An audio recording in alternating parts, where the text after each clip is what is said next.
Uh...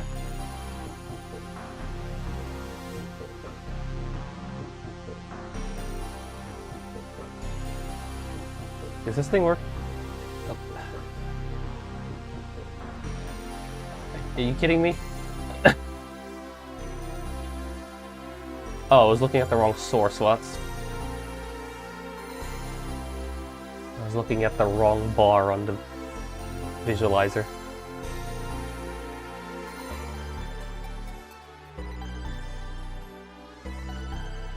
Where did I put this thing?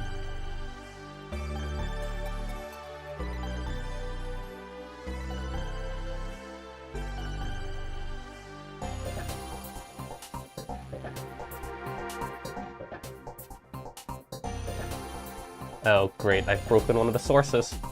No! That's not meant to be there.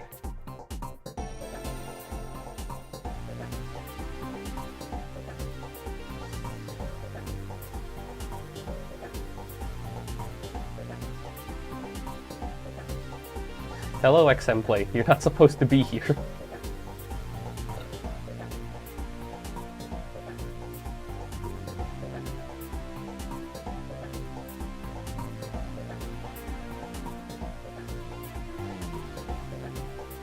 Oh, it's found it. There we go.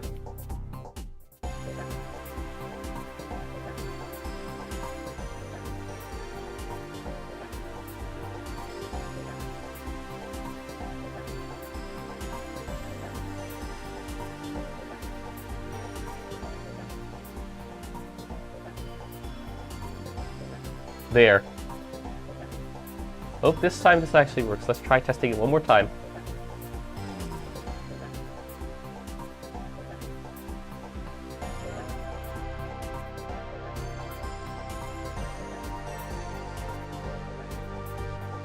And the YouTube side is already broken. Wow, that's a massive error. Whatever. One side is working, it's good enough.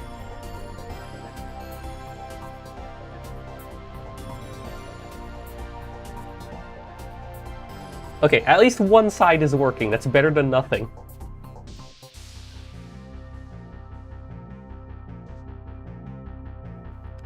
Oh, I forgot that if somebody rolls a green name, they get chroma keyed. That's annoying. Hiya, bro. Nice for the follow. I saw that you did that right as I finished the other day. I have to use the other one then.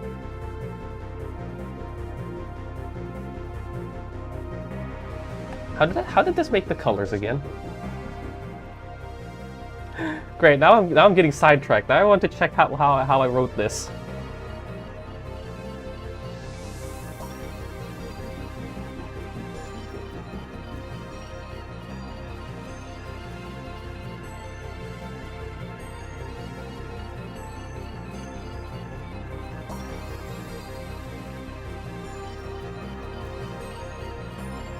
Great, now I'm browsing through source code. What am I doing?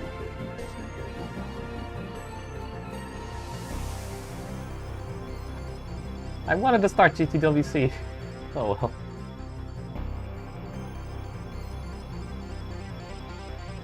So what did I do here?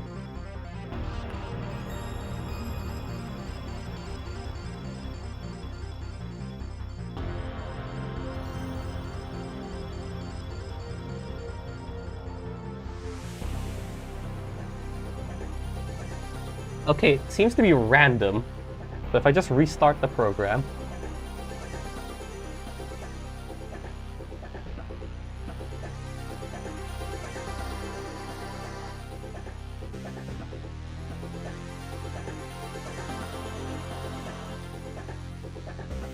And we'll just hope nobody rolls a green color.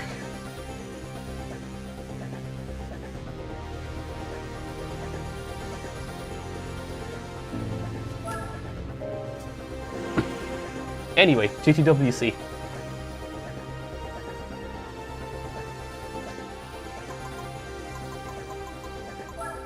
They've increased the delay on the push-to-talk release, so hopefully the things might cut out a bit less.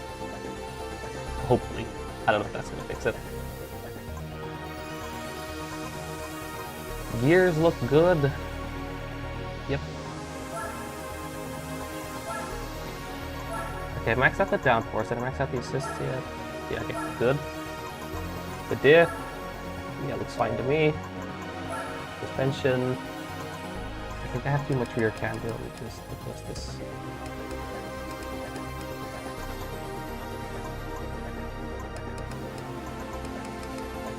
Yeah, that looks a bit better. Ride height, that's fine. Spring rate can stay there. There we go.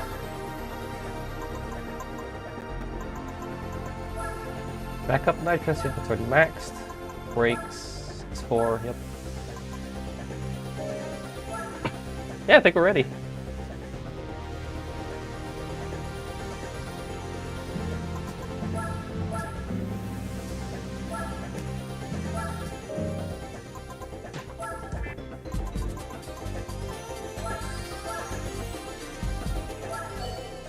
Please no R8, because I do not want to face off against that. I keep forgetting, this is like the boot up lineup on the on vanilla GT4 on the US version. Because whenever you restart the console or emulator, you start rolling the same lineups over and over again. So this is the fresh restart lineup of GTWC. Actually, I think it's perfect. We've got 3 pretty fast cars. And I guess 2 back markers.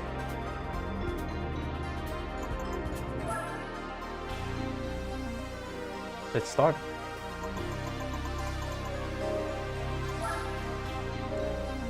I'm gonna be disadvantaged on the start line due to assists. So I'm gonna do a little.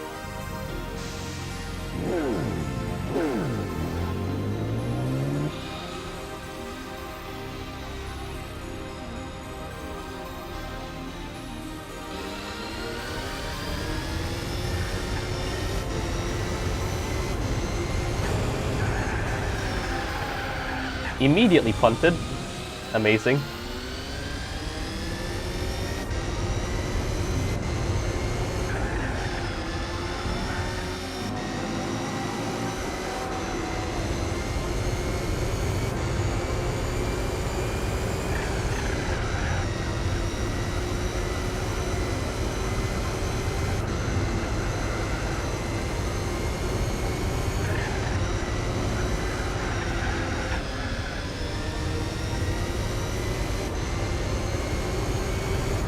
This is probably one of my favorite race cars in the game.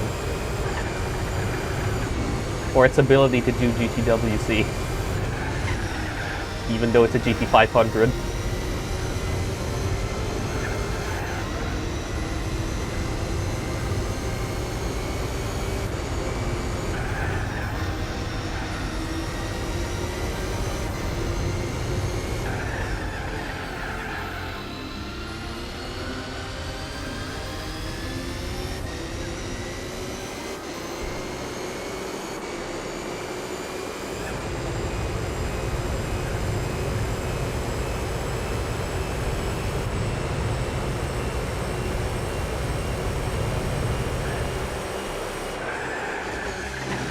I do have to be careful though, because the assists are restricting my braking strength.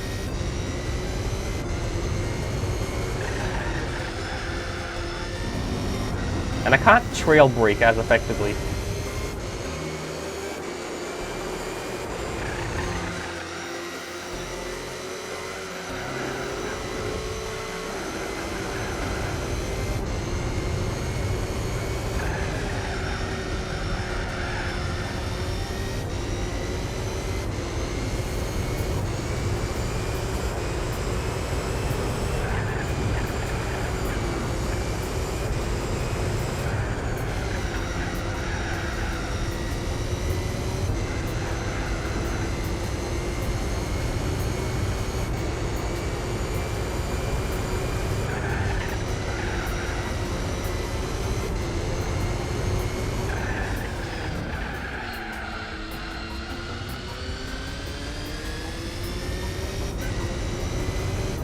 I know for a fact that every car in my lineup will pit. So it's probably a good idea if I go mediums and stop instead of trying to no-stop on hards. Because I think the amount of time, the amount of pace I'd lose on hards would overshadow the pit stop duration of about 30-40 seconds. Especially since with these assists, hards will cost a lot of time because of ASM. TCS will also like make this car completely unable to accelerate.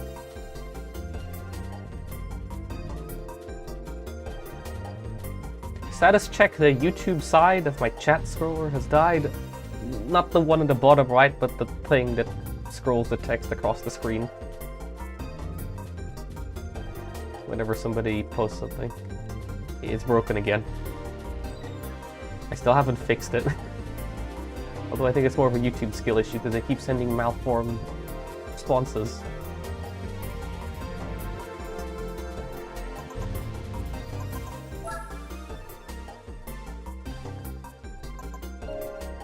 Okay, I did put it back to medium, so that's good.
I might actually be able to switch to softs on my second stint.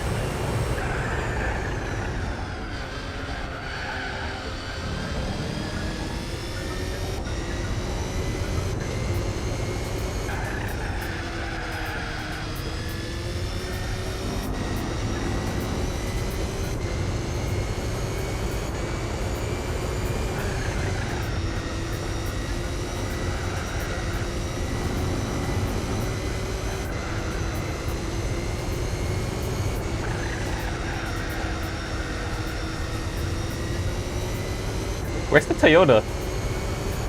Why is it just 3 Nissans at the front?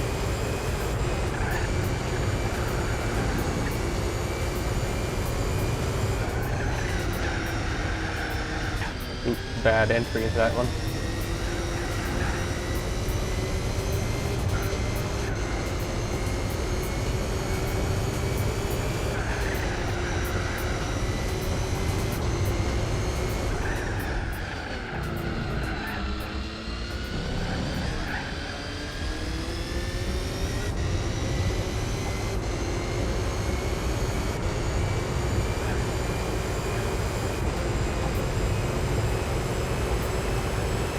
We're actually pulling away even with these absolutely horrible assists.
The tires are still green now.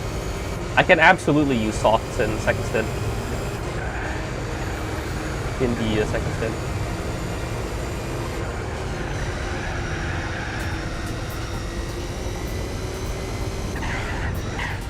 Ooh, too deep.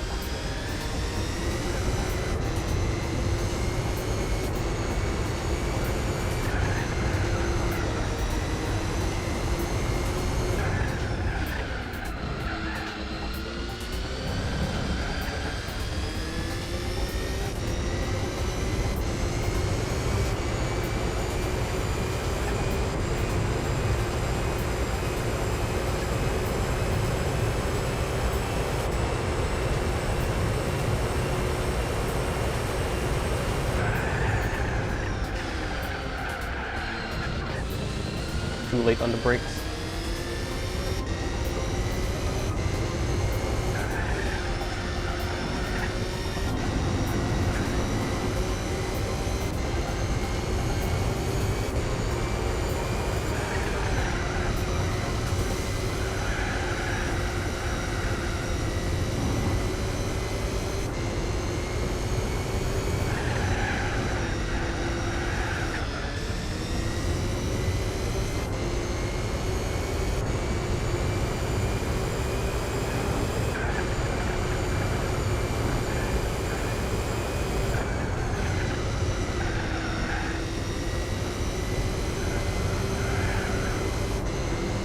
Much better into that corner.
Oh wait, I'm on vanilla.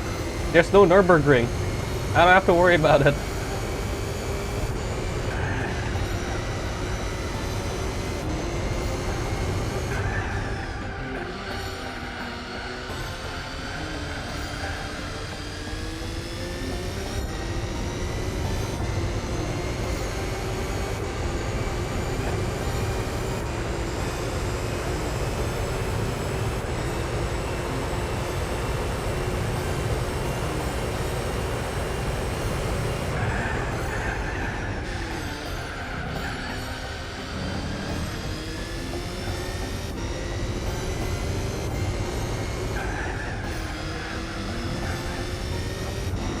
Okay, so we're at least maintaining a close distance.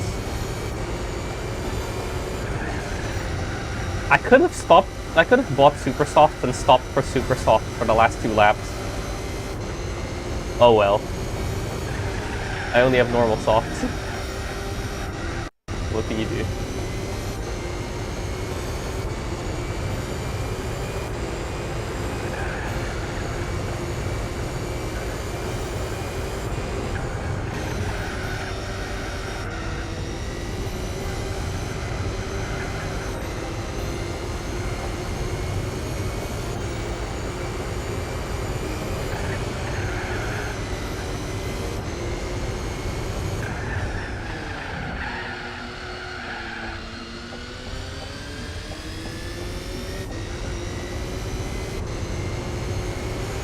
Alright, here we go. No fuel. Get me those softs.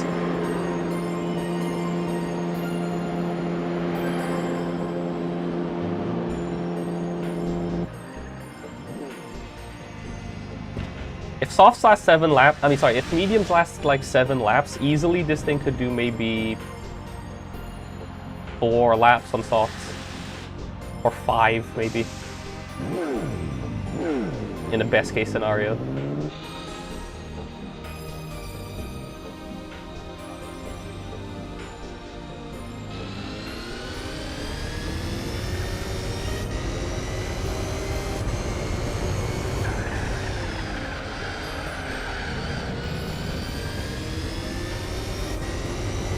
Alright, let's send it.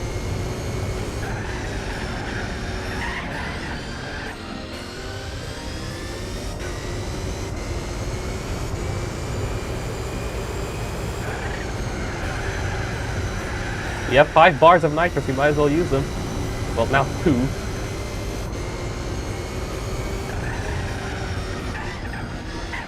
Oh god, I'm skill chewing. Not good. I've done this lineup before. I think they all will pit for their rears, the 3 and first. Because I know they do. The only Nissan that doesn't pit is the R390.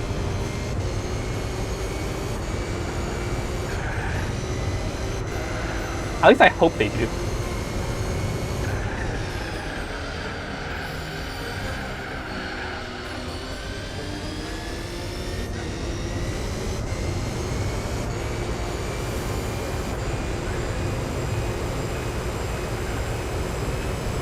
From what I recall, at least both of the Nissan LMPs just pull a Ferrari pit stop.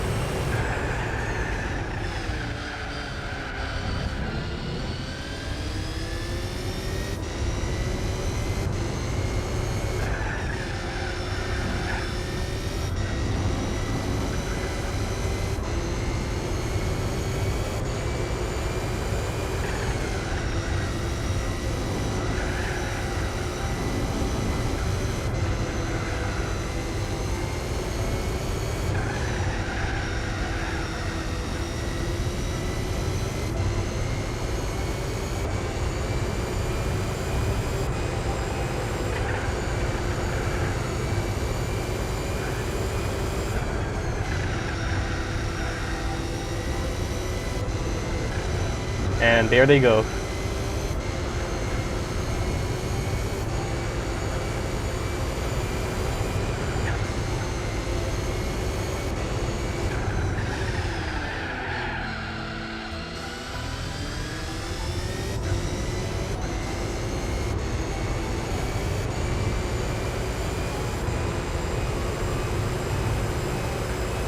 I think I'm gonna catch them on the way out.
Is that the CLK in front of me? I think it might be.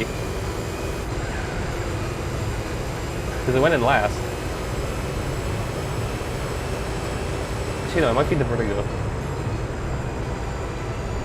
Oh, never mind, it's the Vertigo.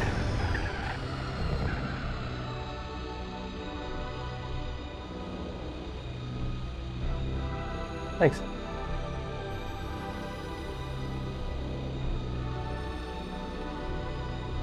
The Toyota actually managed to catch up all the way to third. Managed to undercut.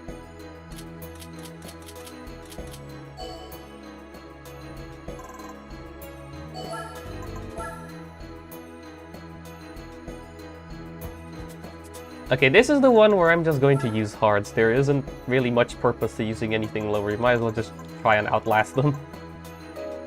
Because they'll all stop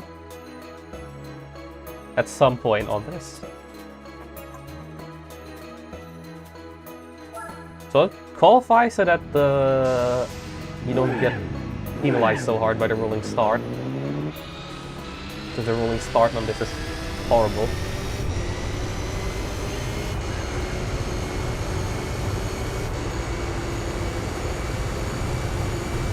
Maybe I should turn down the nitrous power so I have it for longer. So I can use it in all laps.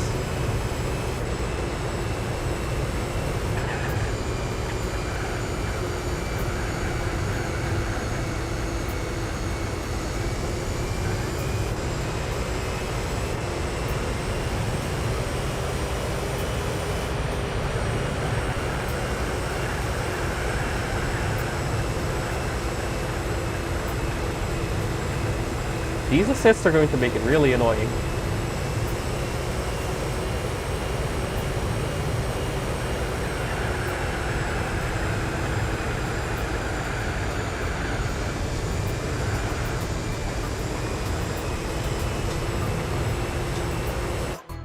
But I can't do the strategy that I usually do on this if I'm in a weaker car, where I just hit the wall at certain points to angle the car.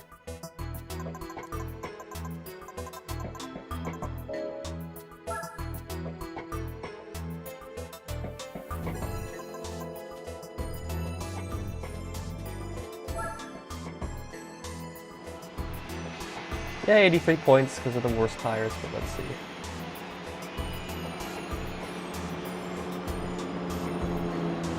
I think I need super hards if I want to no-stop this. So I will probably have to stop. I wonder if it was then better to just go for mediums. Just go double mediums. We'll see then.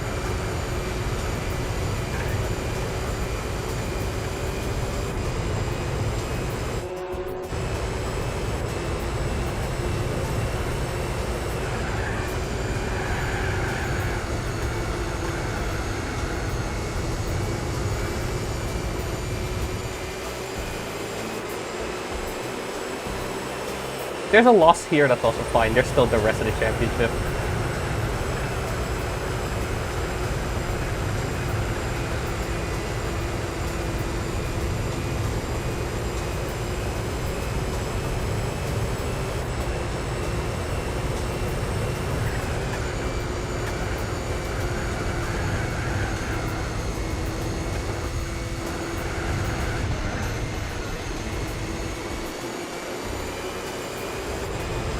I guess that strategy only works with the GSX-R4 because,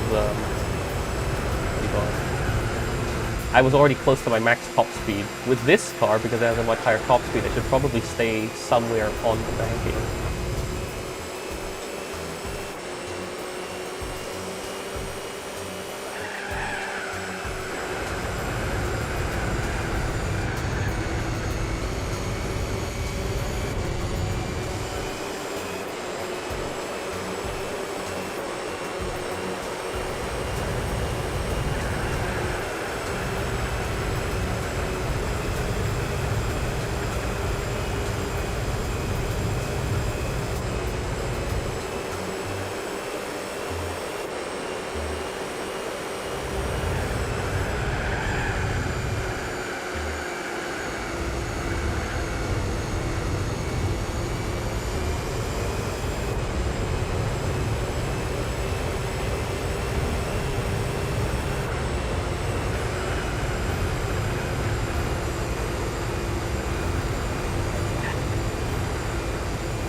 Okay, the Nissan, one of the Nissans and the Toyotas are, and the Toyota is exchanging places. That's good. If they're battling each other, they're going to be wasting each other's tires.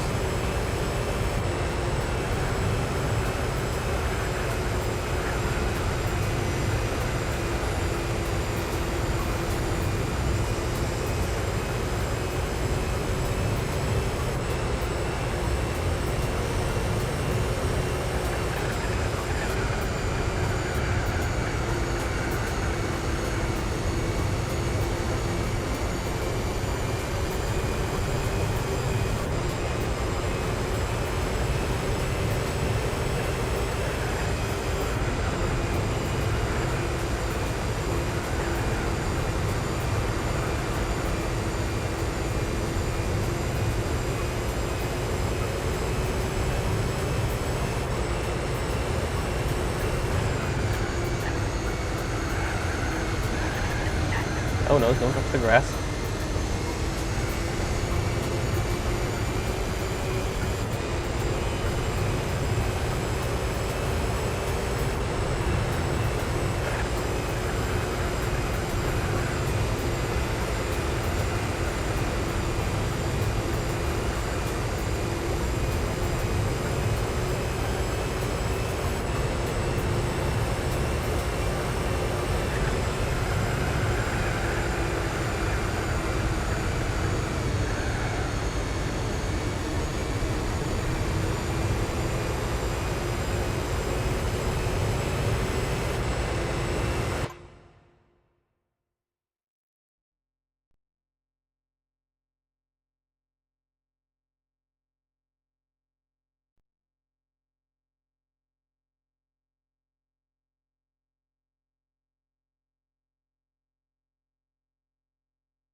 I can't use nitrous in corners because the assists will just prevent the engine from doing anything.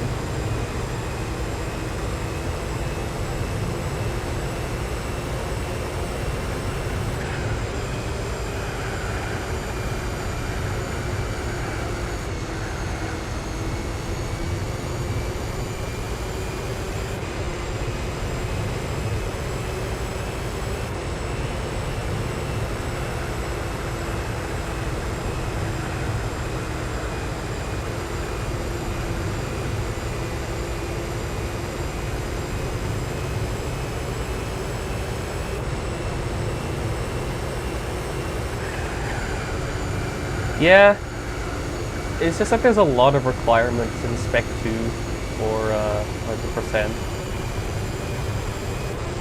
In OG Randomizer, you can definitely get some because there were far less one makes and restrictions. Not so much in Spec 2, sadly. The added events and restrictions for some events killed it.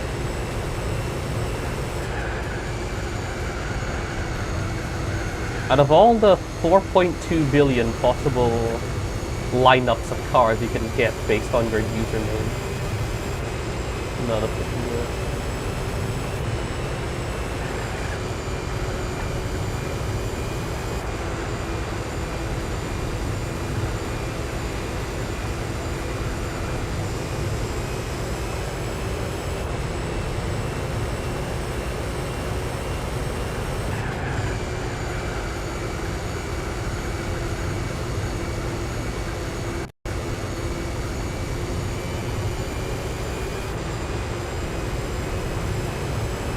Okay, and no stopper might actually be possible with these tolerance designers.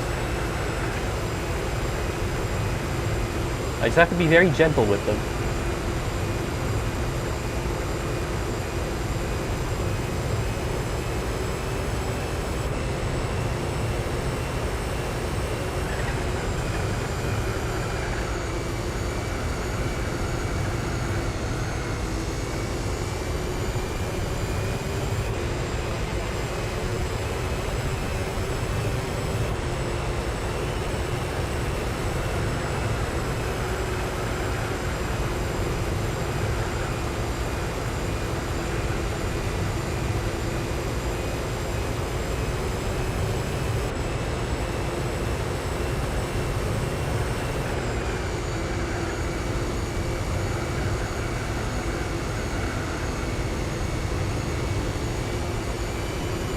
Can I catch them out of the exit? I don't know if I'll be able to keep them back though.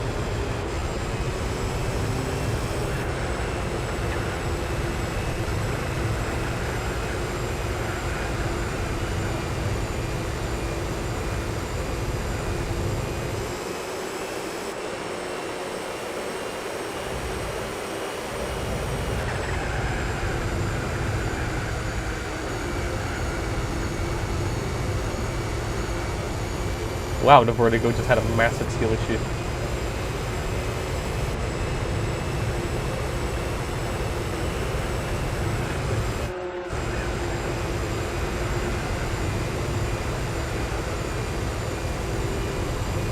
I save my nitrous for the last 3 laps.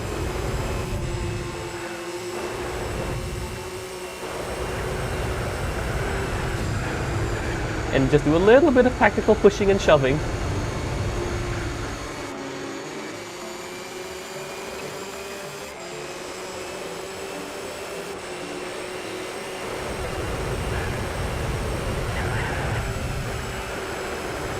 Yeah, because their tires are still cold. There's a chance. And the vertigo might be holding them up. Pull me, vertigo.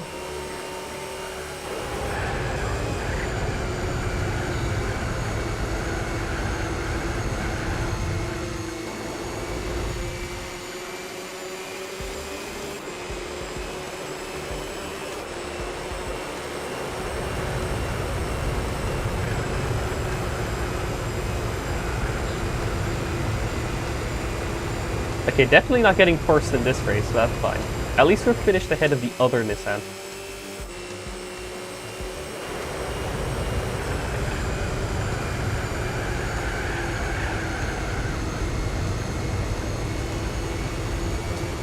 Why is their rear right tire having a moment?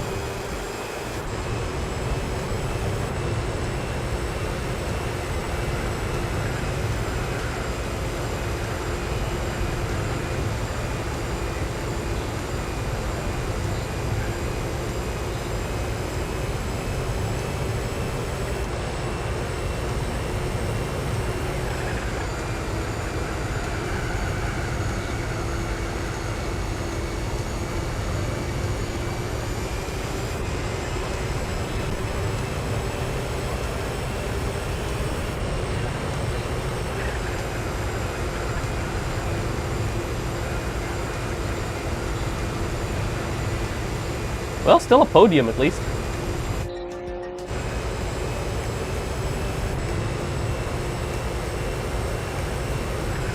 I'll take it.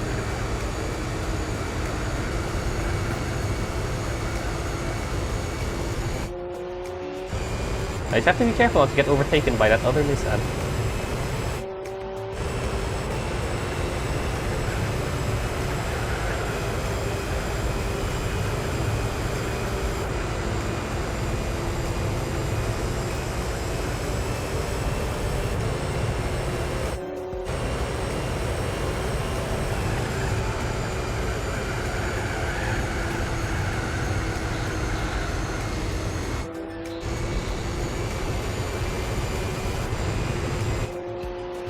Barely managed to hang on to third. Didn't need to stop at least. I think the lap times were also pretty consistent, so that's fine, I guess.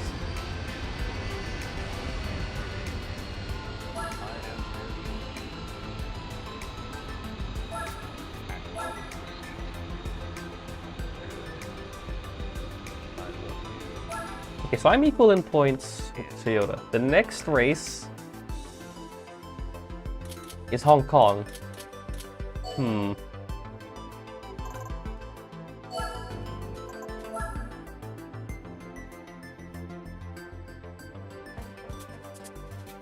Normally, I like this race. The problem is that the assists make this race actually horrible.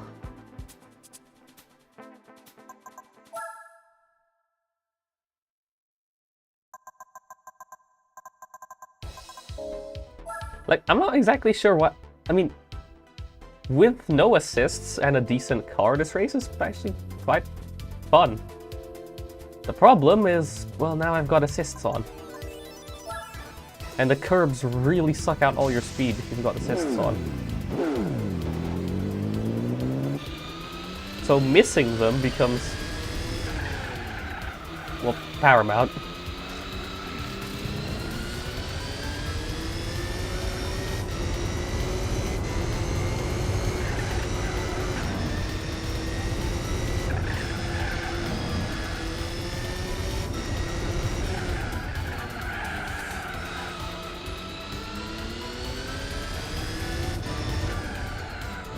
Yeah, normally I would like climb the left side of the car onto that curb in that right-hander, but here it would suck out all the speed. because of assists. This one's still fine to ride at least. But it's these over here and the ones in the next corner as well.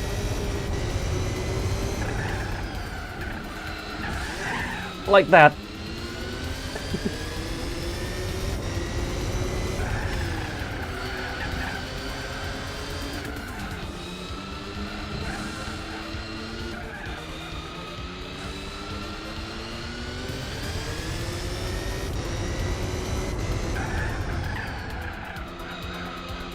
Oh, and the assists reducing the effectiveness of the brakes is also going to be a detriment in this race.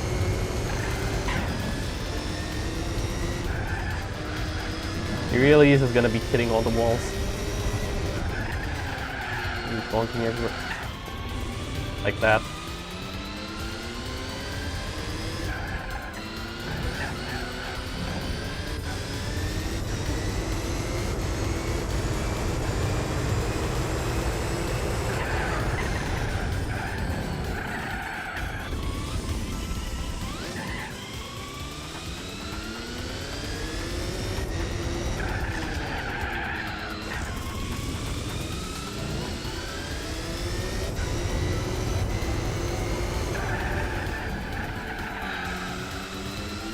It's really hard to not touch that curb while taking that 90-degree corner.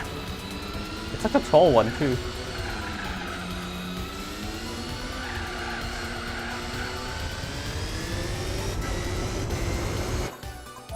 .112. That's probably fine in the context of GTWC. The issue is that this track is also going to be eating rear tires. But we'll see how it goes.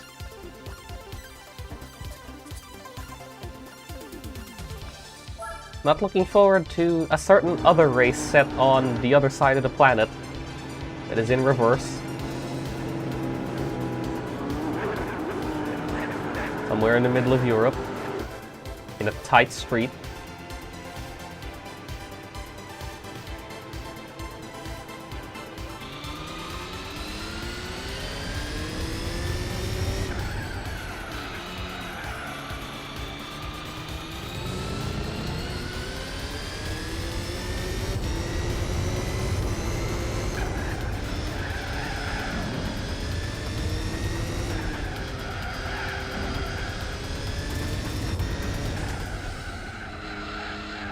Looks like this is going to be a game of hold everyone up. Just don't even let them get past.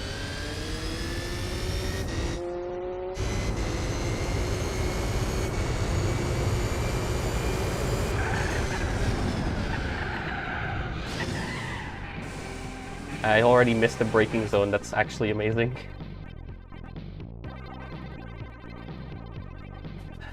Let's just try this again. Let's not miss the braking zone this time. It's at about 100 meters before the barriers end on the right side. This isn't on softs anymore, so the braking distances are quite a bit worse.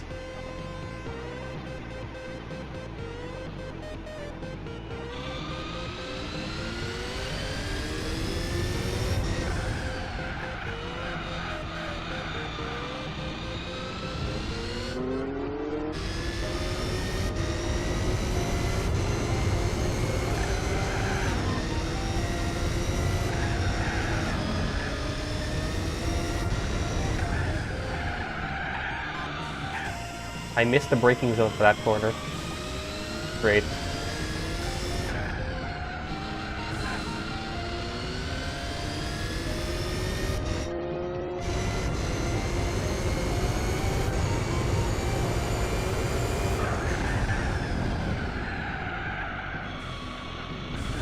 Yeah, the assists actually reduce your braking strength. That is messed up.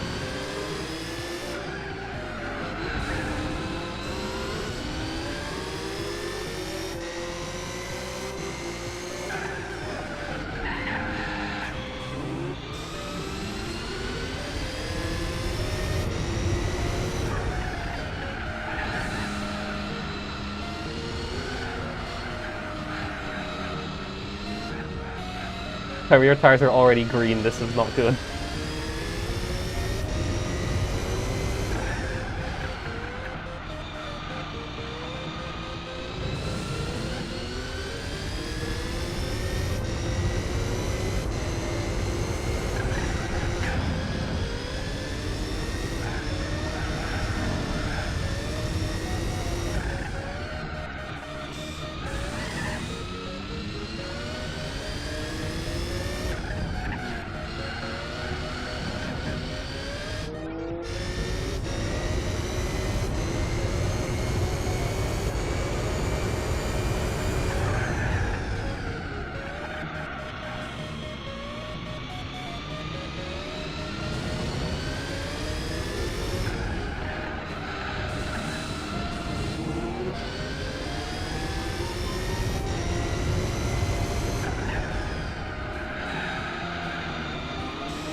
Looks like there's gonna be a lot of shoving around in this one.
Ironically, I think I have more of a chance on the actual racetracks.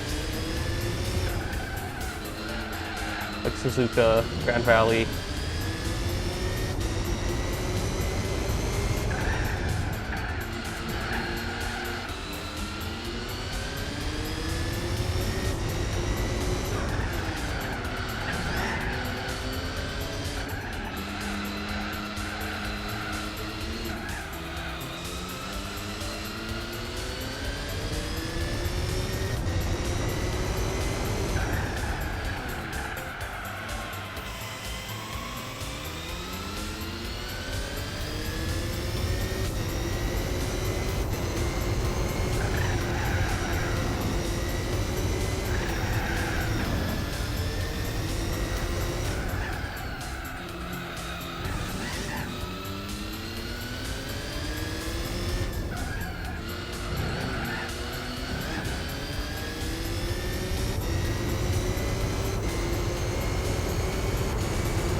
I have to close that to save memory.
Oh yeah, Paris was going to be absolute pain.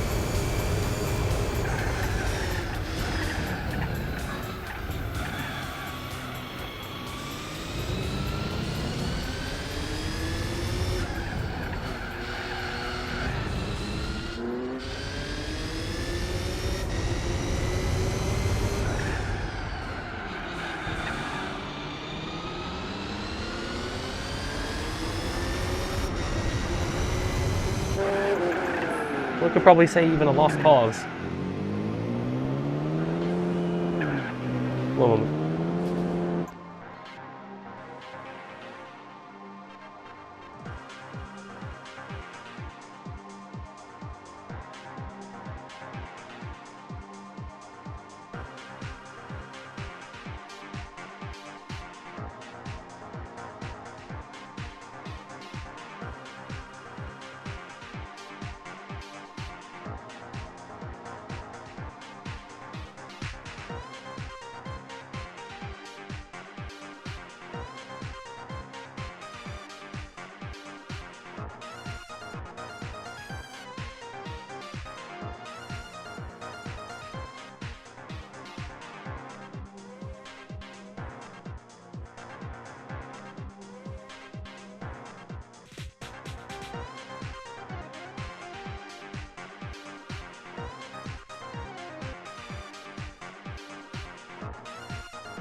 Oh, both the Nissans are quitting. I think the Toyota's gonna catch up here.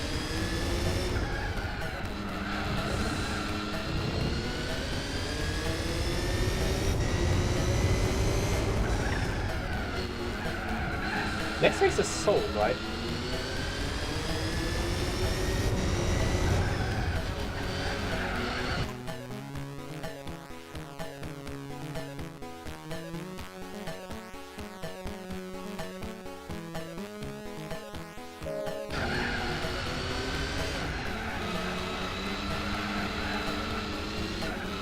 If I remember correctly, it's this, Seoul, El Capitan.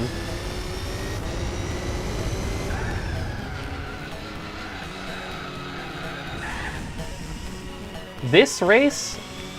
No idea. I don't think it is.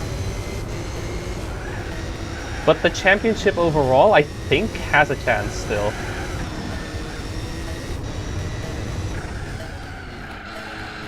Like, I think I'm gonna have to try and claw back points on Seoul, El Capitan, Suzuka, Grand Valley, and La Sarre.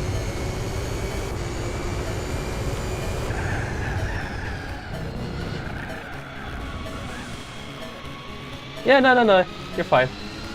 I'm just still trying to think about the later races anyway, to see which ones have the best chance of working out.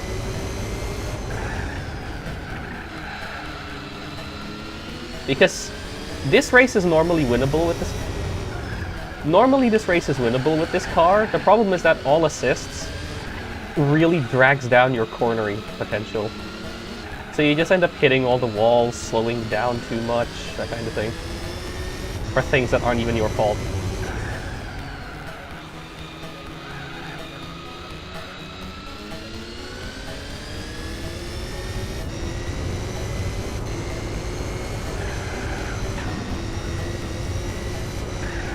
Because the car gets overly stiff in corners. And also just loses way too much speed.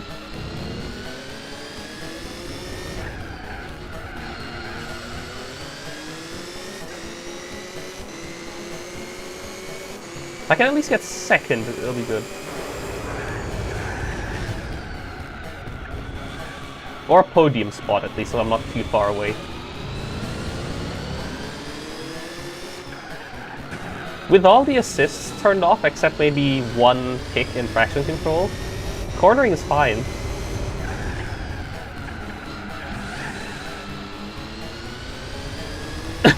I intentionally made the first couple of gears very long, because on traction control 10, which is the max traction control, it just won't let you accelerate a lot of the time.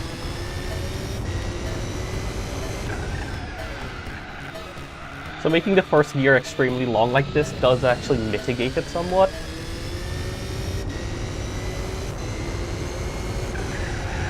It also means I'm burning up the rears less.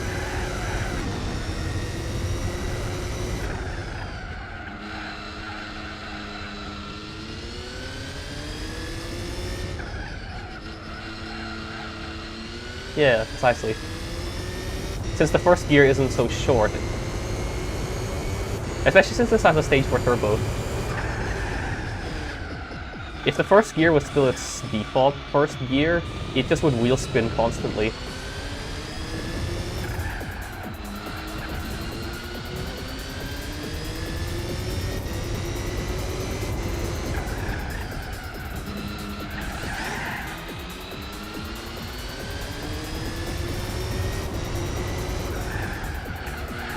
There are some out there who would argue that I'm not even driving the Nissan Motul Pitwork Z anymore.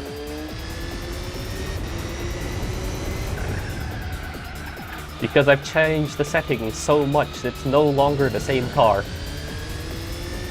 What on earth kind of logic is that?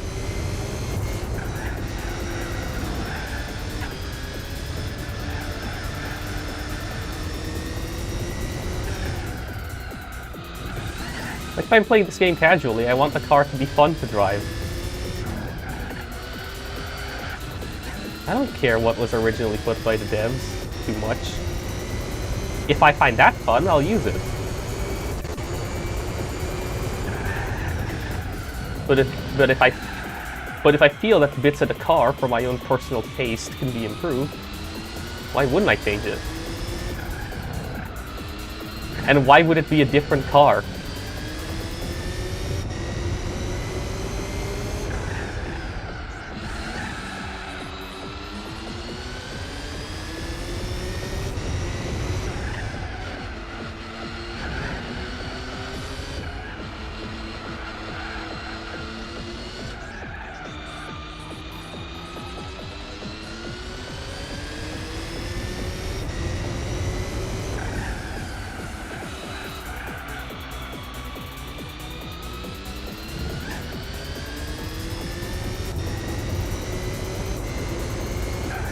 It's what I've been trying to get at with, because that quote on top is a shower thought based on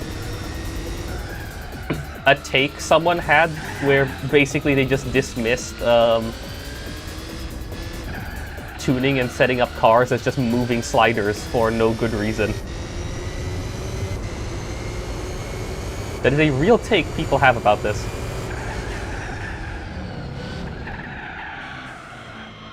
Like, the stock settings are perfect, why should you touch them?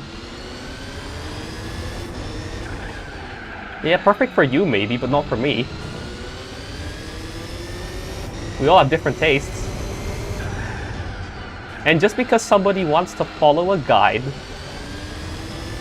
so that they understand what to do with those settings, does that make them any less of a player?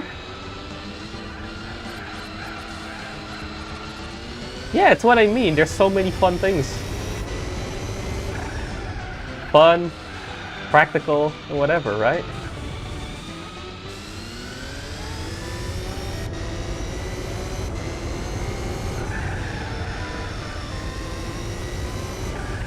Even just casually, like, messing around with, like, the settings and until you find something that works for you, it's fine. Yeah, exactly, right? You get to find out new things about your car. You might even be able to find out that the car that you're driving is way more capable than you think it is.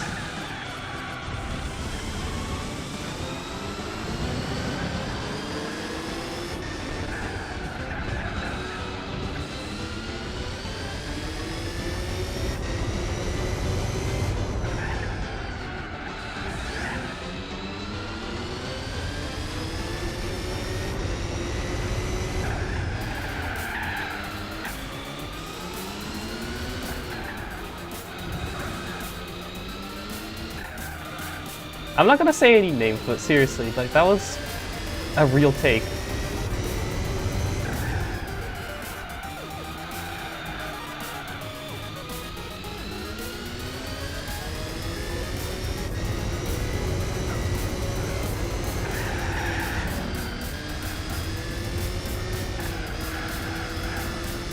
I still can't believe it.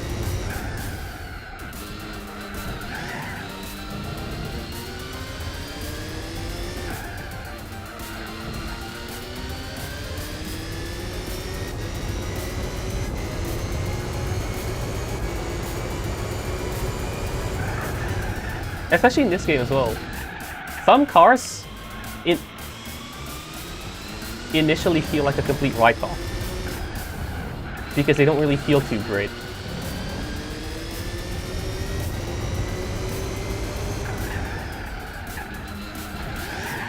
I don't think it's a meme because from what I've seen, it's only really them. Like, it only becomes a meme because it's something that I like. Oh, hey Westred. Hey West. Yeah, because it's something. I've only ever seen them say it. It's weird.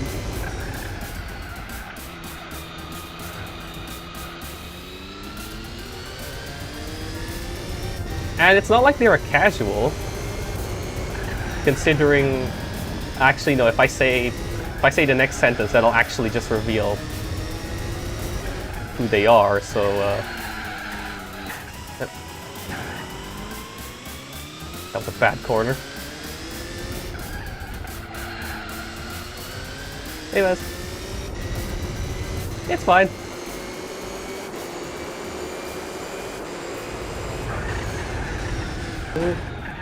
Sorry to sad.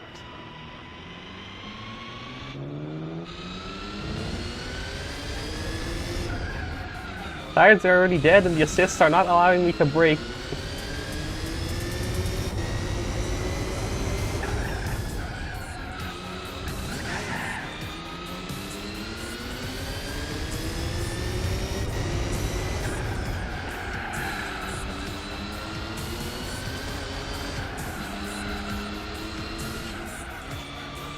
How's Spec 3 Retro Achievements going?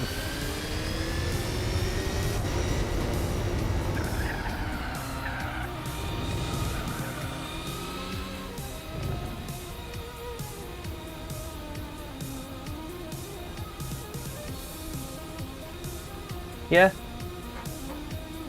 There's a bunch of cars that feel like completely undrivable because, I don't know, something about them, like maybe they're too oversteery or their shifting speed is way too slow, and then they have to like set up their gears to fix their shifting or to work around the shifting.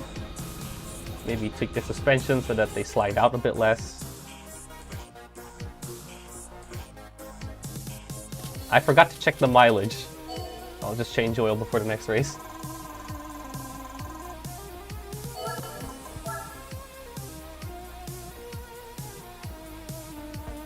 Actually, I wonder what does which match this has now? It says 50. Can I already? No, I can't.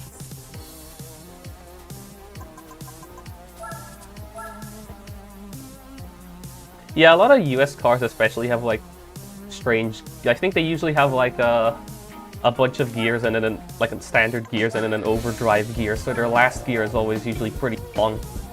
So you like lose all of your acceleration. Old muscle cars especially are guilty of having like maybe 4 gears or less.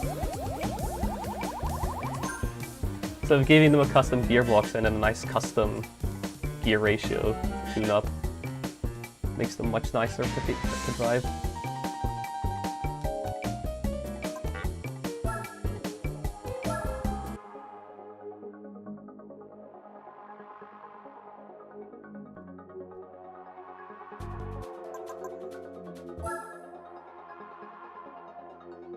This is basically another Tokyo, so maybe it'll go a lot better. Because Tokyo was a W.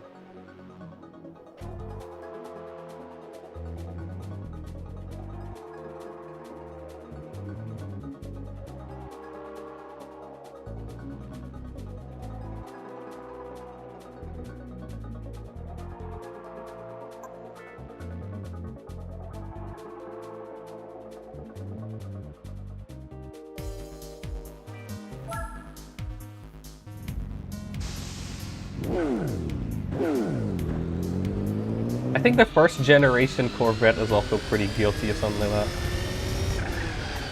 I think in this game, it actually emulates the Power Glide gearbox, so you only have the Power Glide Auto. So you only have 2 gears. Unless you give it the custom gearbox. which gives you 5 gears. It's quite an upgrade.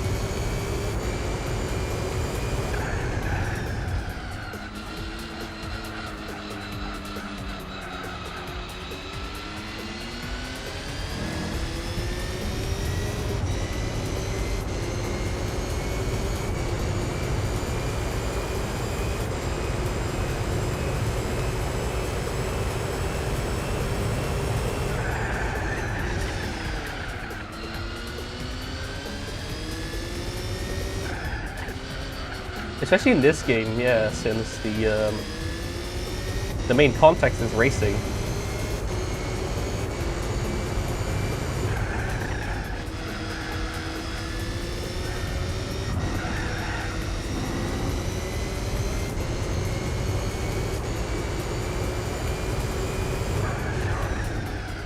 Yeah, this Z is probably one of the best, this GT500Z is probably one of the best non-prototype contenders for Gran Turismo World Championship in this game. You set up its gears and give it a stage for turbo, you basically have a prototype at home.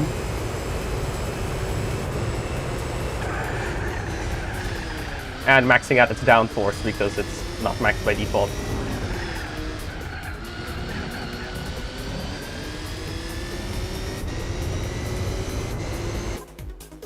Why am I'm not paying attention. I'm driving past the qualifying lap.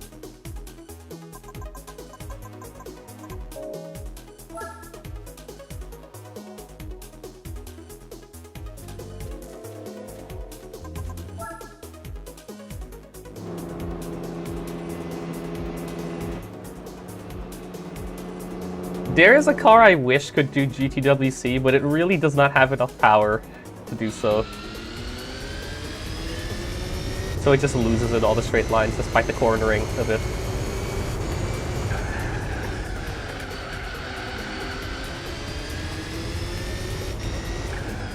It would be silly if it could do the GTWC, but it would be interesting.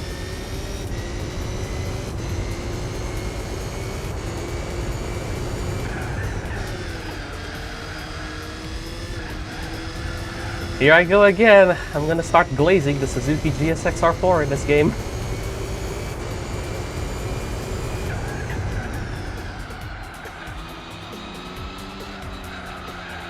Just mute this for a bit if you're tired of hearing me glaze the car.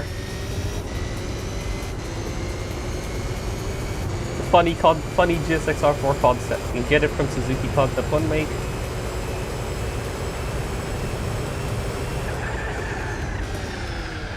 Six races after B license, and is tied for most raw grip, not factoring in downforce.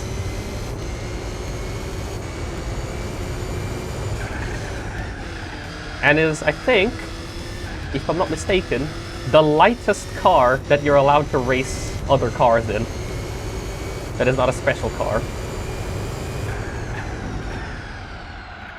It gets just under 300 horsepower when maxed out, but it feels like you have 400 with how fast it accelerates due to how light it is. And it gets a GT Auto Wing for more downforce. It's great.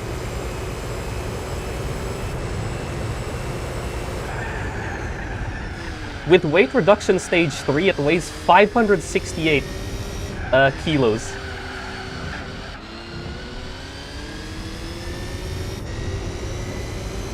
It's basically just an oversized go-kart.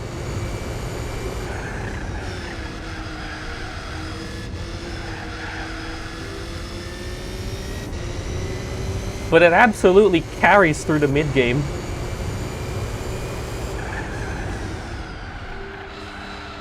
Like, it's got a good enough handling and a decent enough power-to-weight ratio that you can even go up and against and win, or sweep even, against GT500s.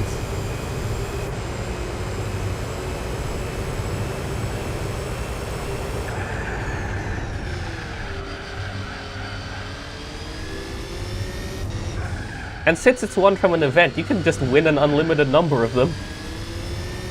Once you get one, You can just use it in the same event you got it from to get more.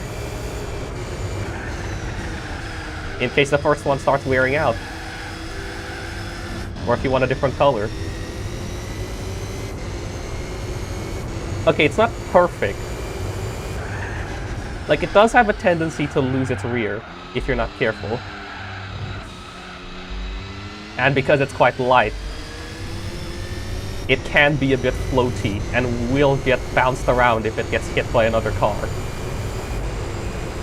But it's such a rewarding car to set to tune and drive.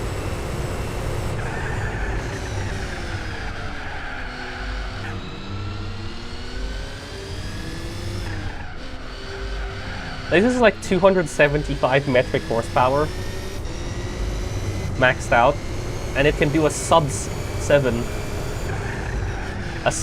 minute lap of the Nordschleife. It's insane.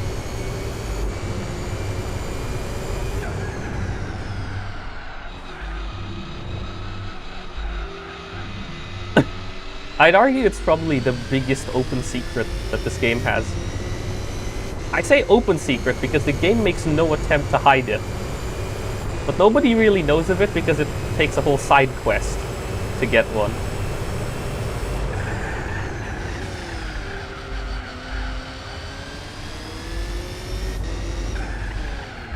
You need to get a Suzuki K car, do the Suzuki K car one make, win the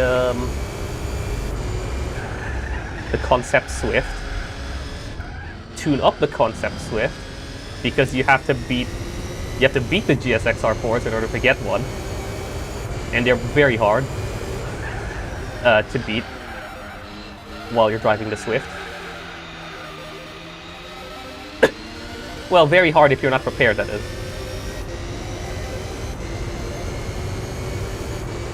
But it's absolutely worth it.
Oops.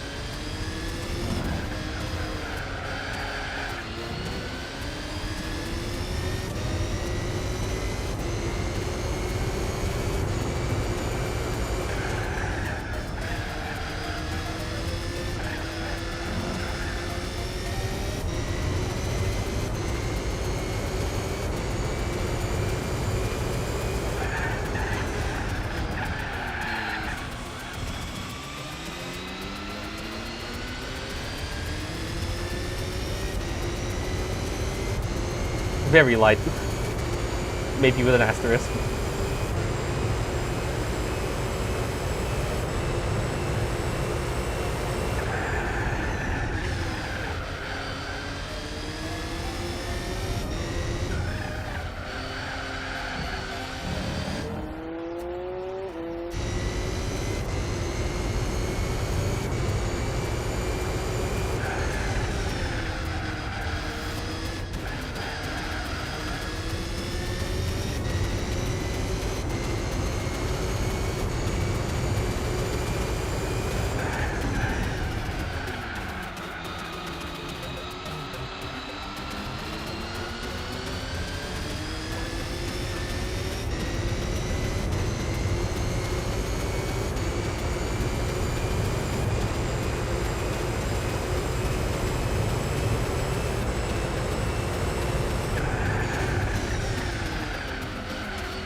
I swear I run 6-4 brake bounds most of the time when I use this car. And ABS doesn't activate.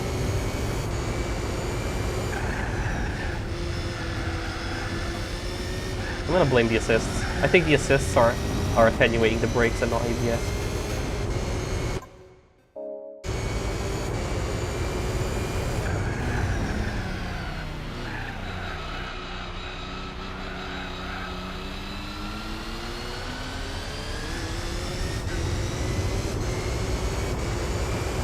I just realized I haven't used any nitrous this whole race.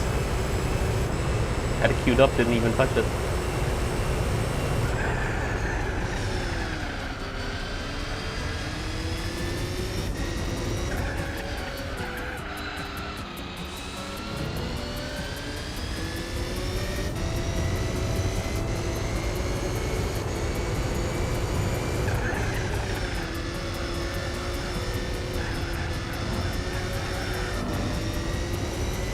I still find it funny that out of all the racing games I've tried or watched someone play, this game still has one of the strongest implementations of nitrous.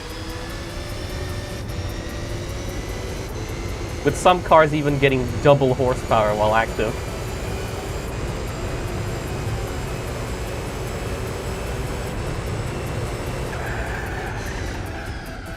And because from experimenting, I think the amount that, well, how long you can use it is dependent on how much power you're outputting as a raw number. It also means that the low power cars, which are usually the ones that can get double power under nitrous, also usually have the longest tanks. Well, the longest possible usage duration for nitrous.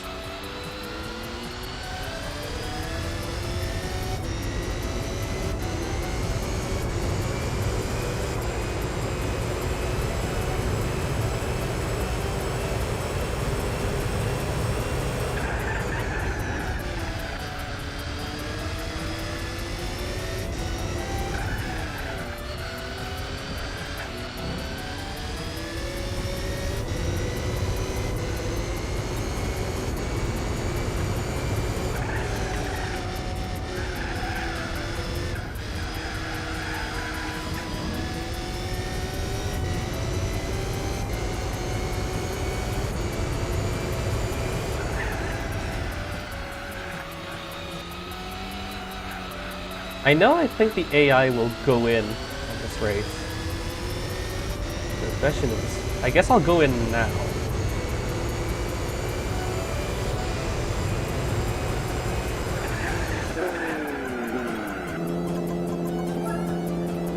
Should I actually scroll the correct way around?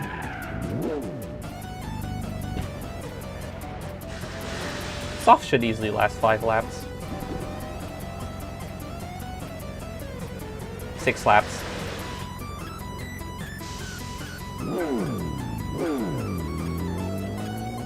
So they theoretically have about 66%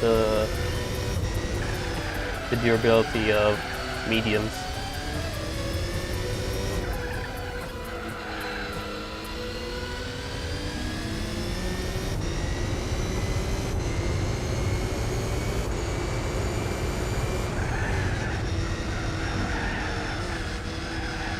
Okay, wow, the difference is already felt.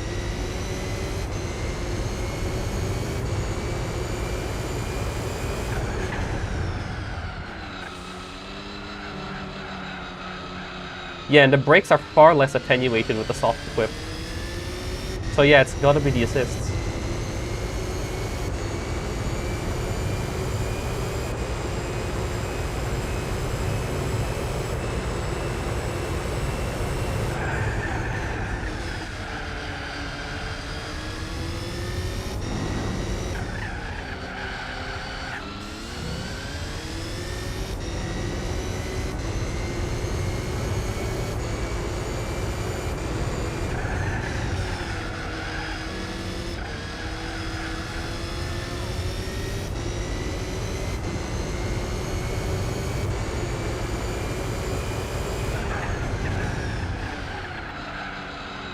find it funny how the racing brakes in this game function more as a low priority handling upgrade, because it very marginally improves the trail braking capabilities of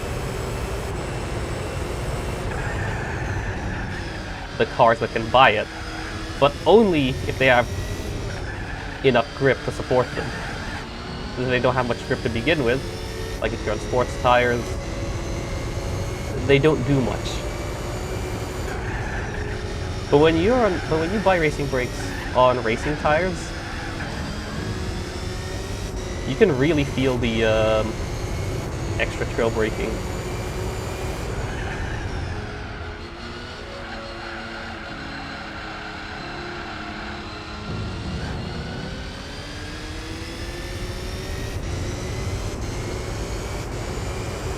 Like, it can be very aggressive into the corners.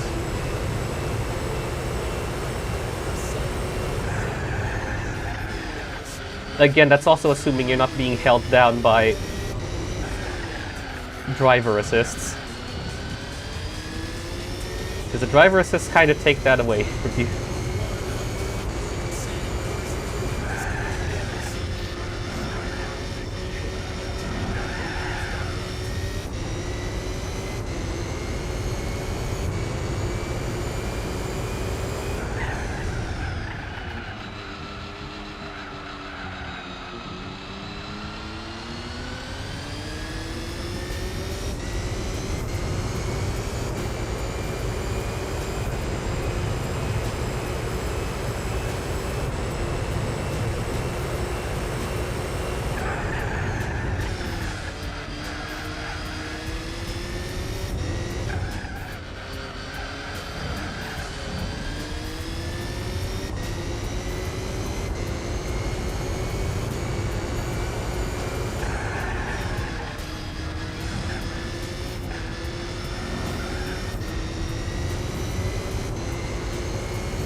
Still patiently awaiting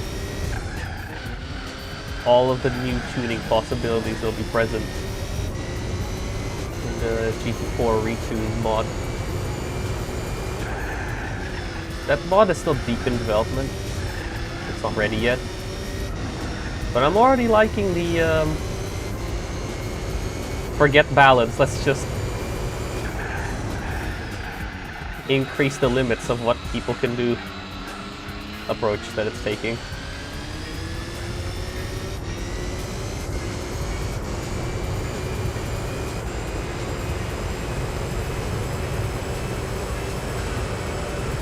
Nice.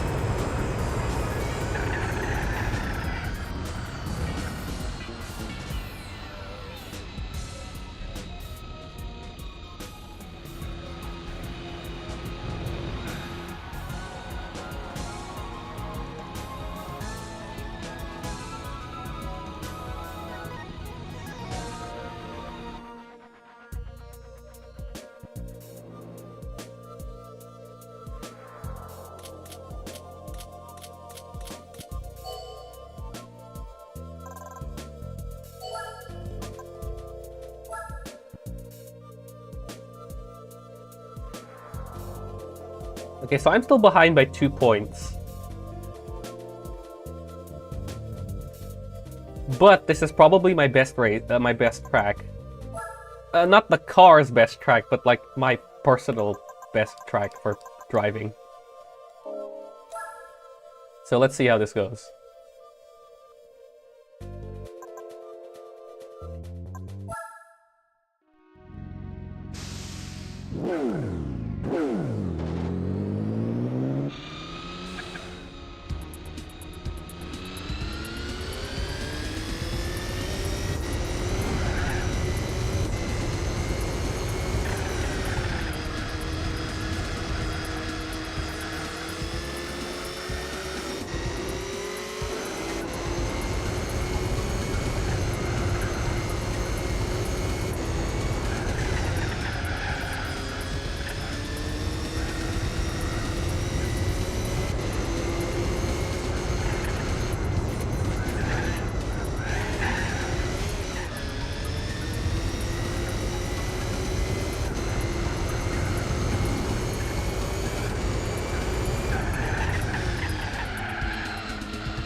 you go, send it.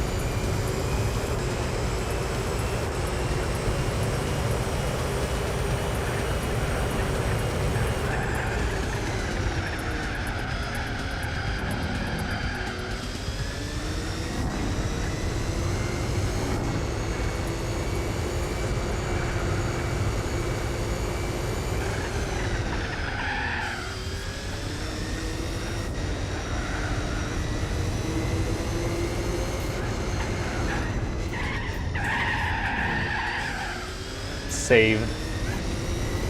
That could have gotten much worse.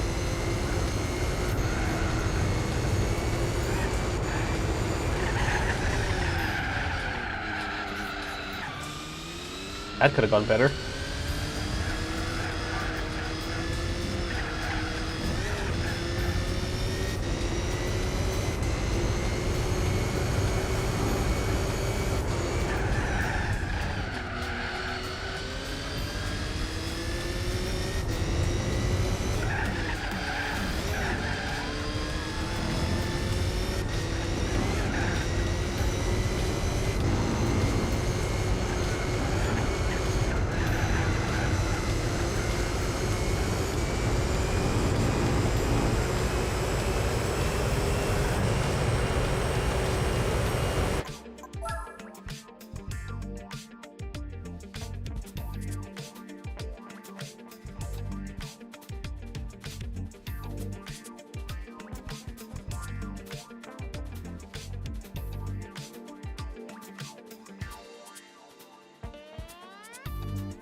Here lies the endurance that was supposed to race on this track in Spec 2.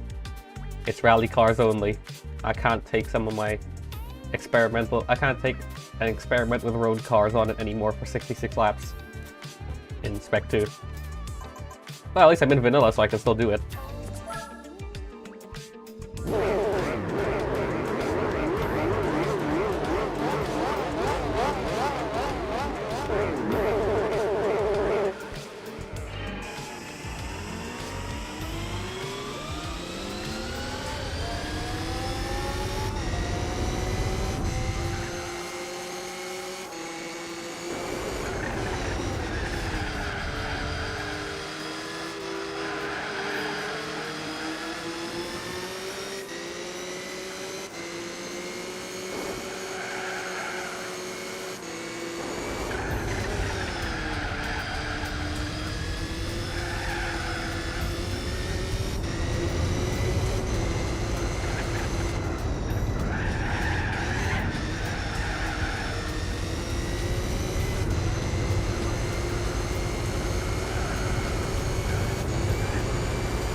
This is probably my favorite race in the entirety of GPWC.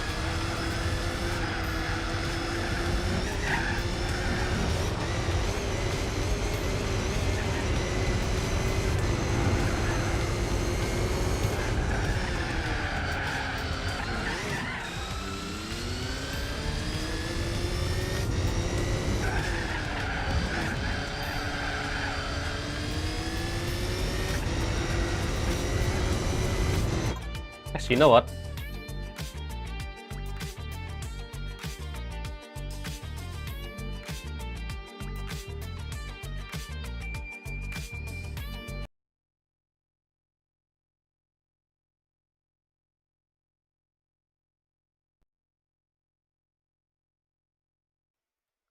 Just need something special.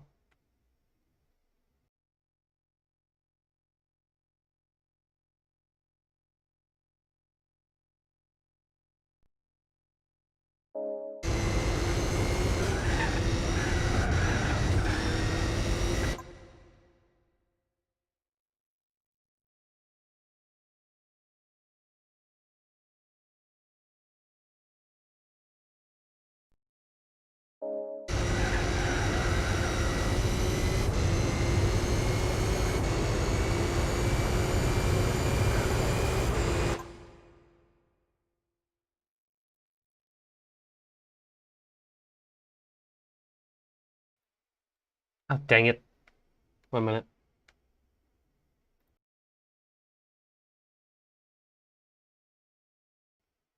I forgot to do the thing.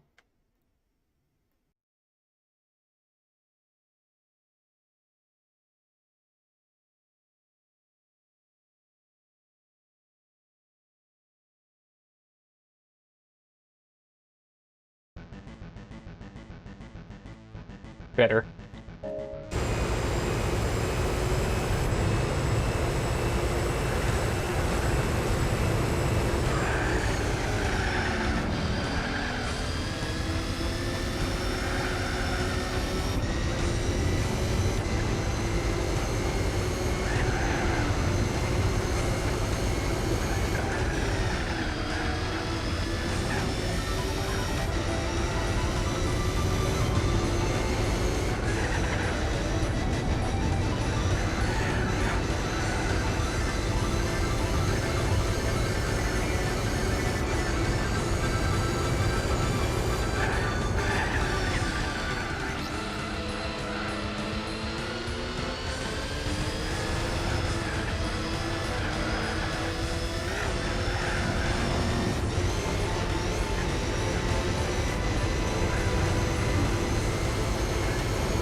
Oh yeah, ASM oversteer absolutely attenuates your brakes. I was not slowing down at all in that corner.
Did not want to risk it there because of the rear tires.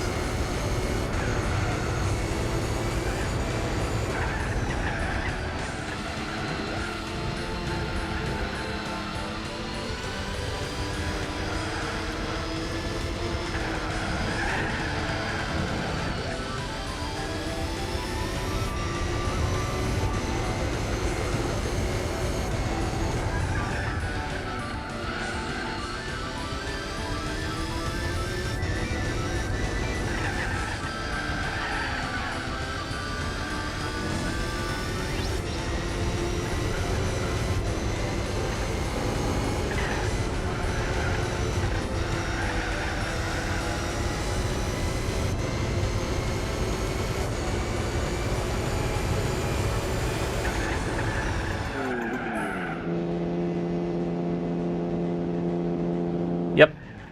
Good thing I'm going in right now. That would have been a disaster if I didn't go in. That race would have been over if I missed the pit stop.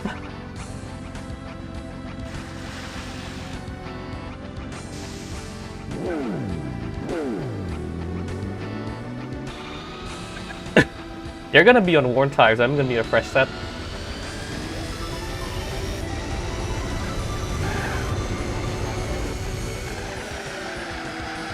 And I have one less lap to do compared to the previous stint. So I can drive harder.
Hi, Vertigo.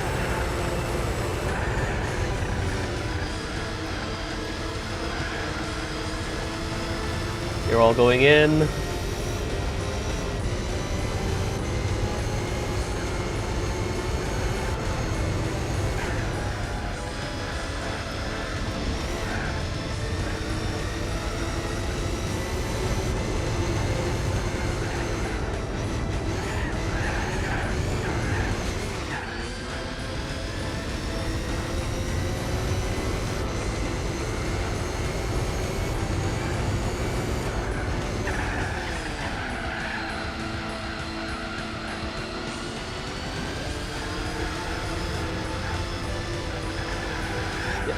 from the runs of GTWC I did,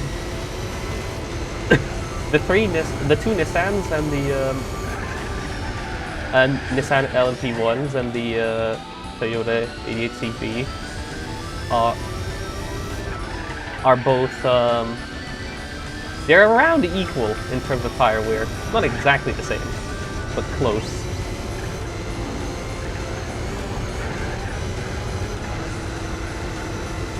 I think they make up the average in terms of the average tire duration, durability.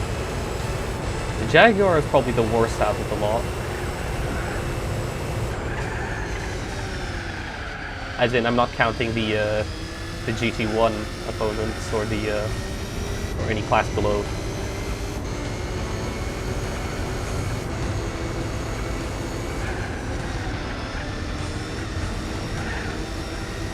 Longest lasting prototype probably has got to be the 905, the Pescarolos, and the Audi R8.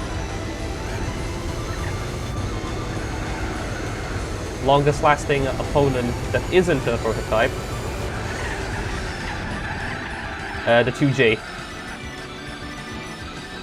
That thing does not wear its rears whatsoever. So most of the time when it goes in, it's usually due to bad fronts.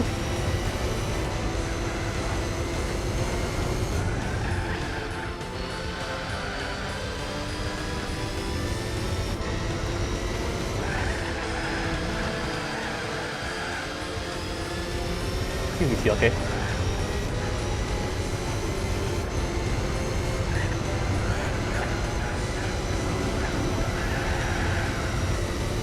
I'd save 3 bars of nitrous for this lap. Let's go.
Nice. PB lap right at the end.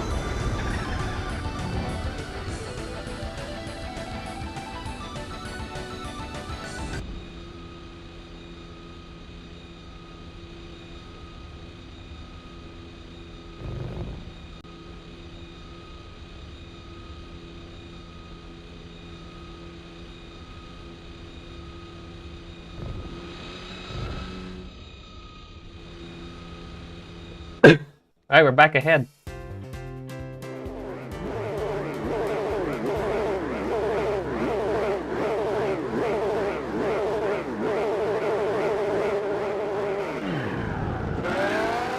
Just give me a moment.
GT4's always got some good replay angles.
I'm a pretty big fan of the big fan car.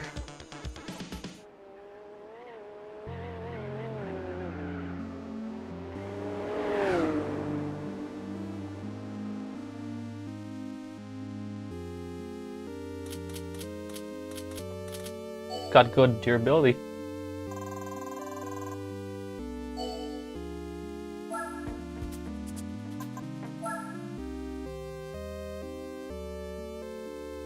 Oh, whoops, I forgot to save the replay again. Yeah, doesn't matter. I wanted to save that replay specifically, not all the replays.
I can last at least 10 laps on mediums. That's a free change of the softs.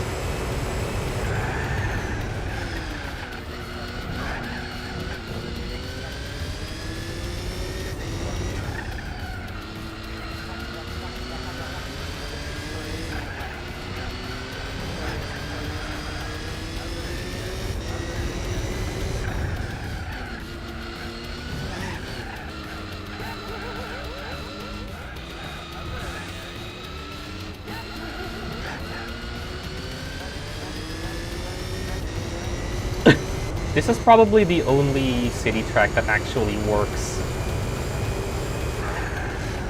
in GTWC. Because it's not completely boring, like Seoul, because it's got that 90-degree corner gauntlet. But it's also got straight line speed. It also isn't a slog like Paris.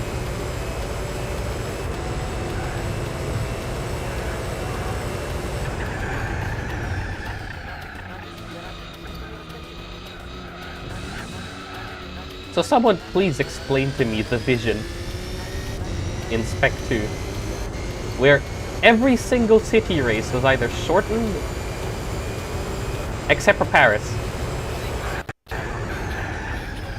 And why were two of the most... And why was Grand Valley and La Sarthe dropped? Like, if you want a Trial Mountain and, what's his face? What's the other one? Trial Mountain and Deep Forest to be added to GTWC. Why not just exchange the Hong Kong and Paris?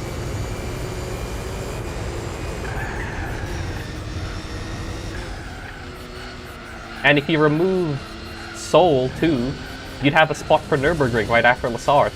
Or Nürburgring before La Sarthe. Then you'd get some nice variety of racetracks. Yeah, I know, that's what I mean. Because I don't quite understand the track choices, to be honest. Of the replacements. Like, I understand replacing Super Speedway. Super Speedway is pretty bad. It's just 21 laps of turning left. It's kind of boring. But why was... Like, I see so many people complain about Paris and Hong Kong. Why not drop those for Deep Forest and Trial Mountain? Why does Grand Valley and Le Mans have to be sacrificed?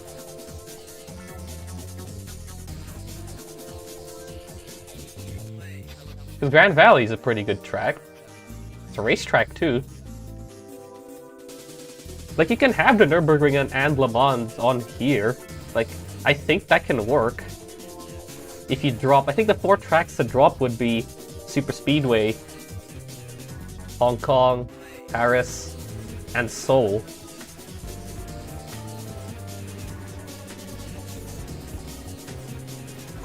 Because those are, I think, the 4 tracks that people usually complain about.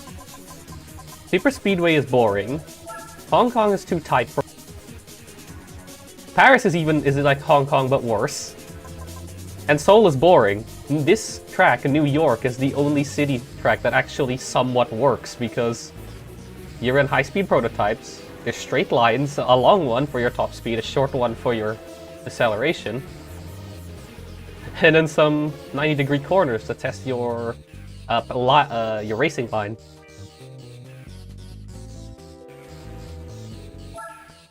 Yeah, that's true. And I only see people like Le Mans because it's like, this is like the one track that I can finally let her rip, so to speak. So why take it out?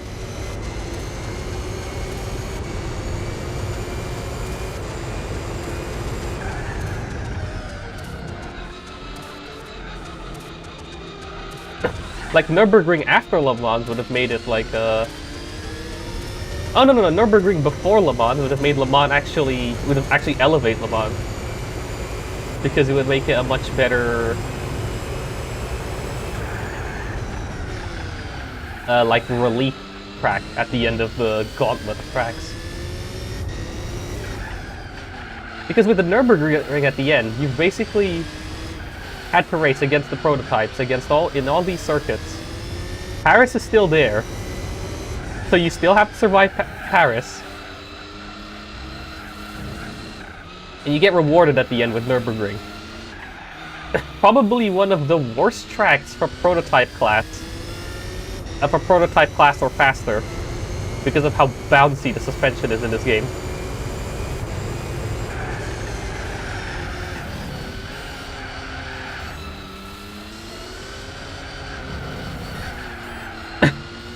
And especially if you don't like soften the springs or shock absorbers, the car becomes extra bouncy.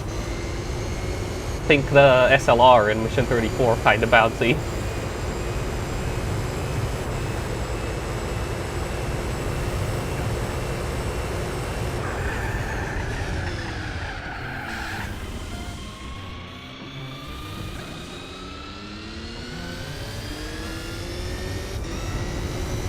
Like, putting it second to last and having Le Mans at the end would at least have a track that you could sort of relax a bit at the end. Like you've made it. Here, have a nice fast track as your reward. As a reward, or as your final chance at taking down your opponents.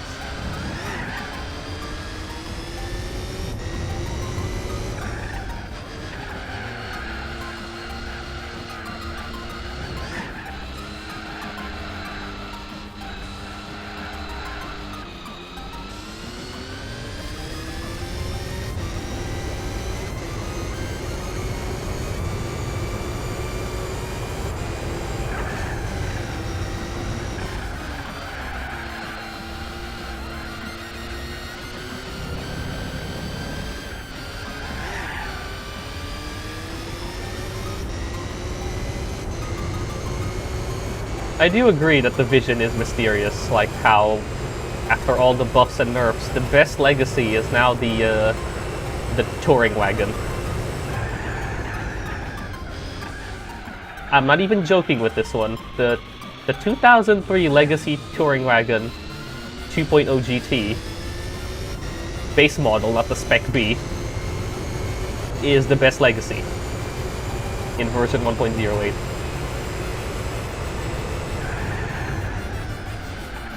It's got the most rear weight bias, so you've got more rotation. It has the same grip as all the other new legacies. It's not that much heavier than the lightest sedan. And it doesn't have old car tax. And because it's not the Spec B variant, you can get more power on it via upgrades.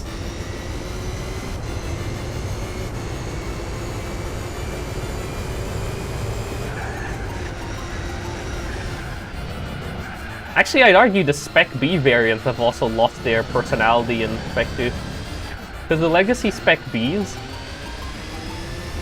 were differentiated from the base model legacies of the same engine trim by having less power that you can get via upgrades, but more grip overall.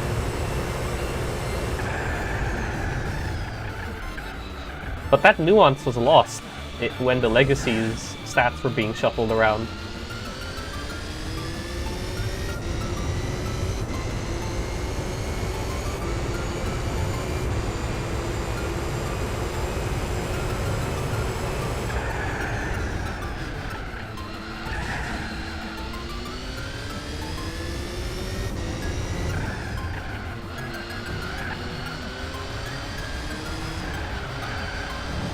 So there's like no reason to pick one over the other anymore. There's just one objectively best one.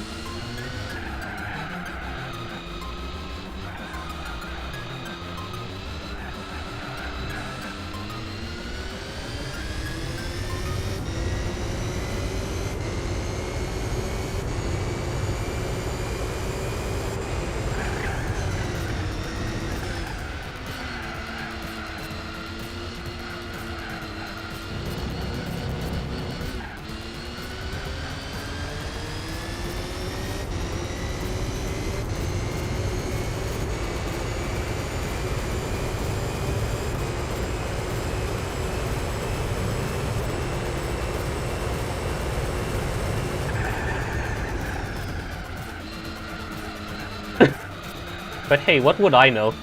I'm just someone that moves sliders around. I don't know anything about cars. I don't even own a car. I don't drive a car around. In real life.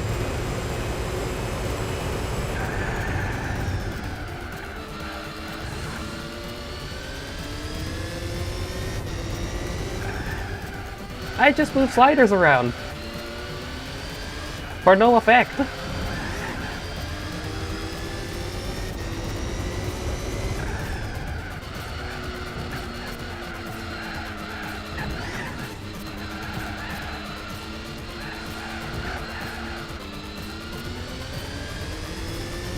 And even if I do own a car, I probably still don't know anything.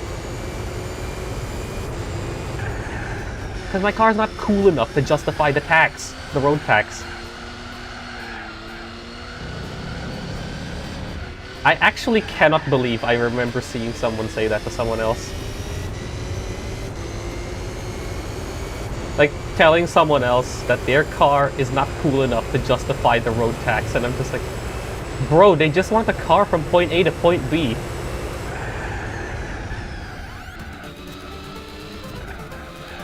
They're not interested in owning a sports car, especially one that is notorious for requiring a lot of maintenance due to the time period it was manufactured in.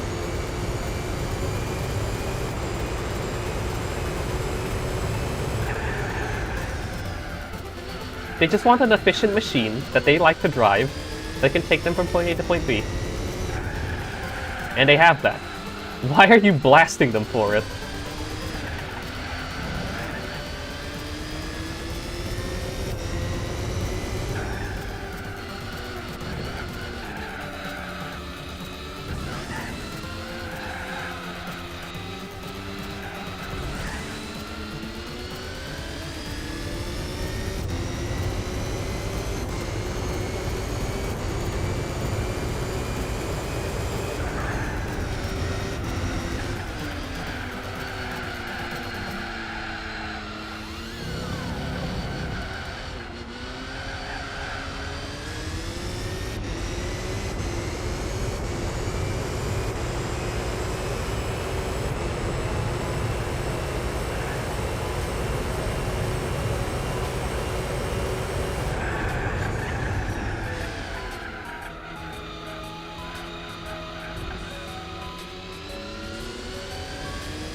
I just don't get it.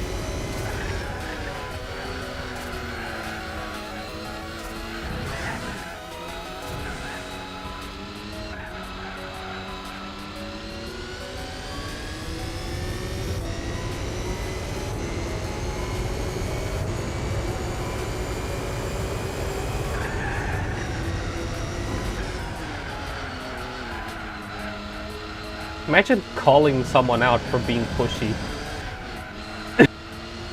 For being pushy with other people. And then turning around and being pushy to someone else.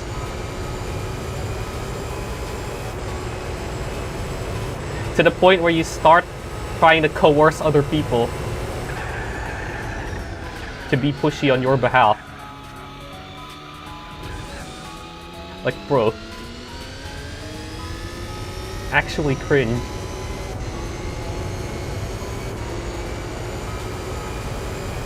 Yeah, it's a bit of a... The assists are definitely trying their best to be helpful.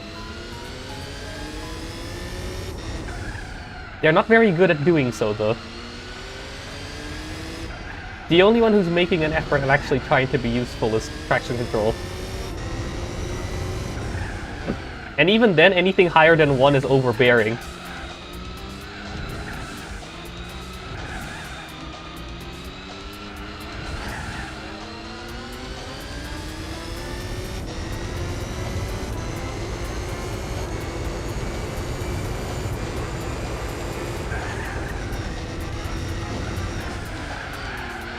This car?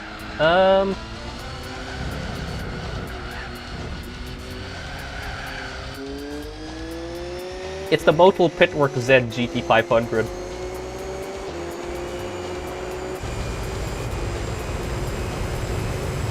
Probably one of the best cars for GTWC that isn't a prototype.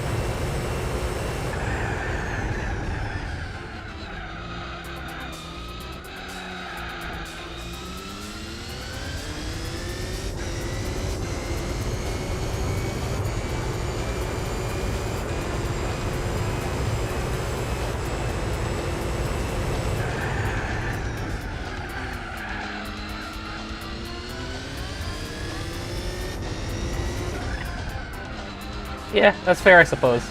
But for most circumstances, 0 as ASM and 1 trash TCS is like just enough. with higher TCS if like some cars are particularly temperamental, like the Speed 12 or something.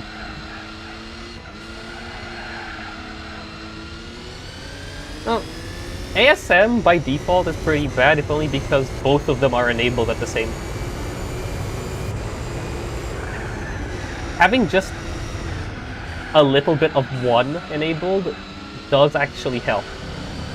And even then, not maxed out.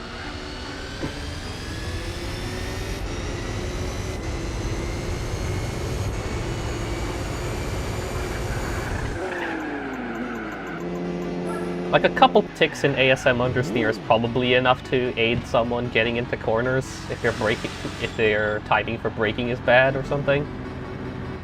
And a little bit of ASM oversteer, but without understeer, is enough to stabilize some cars, like the Auto Union Streamliner, which if you've ever tried the Retro Achievement for, you'll know is absolutely atrocious.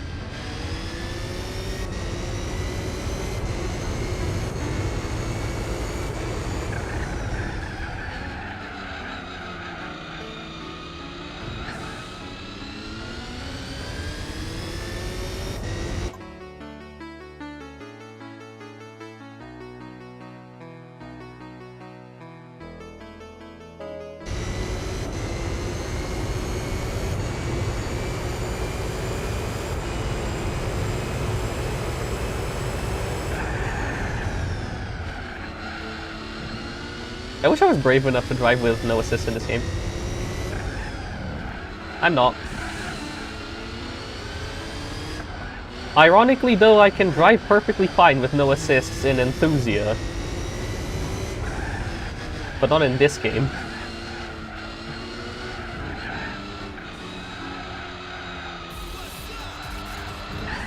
I guess it's because the wheel spin simulation is much more accurate than Enthusia.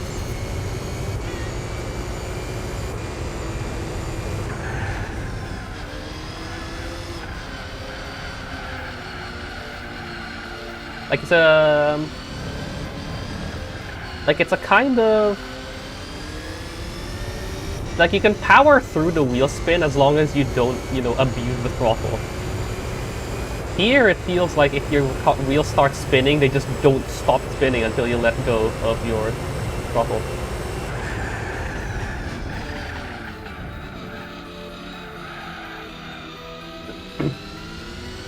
I do like Enthusia. I do wish I can like it more, but I do like it.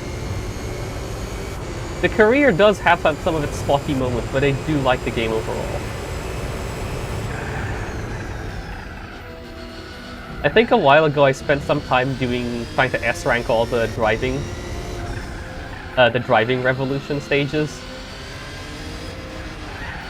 Got stuck for maybe 6 hours total trying to S-rank stage 17 for level 17, stage 4. If you know, you know.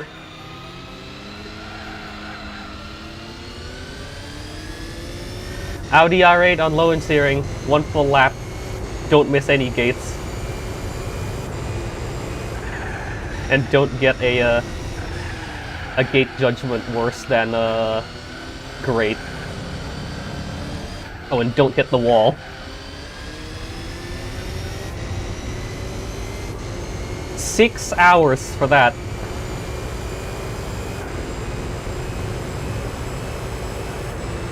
It was worth it though, because if you S-rank all the driving revolutions, you get all the cars available in arcade mode, so you can go test them all.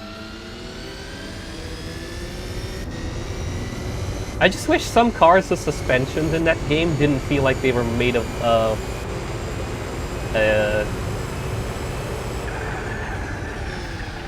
a waterbed, an old waterbed.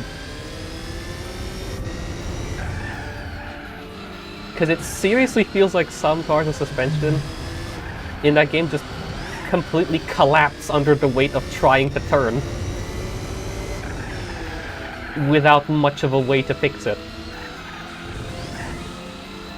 Because every time I try to increase, for example, the spring rate or the shock absorber stiffness, it feels like it has the opposite effect and just makes the car even squishier.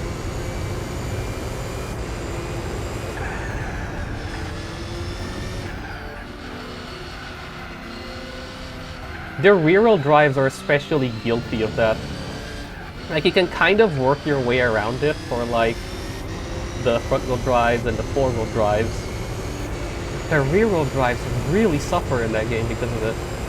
Which is a shame, because most of the cars in there are rear-wheel drive.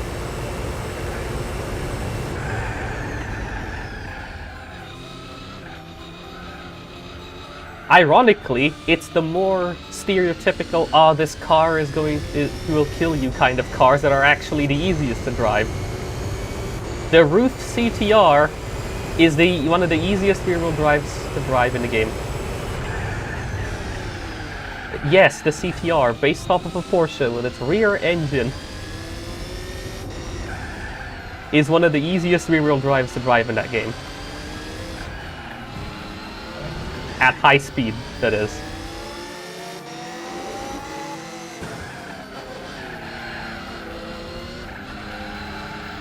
I could barely drive the Altezza RS200 that the game gives you in the one of the Tsukuba driving revolutions on the full lap stage. But the Roof CTR I can drive perfectly fine with no assists on the Nürburgring. When in GT4, it's probably one of the most difficult cars to drive without assists. So I'm not exactly sure what happened there.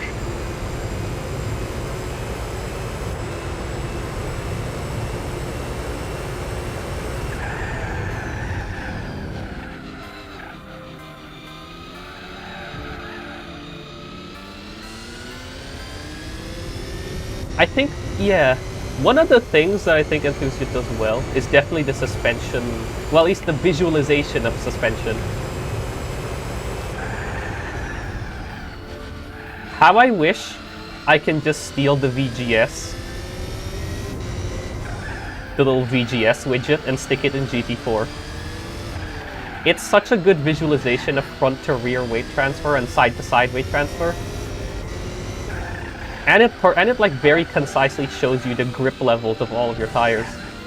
It's such a interesting. It's such a compact little widget that tells you so much.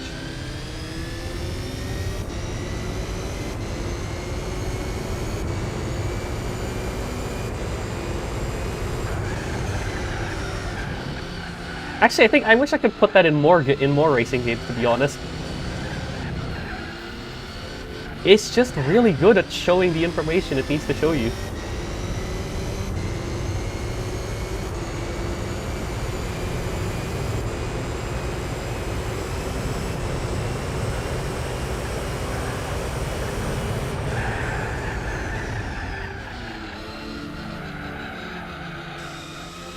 Also, the OST. Oh my god, I almost whipped. Absolutely. Absolute cinema, the OST is.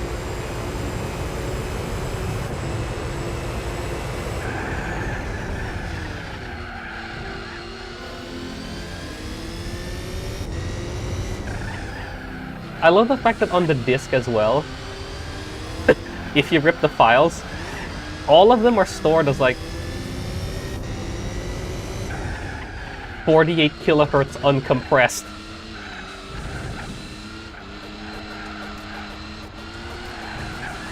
Like truly, they really committed to that.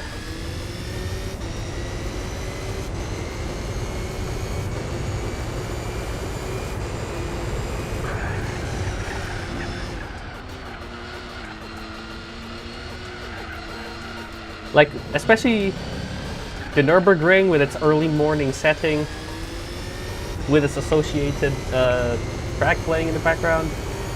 It's just perfect.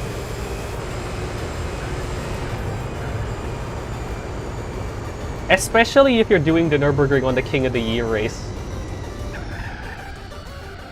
So it has such boss fight energy to it.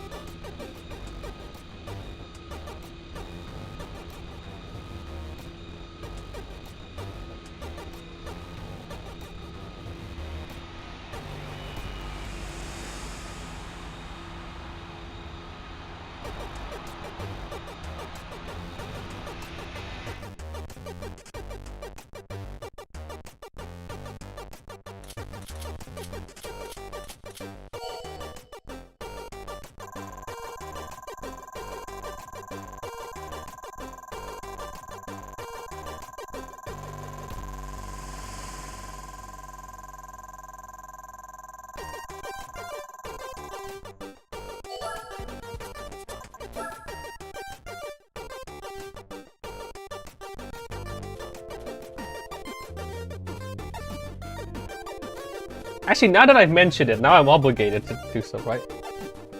I'll save it for Grand Valley onwards.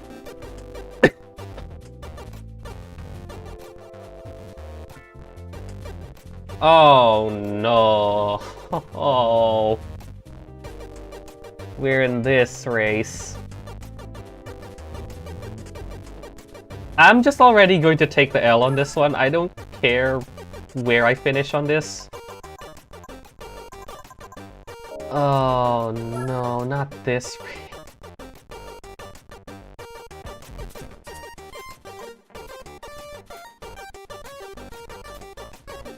Again, it confuses me why this race was left untouched in Spec 2. This eats tires, has way too many corners, which makes trying to drive a prototype actually... It's like the car wants to go, but it won't go. Well, it doesn't... It's not allowed to go. Well, I might as well just, Is it even worth having this... I might as well just take it off and, like, you know, shorten the gears.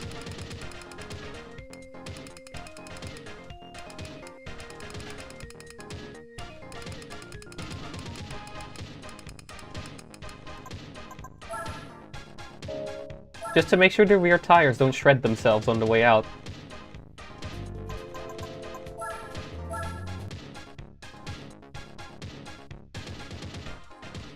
Yep, and hopefully this is the last session where I have to deal with every single driver assist. Because I'm already doing GTWC. Because I can't be bothered to grind on Capri Rally or something until I get enough money for an R8. So I'm just doing it in this. I already had enough money to buy the stage for Turbo, I might as well just do it.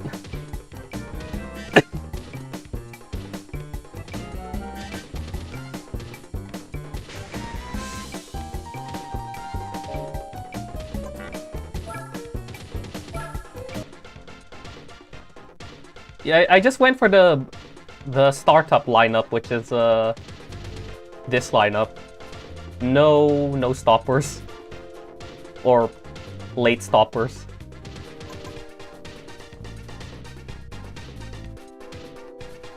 How does that blind me? The Toyota and the Nissan R92 like, trade facing the box and it like, trade places often. like, what?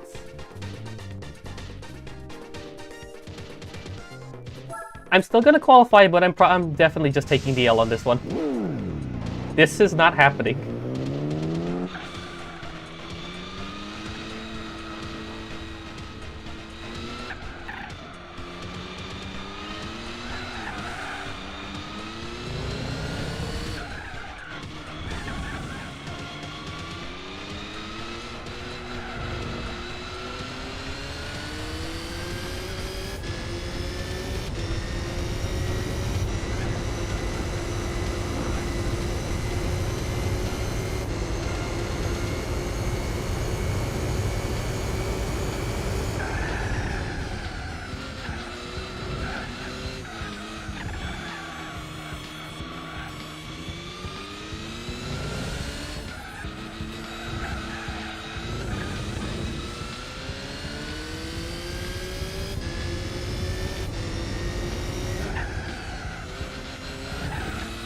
Did I even reach 6th gear?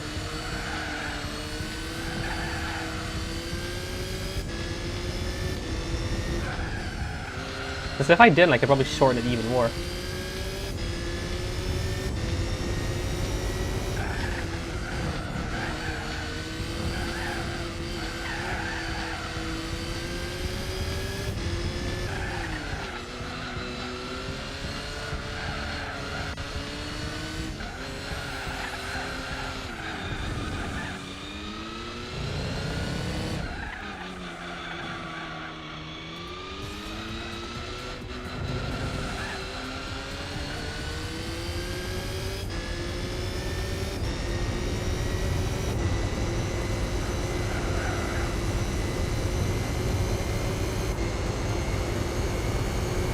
Okay, I can definitely shorten it.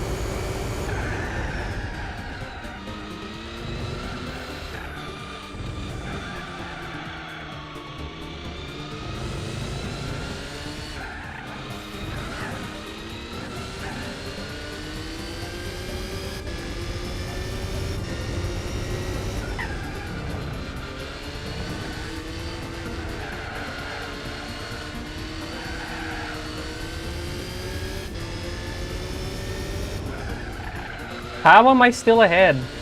I'm down on power. Oh wait, it's Paris. That's why.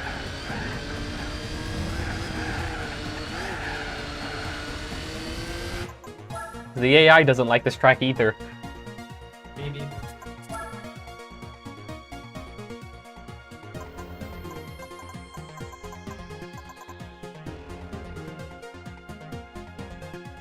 I was already pushing. Oh wait, no, that was because I was using the stage 4 in Hong Kong, which is why my tires were worn out by lap 9.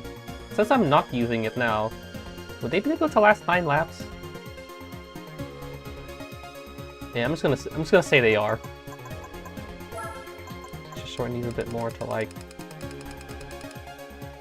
right there.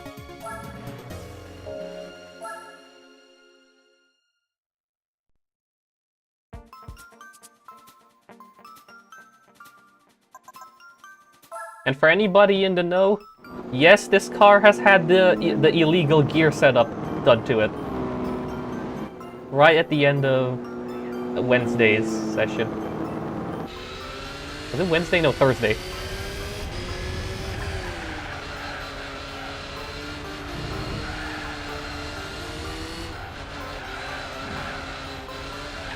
Gear setup too hot for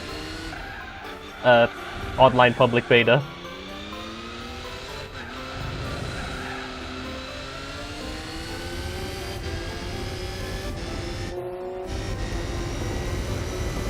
Or someone in T-Kanji's comment section called it the Todd Rogers shift. Oh my god. The Todd Rogers gearbox.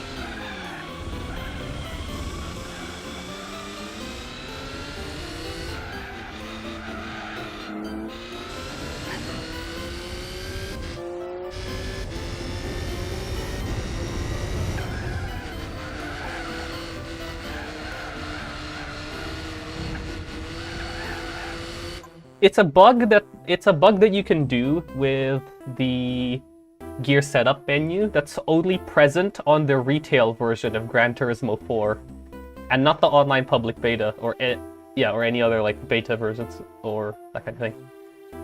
It involves exiting and re-entering the gear setup menu. It essentially lets you set ratios that are outside the normal bounds that the game allows you, by tricking it into thinking that you're using different final values by like changing the final, changing the auto in and out, canceling the operation, and going out of the gear setup menu and then going back in. It's cumbersome, but it's worth it for some cars. Like if you're doing a speed 12 tune, for example.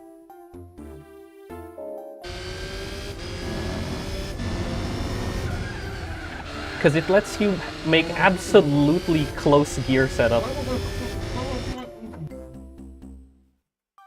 Because it actually is a bug. Unlike the more commonly known gear trick where you just change the final and then set the auto once, which can be done in any version of GT4, and it's also present in like every GT game that isn't GT1, because GT1 doesn't have an auto slider.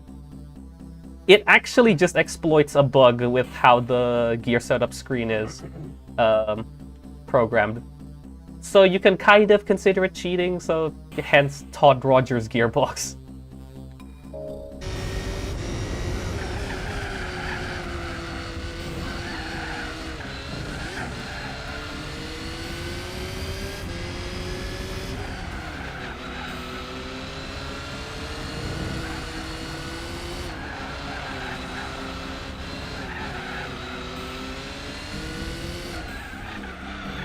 Because it's normally not possible to do those types of gear setups if you're not exploiting that bug. Even the gear trick doesn't let you get close to the type of things that it allows you to do. It even lets you make further gears shorter than previous gears. Oh, Todd Rogers is a, okay. So he was someone who previously held like world records for a bunch of games. I didn't mean to black. He cheated those records.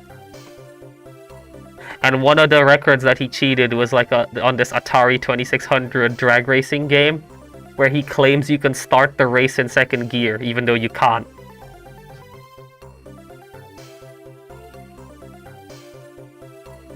Like, he keeps claiming, oh, there's this, like, exact button input or frame input that you can do to make the game start in second gear.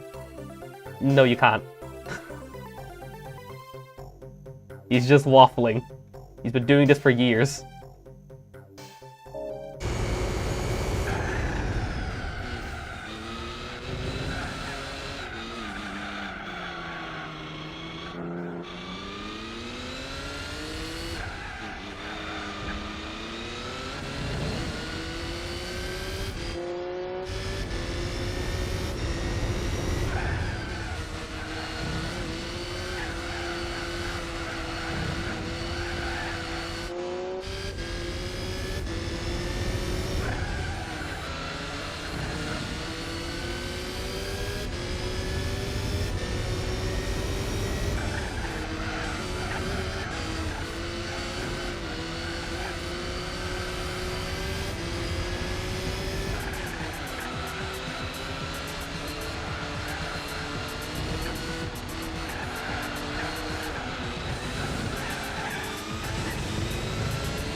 The thing that makes me say the gear trick is not a bug, compared to like the gear setup thing that I was talking about earlier, which I use on this car, is because the thing where you can change the auto slider, then set the final to its highest value, set the auto slider, then set your ratios in final, and never touch auto again.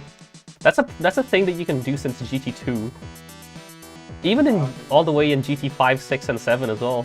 Auto is just called max speed, or top speed. But you can still do it. They've clearly kept the same behavior the entire way since GT2. So, I don't know why people keep calling it cheating. Because this is not a bug in the gear trick that I'm talking about now, which is just staying within the screen and just changing a bunch of things. GT1 doesn't have it simply because it has a different gear setup screen. You just have a bunch of values that you're allowed to change freely. Actually, unironically, GT1 has the best gear setup screen because it even tells you how tall your gears are and how the top speed of your gears. So I don't know why they made it worse in GT2.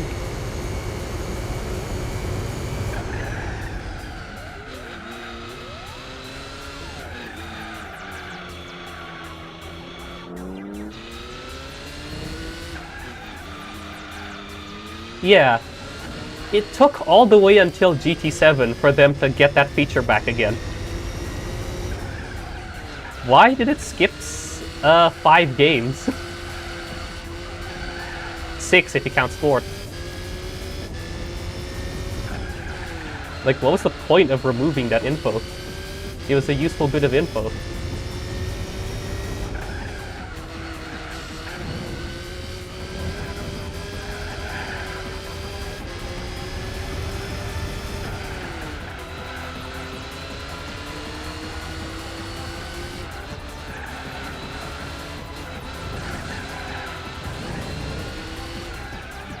Hey, I was running the Stage 4 Turbo in other races. I need this setup, otherwise the Traction Control 10 will have a field day.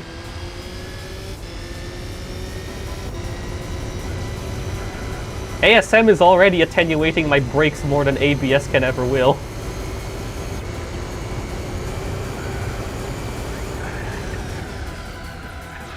No, Nissan. No, no shoving. I did shorten the final, yeah.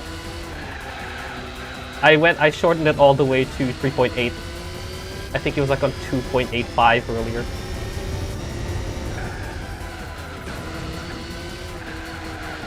It does exist. This car somehow has enough power to hit it.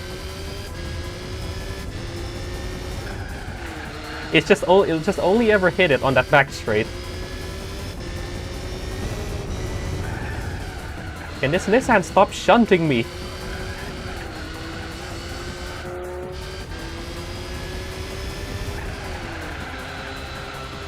It's been pushing me for the fast lap.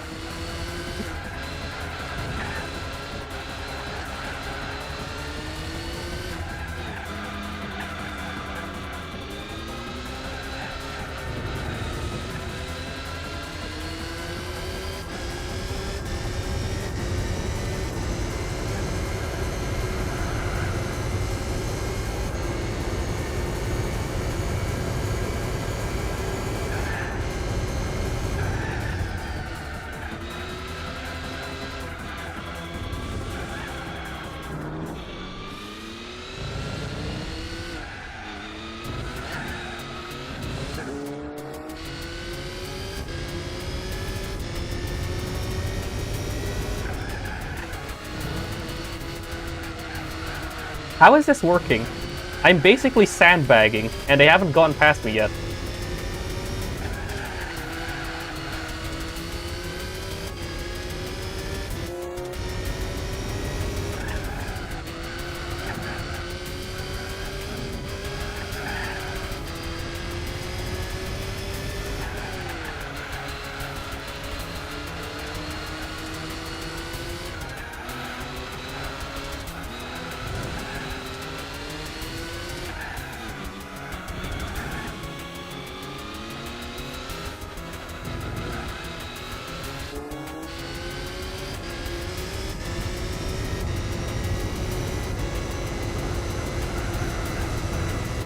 Yeah, I want to see if I can make these mediums last until lap 9.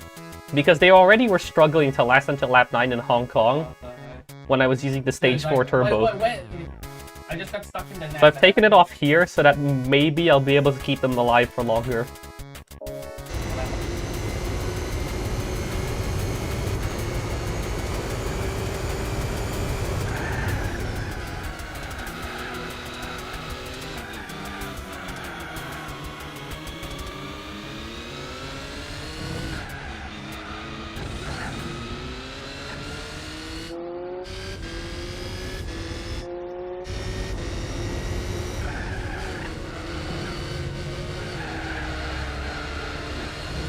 If this actually is a win, that is a 200-point win.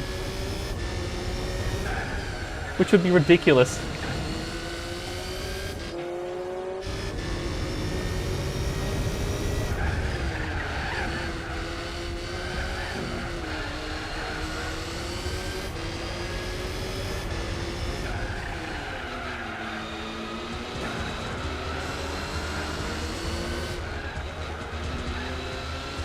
You'd be correct, I will pass on your greetings. Actually, no, it's slightly different in this case. Because last time it was, this time it's someone malding at Valorant.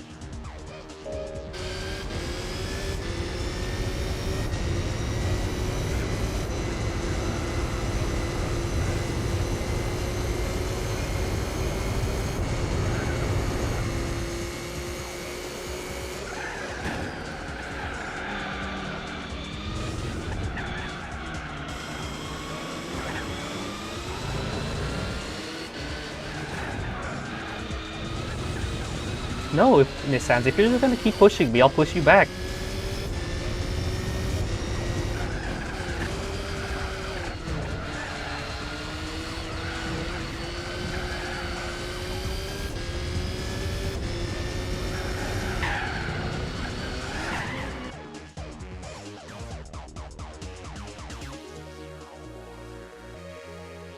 Controller disconnected.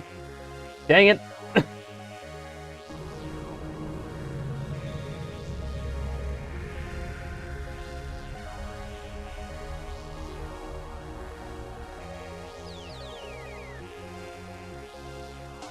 Okay, we're back.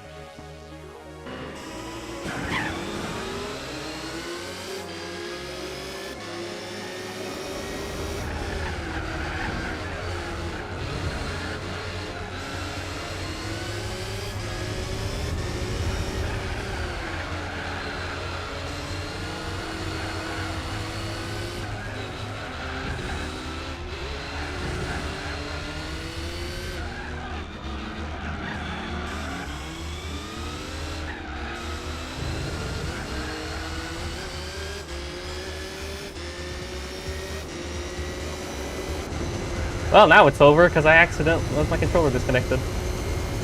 Oh well.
Okay, I'm gonna have to stop now. There's no way this is lasting until lap 11.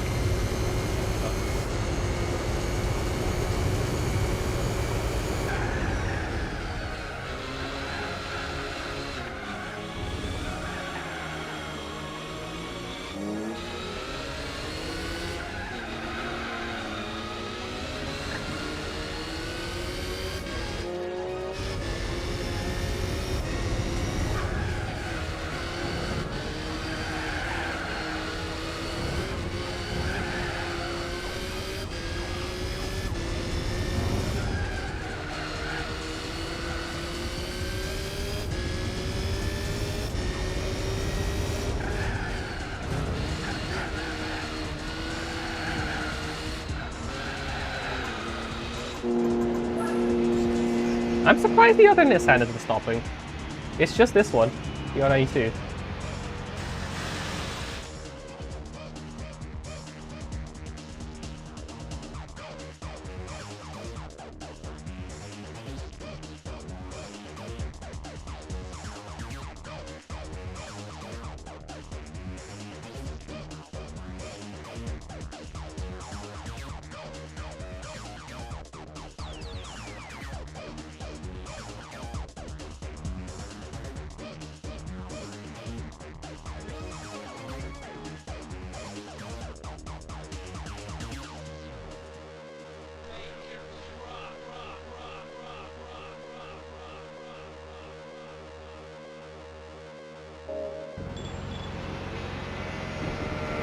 Hello, CLK.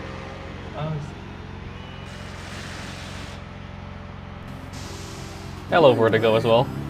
Everyone's coming in after the 9th lap.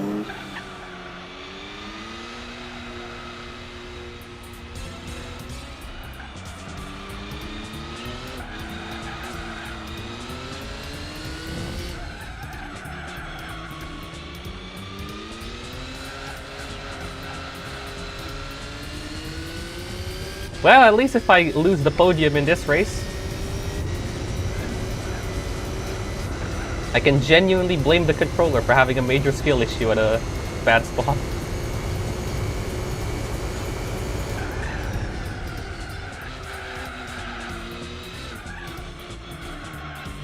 Because it actually did decide to have a moment right in the worst spot.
If I could have lasted all the way up to 11 on mediums, I could have swapped to softs. Because they would last approximately the 7 laps remaining. Yeah, because they would have lasted the 7 laps remaining. But no, that was not possible to go past 9. 10 is like tenuous. 11 would have been impossible. Tires would have been red, and the car would not be drivable.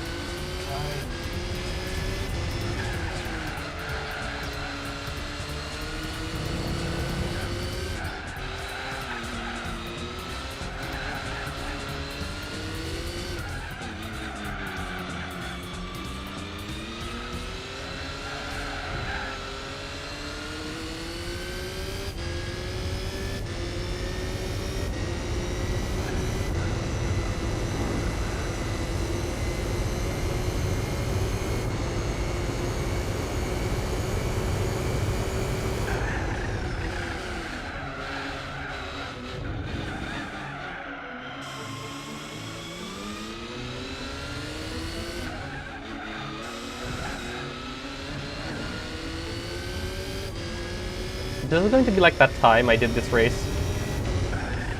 I did GTWC with the Vertigo. Where you've got a couple of decent races. And then you see all pro Paris, and it's like, what happened in Paris?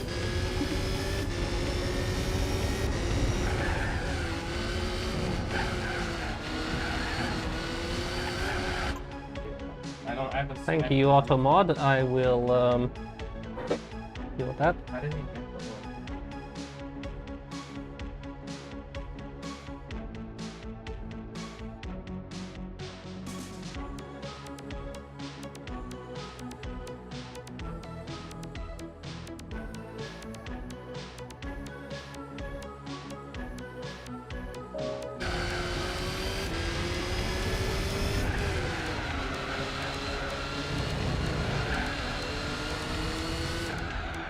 They finally managed to get Automod updated to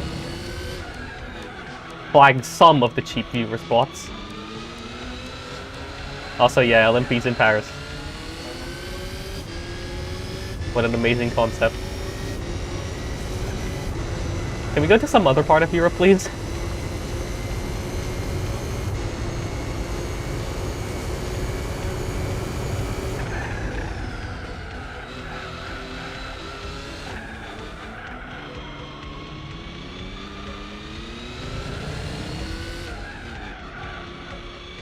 Okay, you know what? At least it's not Paris.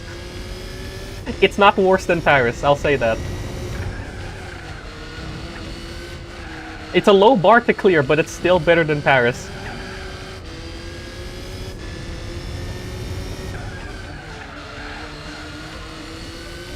And you know, I'm not a particular type of person who would go into the Nordschleife with an extremely stiff, low set car.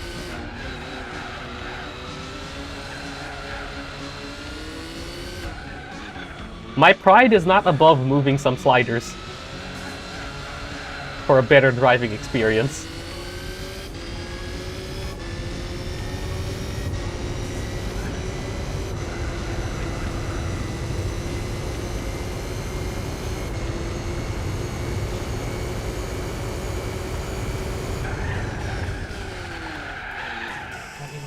Okay, well, it's definitely gonna be fourth then. That was solidified it. Oh well. I think we still have a good points gap.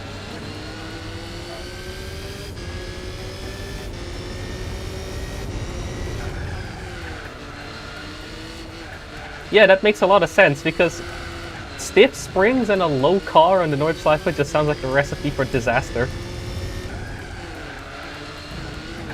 It's just going to be extremely bouncy.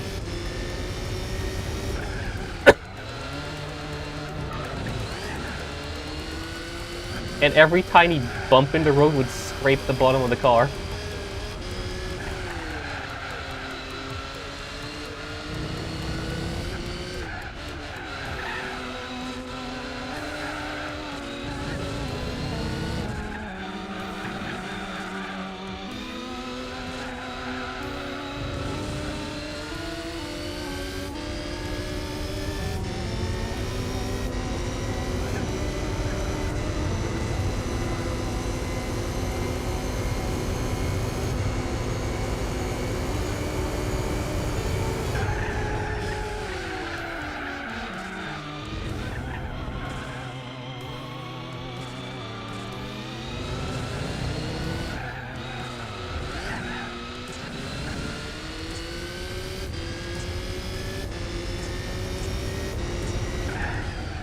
Or as I like to call it, Le Mans died for Nürburgring 3 laps.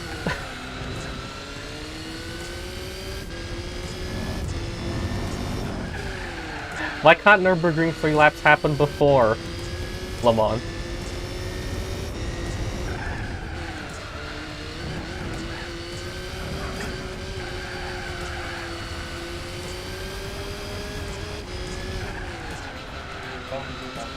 So you at least have a track to relax on afterwards.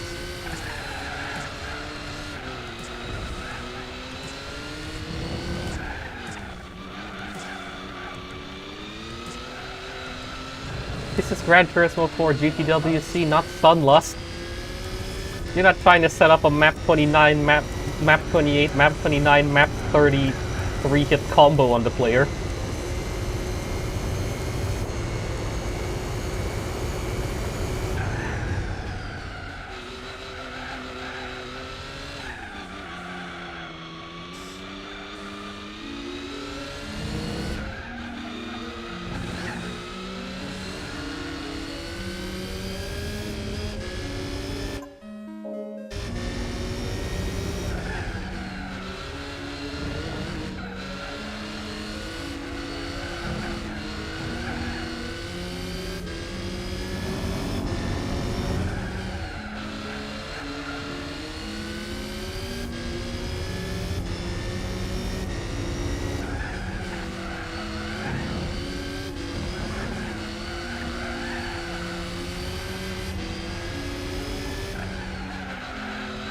That would be hilarious.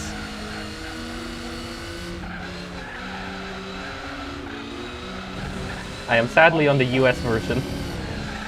On the US version of the game. And I don't have the Jaguar ahead of me.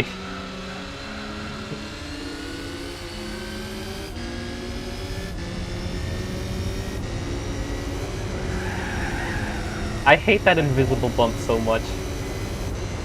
You can't see it at all, and it knocks your car so far up.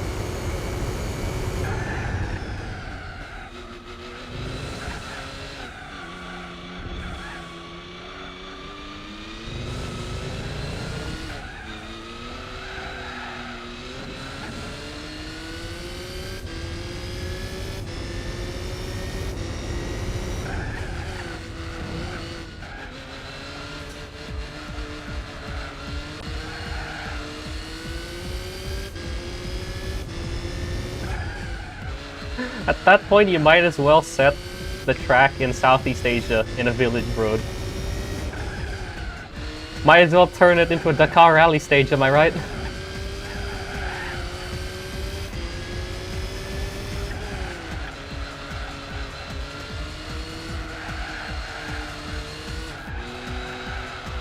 Hey, people are brave enough to drive minivans and the world's smallest scooters on those roads. With bumps bigger than my arm. Surely we can get some prototypes for race on there, right? Coolest.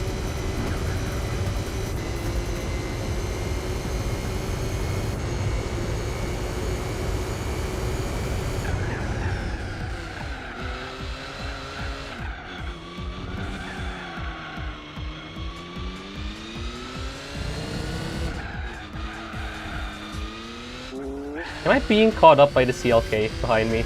No. Really? No!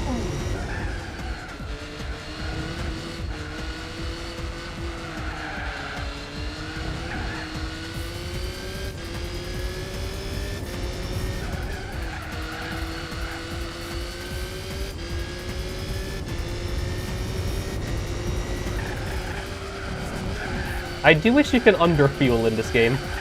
As in, underfuel on entry. I know it doesn't do very much, but you know, it's the placebo that counts. Because I swear I always end up driving faster when my fuel gauge is lower. Not through the fact that the car is actually lighter, but just through sheer placebo effect.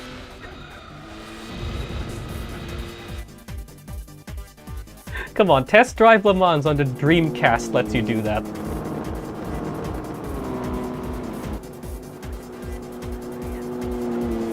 That game lets you underfuel when you enter a race. Why doesn't this game let me?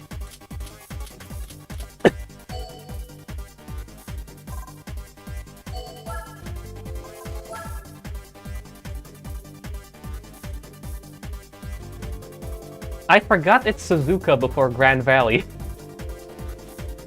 I keep thinking it's Grand Valley then Suzuka.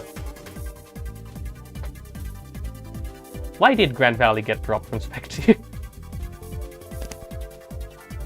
What did Grand Valley ever do to people?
Vertigo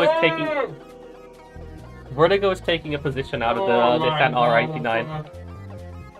I am predicting the Vertigo is going to take up a win over the R89 and the CLK. It's going to end up in fourth. Third is probably too ambitious.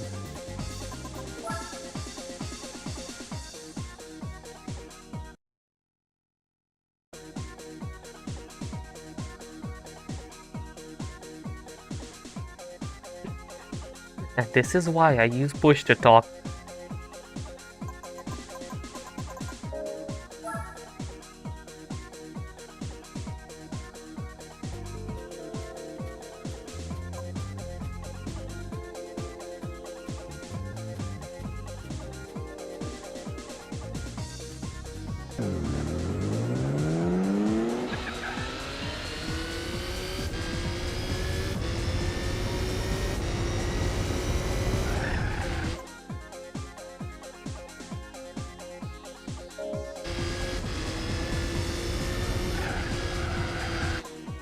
I've just realized I forgot something.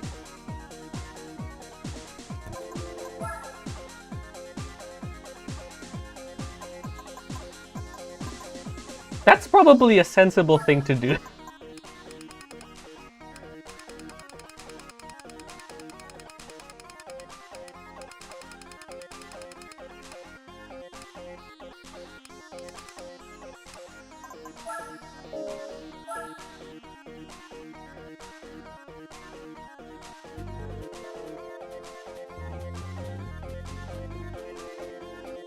Almost forgot the turbo in the garage.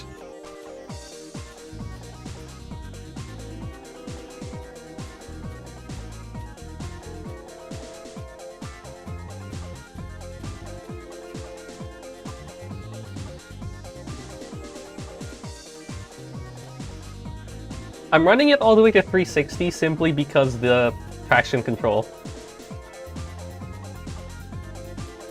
Like, if I was running my normal assist setup of 001, I would probably only put it to like 320, 330. But since this is traction control 10, I want my first gear to be usable. Because I'm probably going to be spending most of this race in first and second. God.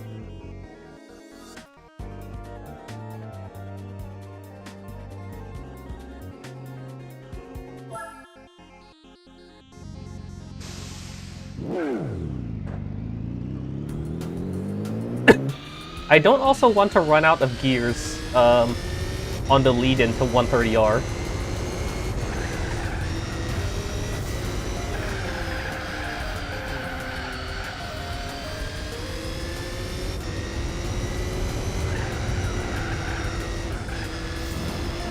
Oh great, now we're doing a worse version of, is this S12? Yeah, S12. It's like S12 9 times in a row, but with worse assists.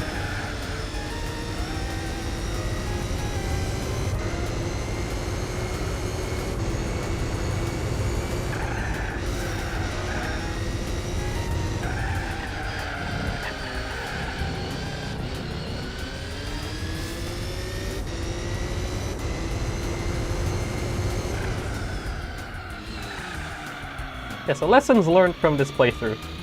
ASM will attenuate your brakes. So if you have it on, your car's braking will feel way worse than if you turn off the assists.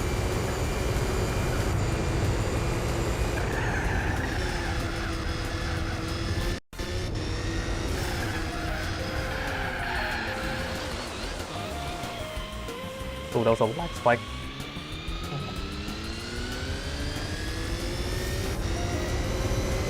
Traction control is the least offensive of all the assists. Even when maxed out, it's not that bad.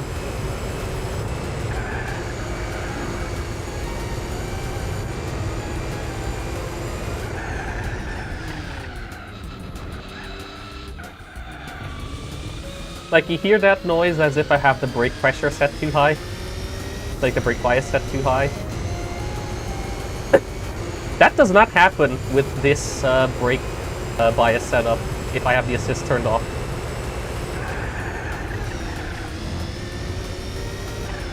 And slowing down becomes exponentially more difficult when turning. Like, trail braking becomes impossible with this setup, with this assist setup. Like, the car will just refuse to slow down.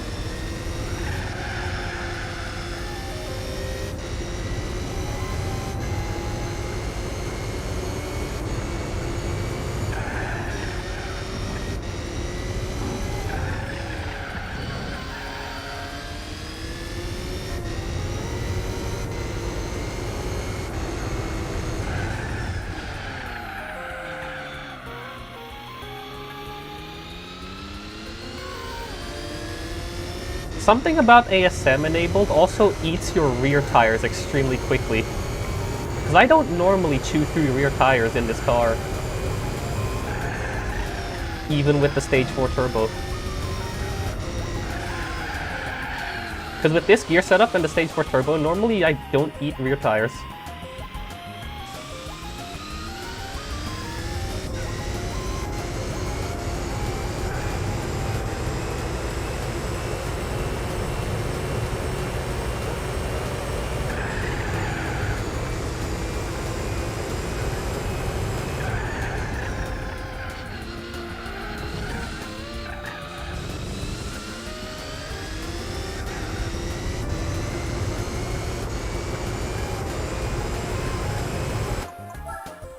So yeah, the assists are just bad in this game. Well, specifically ASM is basically just not worth using. What is going on? Unless you're like speedrunning and you use ASM understeer to help with your cornering, so you don't have to be as precise. Like, that's like the only circumstance that I think of that the assists are actually worth something. Oh wait, no, there is another circumstance. The Auto Union V16 Streamliner achievement for retro achievements.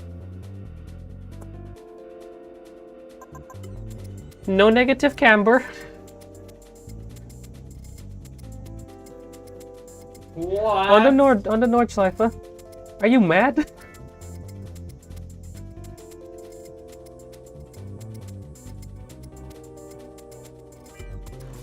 I'm thinking RM, RS, because this should be able to last 6 laps at least on mediums. Because on a bigger track like this, the tire wear is much more manageable.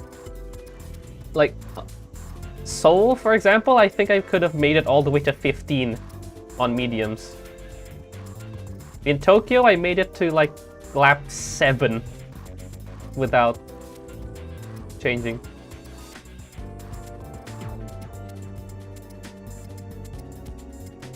The retro achievements in this game, you have your typical things like, complete this license, gold this particular test, beat this mission, complete this endurance, that sort of thing, right? The ones that I'm usually like going on about are like the individual car achievements, or some of the more side questy achievements that aren't part of like the game progression. Like the achievements for individual cars, most of them are like, oh, get a certain amount of A-spec points while driving this car and winning a race with it. There are some that give special challenges that you have to do to get the achievement. The yellow bird, for example, to get its achievement in vanilla GT4, not the Spec 2's retro achievement set, you have to do a hot lap of the Nürburgring with sports hards, no assists in arcade mode. A clean lap, so you're under license test rules.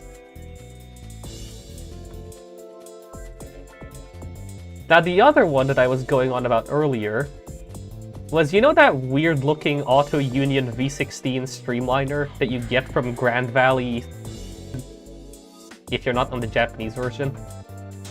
Maybe you might have known it from Pro Street Papega mod, because I think it's also in there. That funky-looking aerodynamic car from the 50s. Yeah, so you have to do a hot lap of the Nürburgring in that thing on racing softs. But here's the kicker. Again, you're on license test rules, so no touching grass.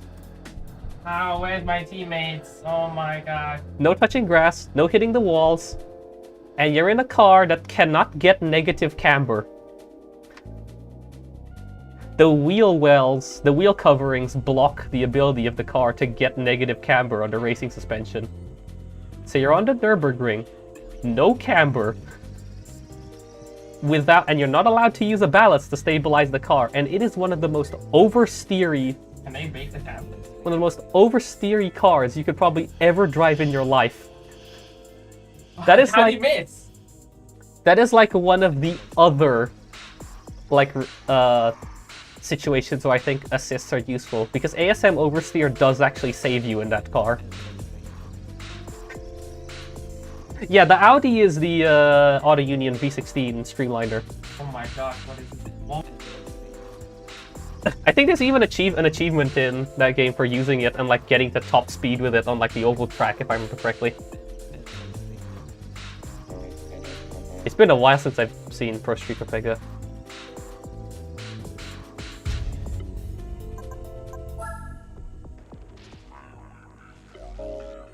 Oh my god, I forgot I put that automatic response from the bot every time somebody types in Mercedes.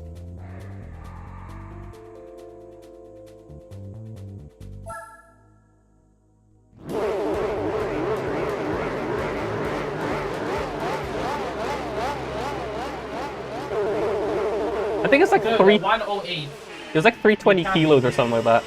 320 kmh or something like that.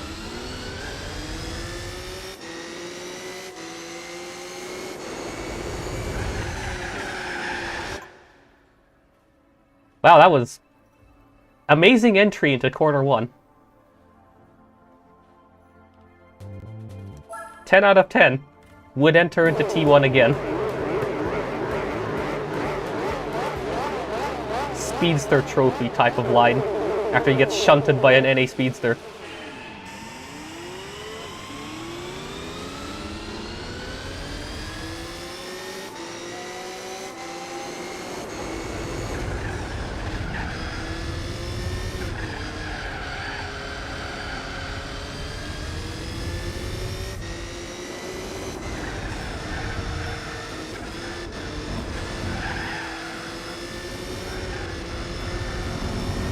Every time someone mentions Suzuka and F1 in close proximity, I just get reminded of that one parody video. The Formula Sushi video. Where the track in that video was basically Suzuka.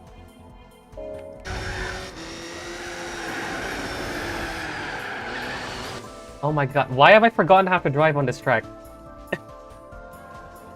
I was driving on this track earlier.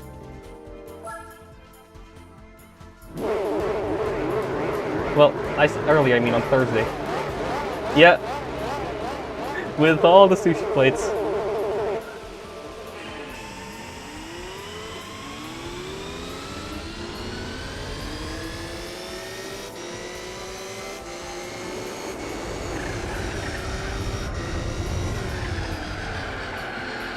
Oh, I know why I forgot how to drive on this track. I'm on mediums now. Not softs.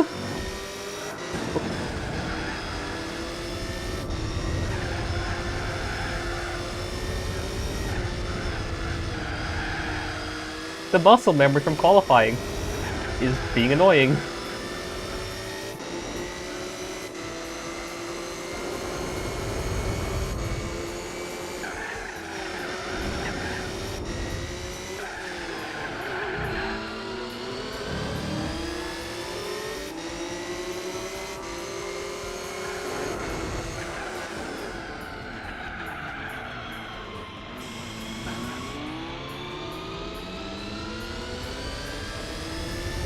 NCS stuff is pretty good, yeah. There's a lot of like hidden, like really good ones in there.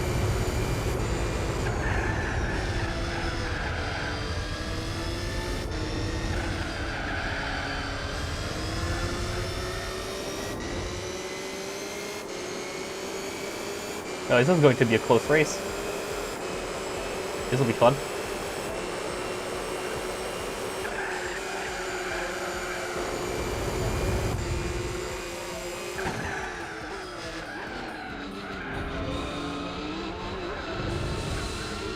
Where are you going?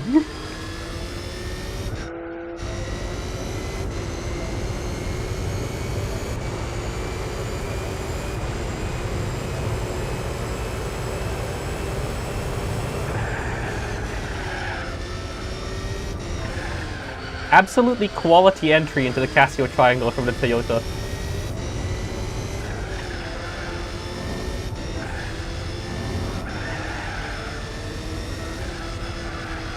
I give that a 7 out of 10.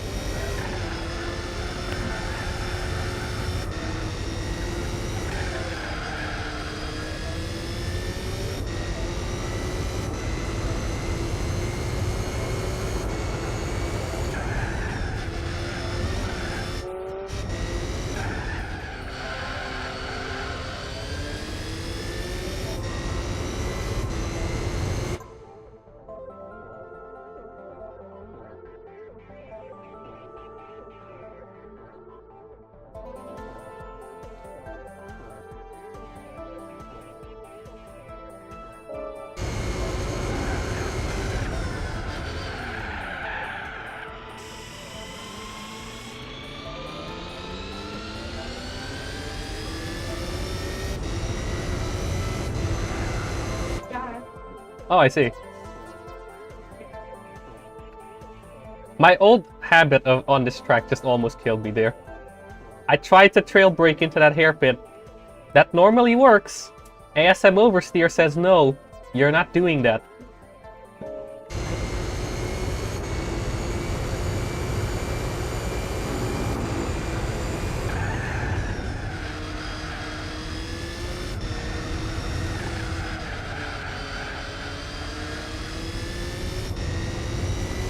It killed my brakes. I need my brakes. They slow me down, but I need to slow down.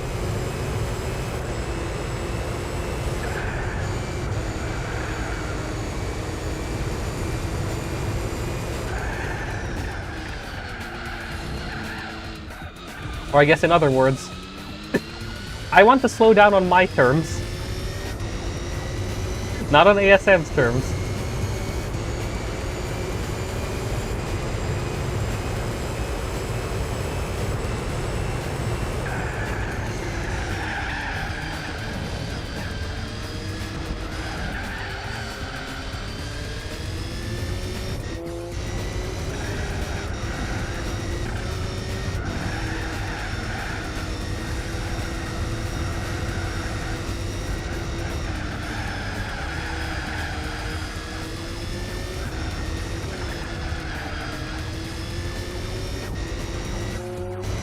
I think I'm about to be murdered.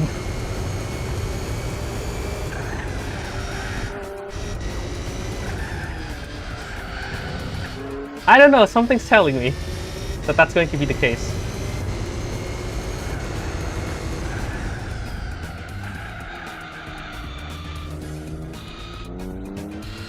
Maybe not here, but maybe at 130R.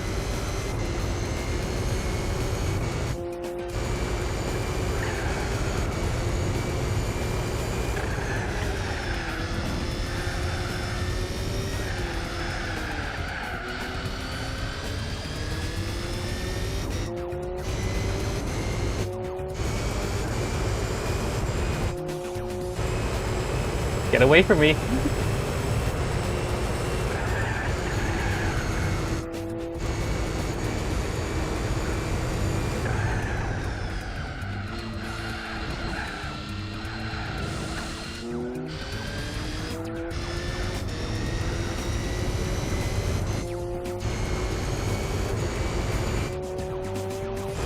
He's still there.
Oh, that was such a bad entry into that corner.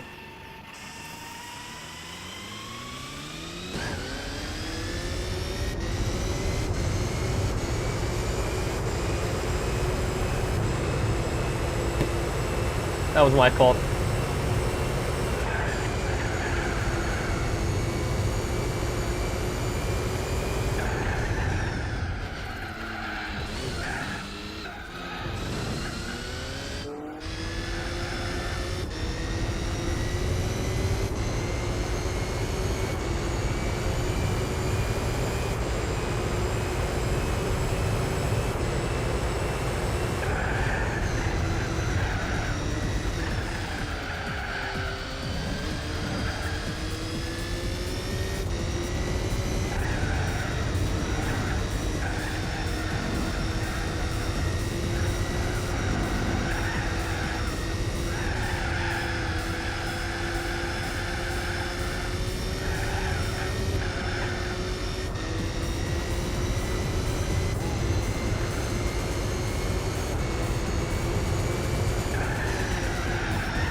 And making up time at least.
Ouch, that was bad.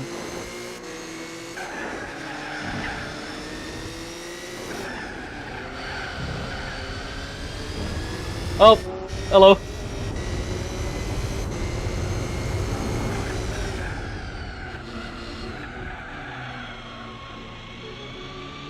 I'm stopping now. Because What? I want to make sure I can stay on a set of softs. Oh, how is he low?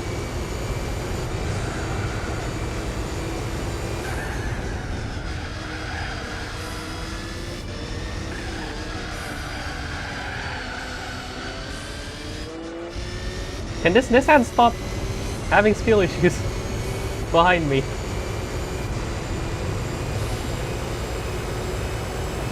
Yep.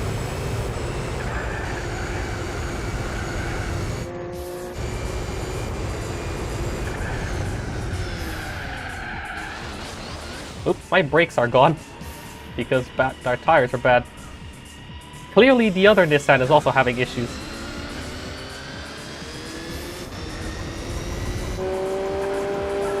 This race is cursed. As per usual, this race is absolutely cursed.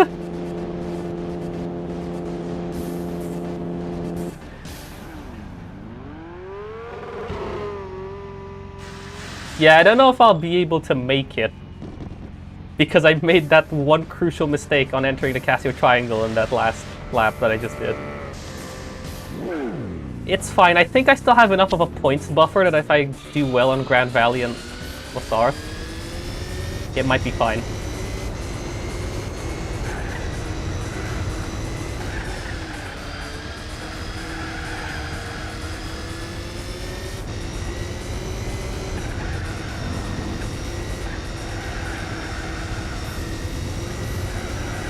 I am on softs though.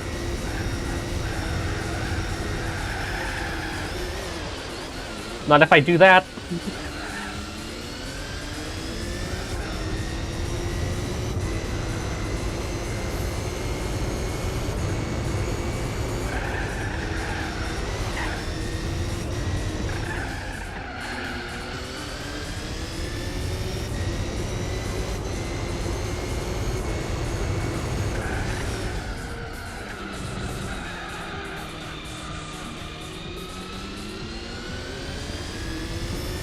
Get the R89.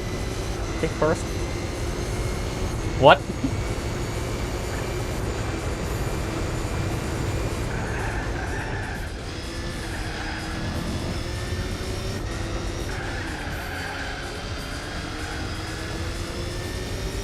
Oh, no, there it goes.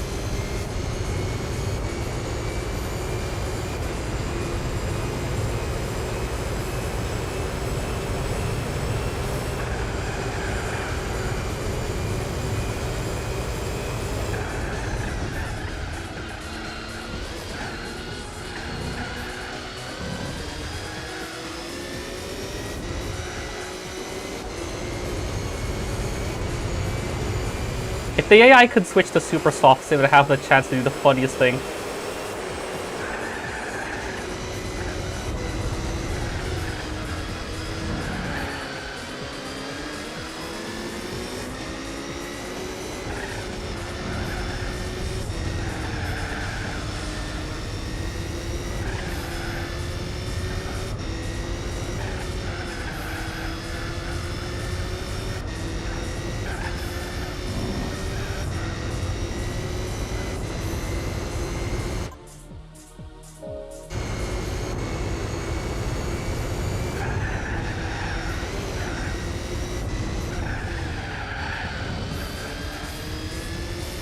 Let's see now. Oh, hang on. I think the softs will actually outlast the race, so I can drive on these as hard as I want.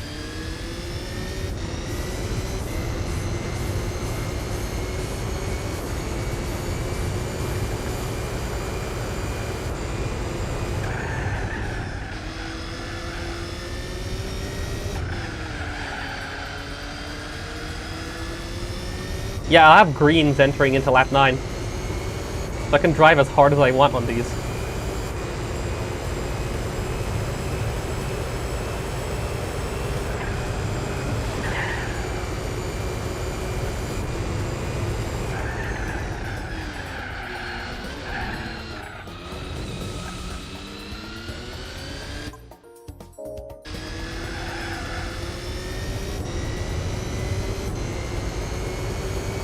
I see him, he's there.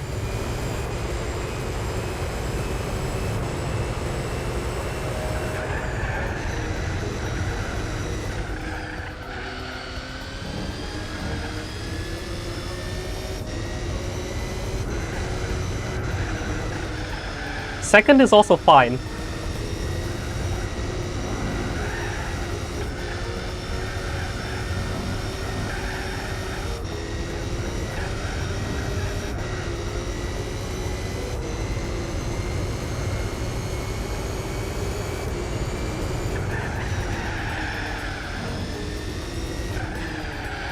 That was almost disaster.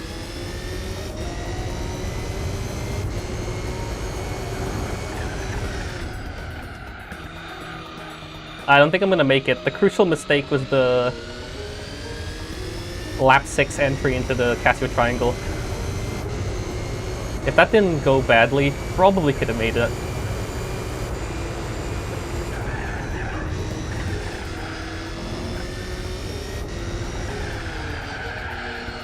I don't think I'll be able to reach him by Casio. Yeah, I don't think I'll be able to reach. I think he's already gonna be he's already gonna pull away.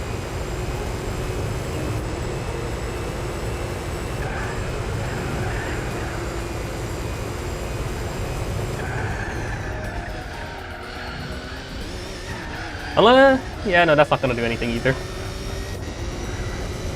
It's fine. Second is good enough, I think. I still have quite a buffer, I think. I still have a good buffer, I think, in points. So let's see. How are we doing? Okay, so I'm 1 point ahead. So ideally, I would win both Grand Valley and La Sarthe.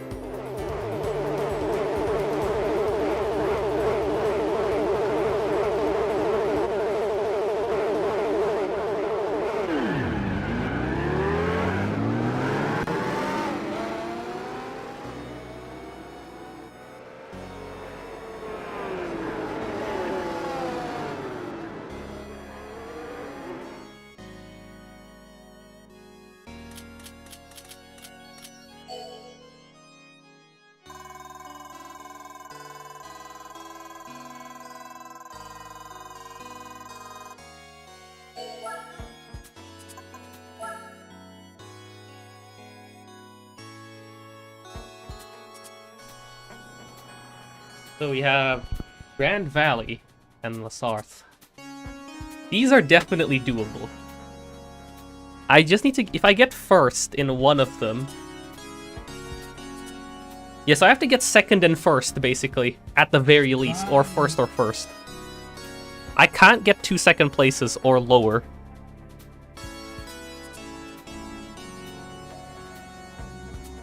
Yeah, I think it's doable.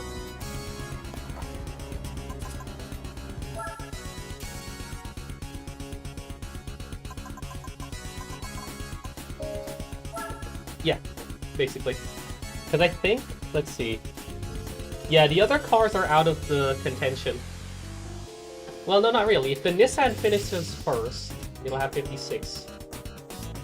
Actually, yeah, true. I would have enough buffer for the R92. It's just the Toyota they have to worry about.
I'll still qualify, because that's still quite a decent bit of extra buffer I have for the grid start. Because I know I'll fall behind during the grid start because of my first gear.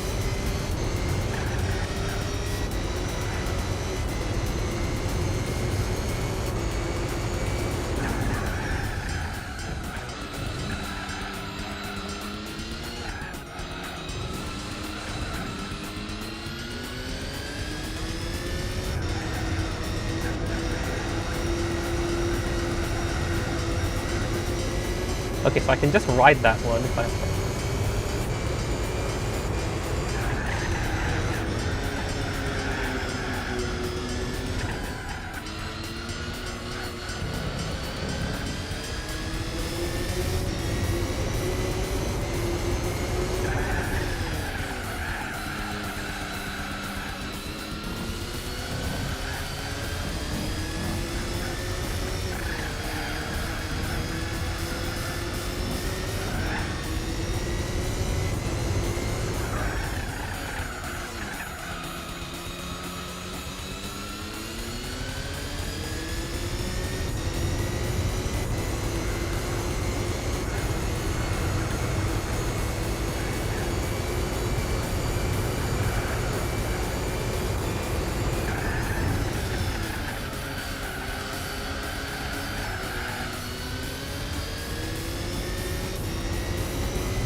Gonna go for medium softs again, I think.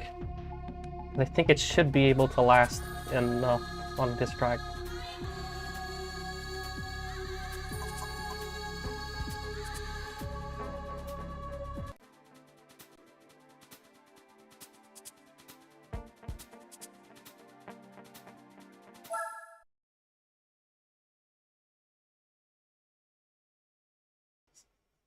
One second. You'll be safe.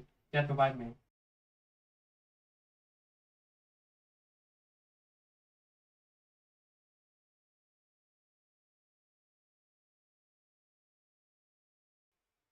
Let's see, which one is it?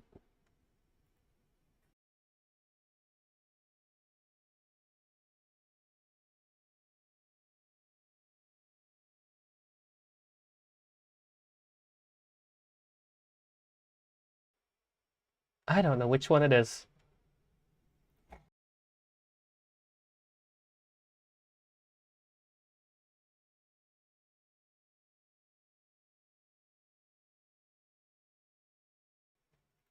No, not that one.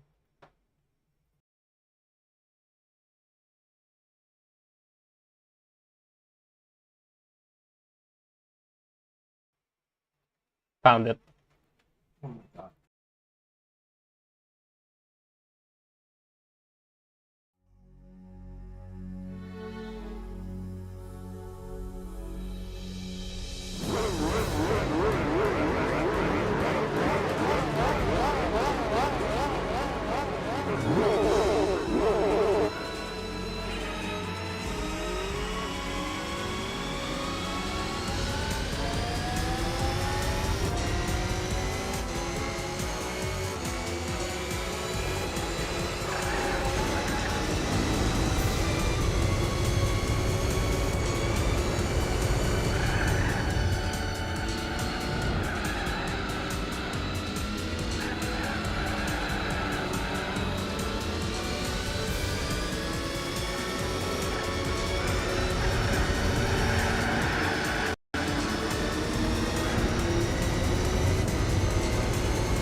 course I had to put this on. Dude, what? This track is used in the Grand Valley of the game it's in.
Okay, it's gonna have to be medium, medium.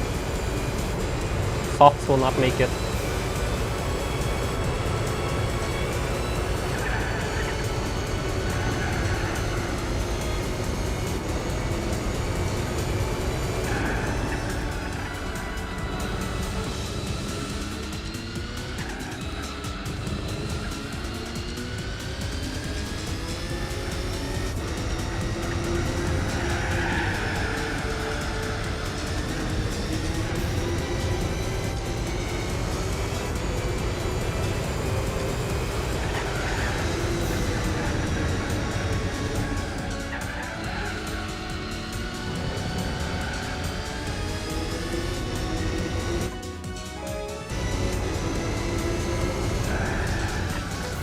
I didn't do that every lap. Just saying. Only on these current laps because my tires are dying. And I think one other lap because I actually did it. Yep, my rears are dead. They're so dead. Yes, it is. This is the theme from Lowen Searing. That track. The one that looks like a hodgepodge of several tracks clammed together.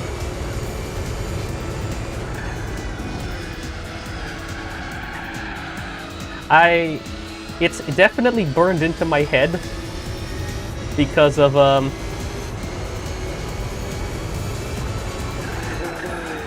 I spent 6 hours trying to S-rank the driving revolution on this stage. It's basically Mission 34 all over again. And also has that one mirrored Eau Rouge Radillion right at the end. Because of course it has it.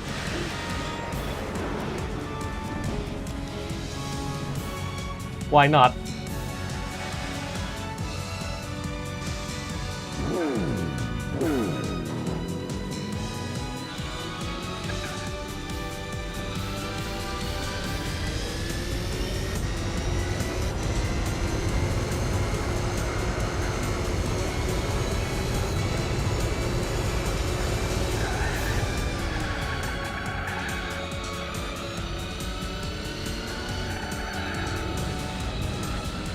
Yep, and we have one less lap to do this stint, like in El Capitan, so we can push harder than earlier.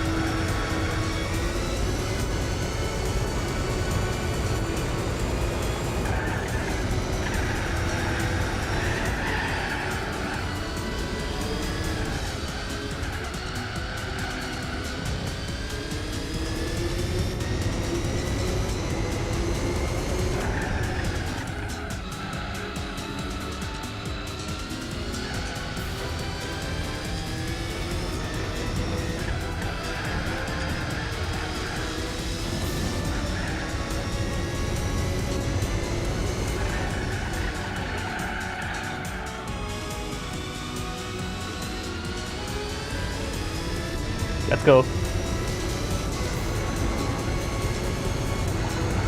That's our main rival in the pit.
I almost missed the braking zone there.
in time too.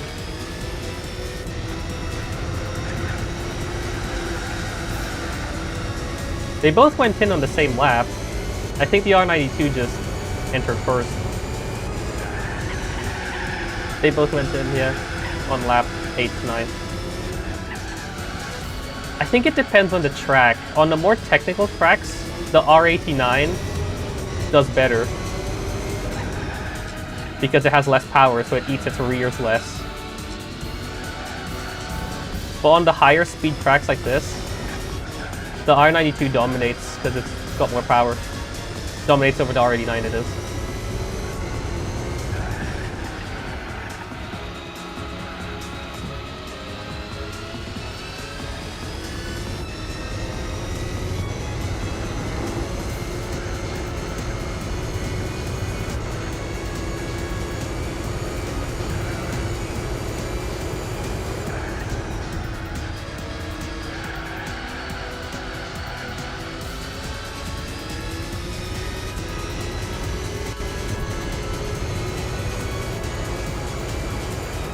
That's a good question, actually.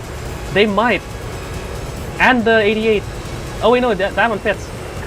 The Toyota hits in, doesn't it? On lap 3.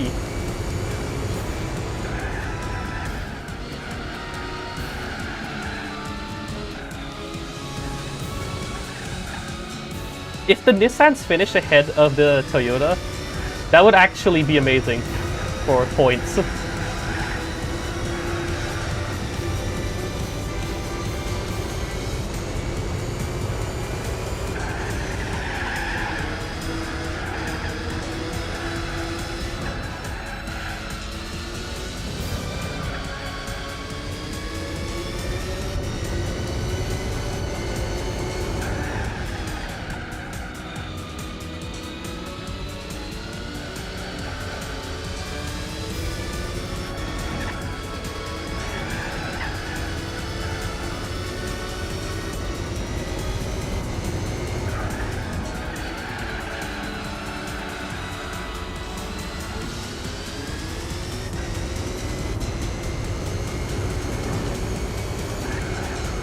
Who's this in front of me?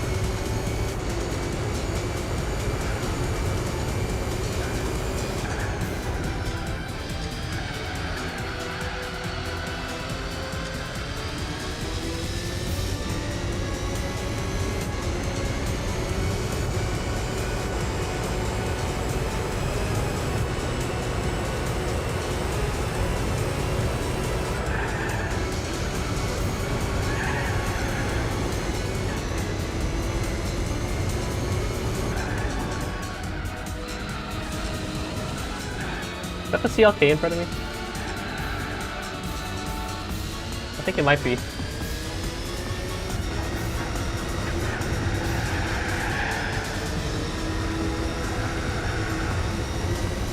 Don't ask me. That's just what the files were called when they came out of the ISO. I still can't believe a direct game rip yields you 48 kilohertz audio.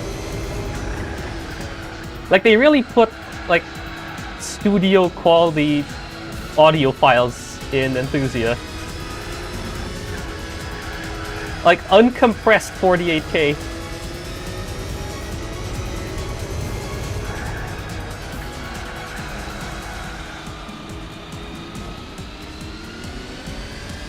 Oh, it's the Vertigo.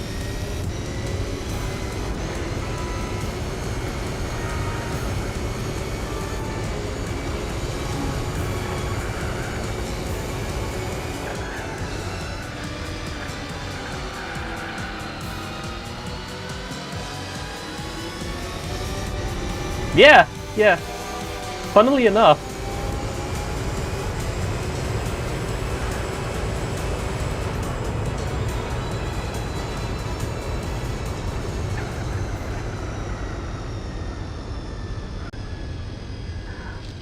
Funnily enough, Nenkai actually does have like a thing to rip out the data from Enthusia. Of course, the files are going to be in like this binary format. If you're going to want to play them, you're going to need like the If you have Foobar 2000, there's a VGM stream plugin that you need to install. Or you have to convert it using like a tool to convert from the format that it uses. But yeah, it's just raw 48K PCM, 16-bit PCM.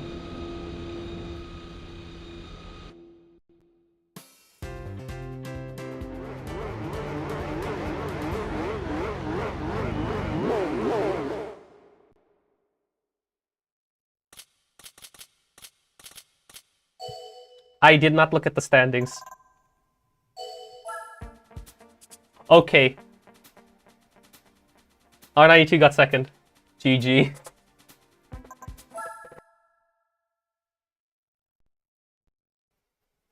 I mean, I still have to actually do the race. I can't skip it.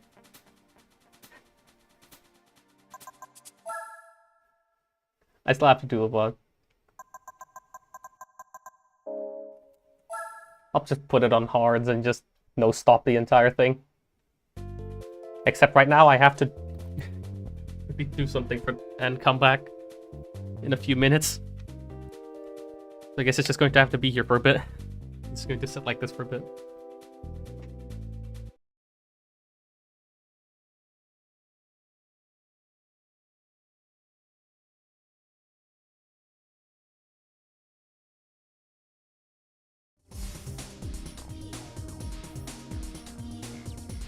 I'll just put this on in the background for now.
Let's finish this.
Why is the vertigo starting in second?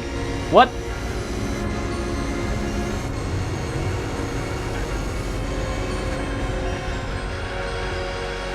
What do you mean the vertigo's in second?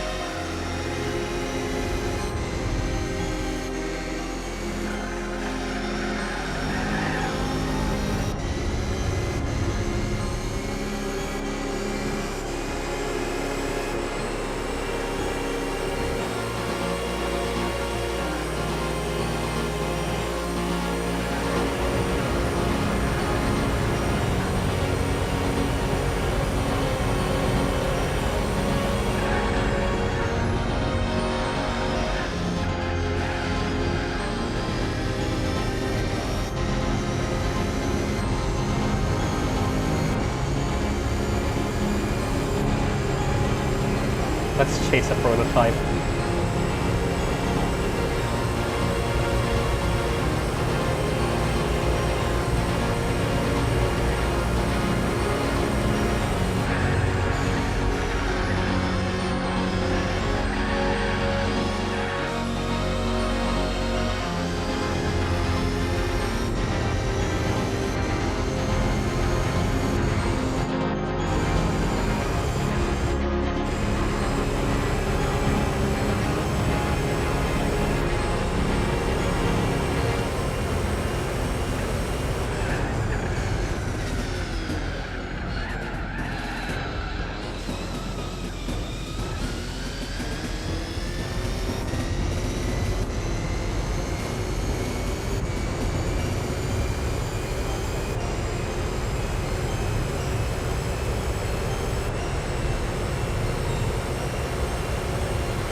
Try not to get mortared before the curves.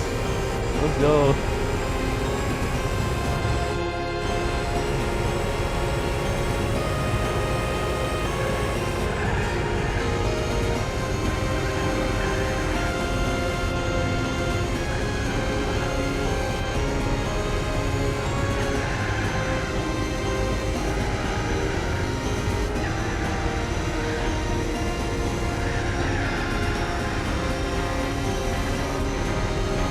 It zoomed away, but maybe. There's still a chance.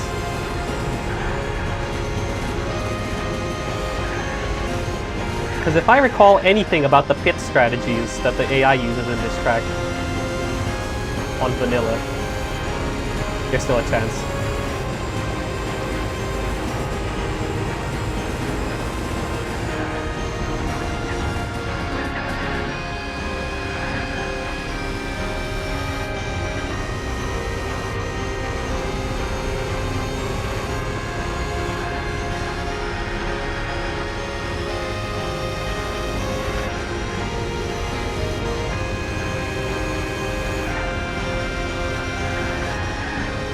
It's not losing me that easily.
Yeah, it's not getting rid of me that easily on these, on the ball sand.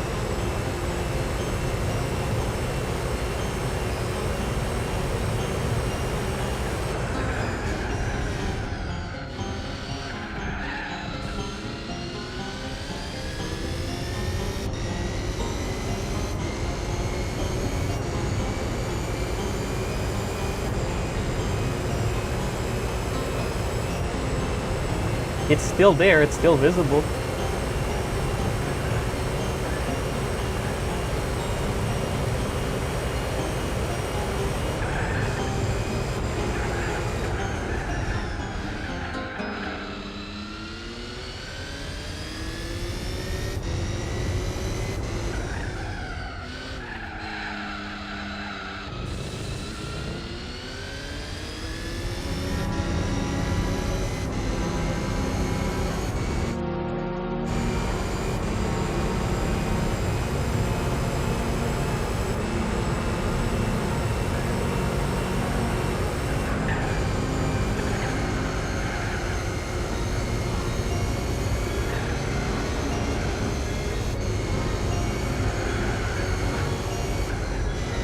Yeah, here is where I had the biggest advantage, because downforce, and it's on mediums and I'm on hards.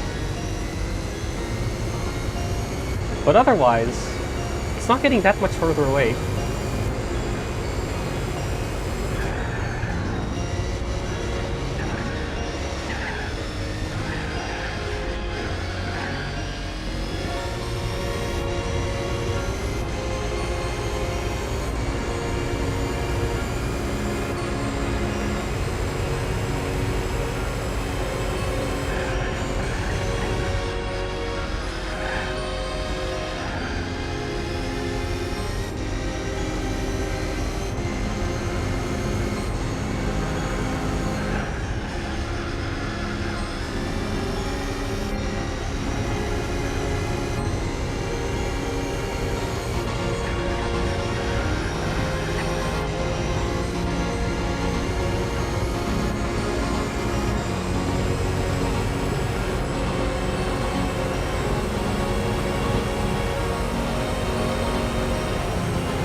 I'm actually gaining on it on the bull sand, on the chicanes.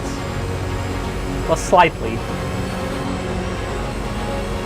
Not a lot, but it's still a little bit.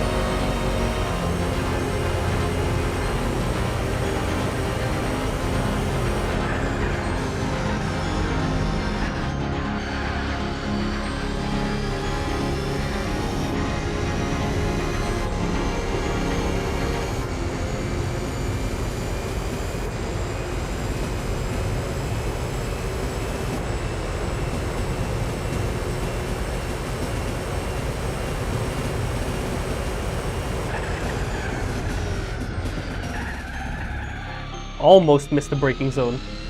That would have been bad.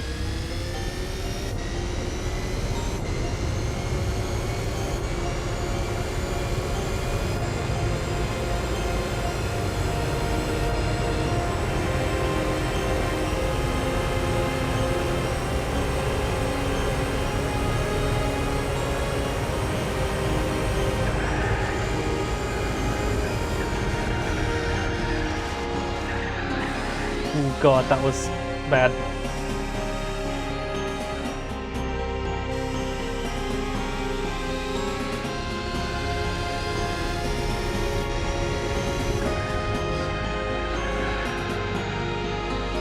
I'm not worried yet, because if I remember correctly, something that happens with the AI on this track. I don't think it's over yet. It's not over till I cross that finish line.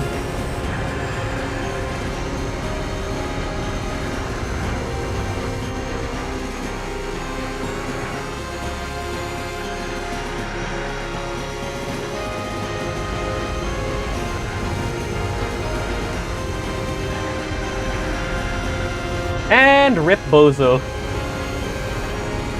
There he goes.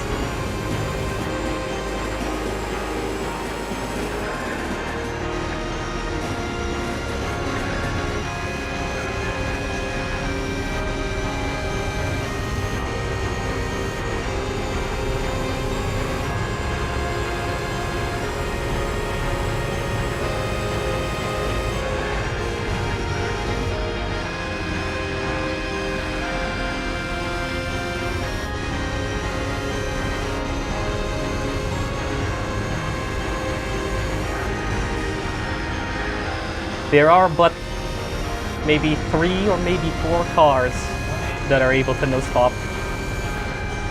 And the 88 CV is not one of them.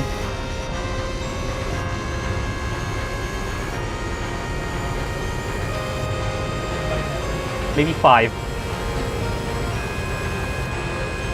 That is the question that we will see with the R92 up ahead. Will they? Skill issue.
Didn't screw up this time.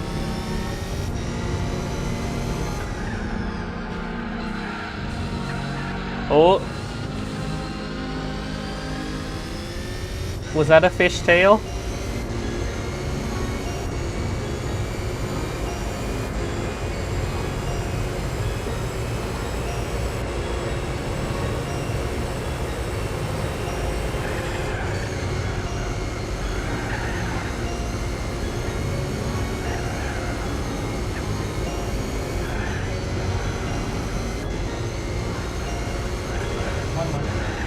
Oh, there he goes!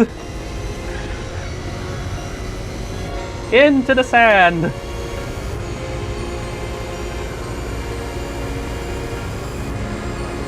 And the other one did too.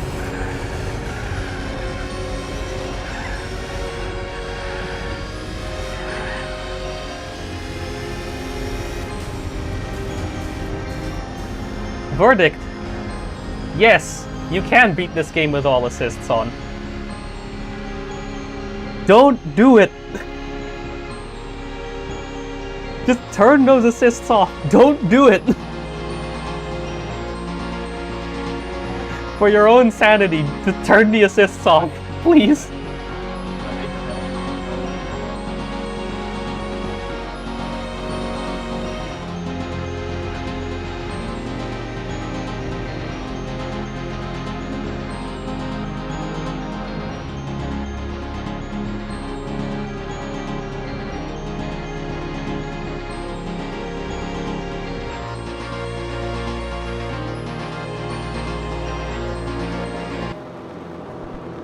Let's see what happened to him.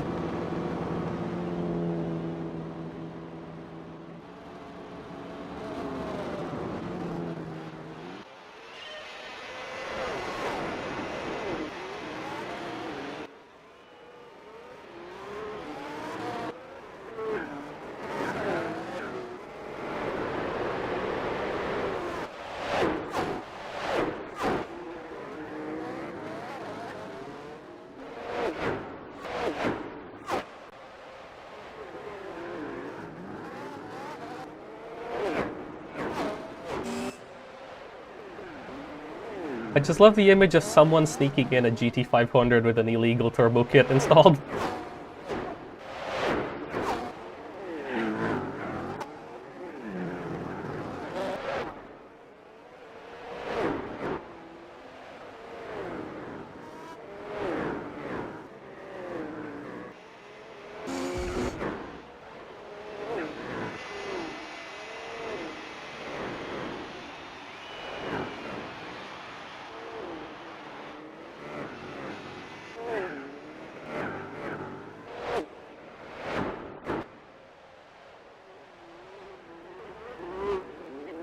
Nice job, guys. I think it's more time to just get off this cursed save and go back into the land of sanity, where we don't have to use all the assists. Okay, I guess we deserve one victory lap in a good car with no assists at the end of this. And I know exactly what car I want to do a victory lap in.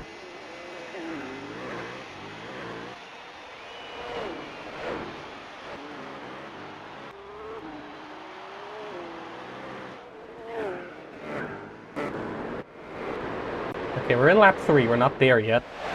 One more lap, and then we'll be able to see what happened to it.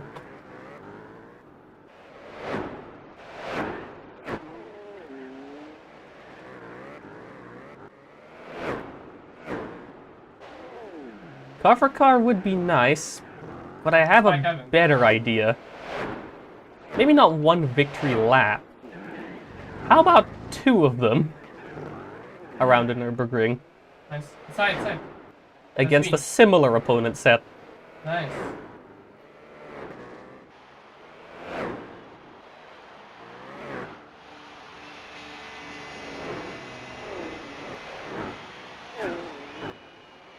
Maybe someone already knows what I'm alluding to with this. Since there is a particular car that I used quite a lot in this playthrough, because it was the mid-game carry. It just worked.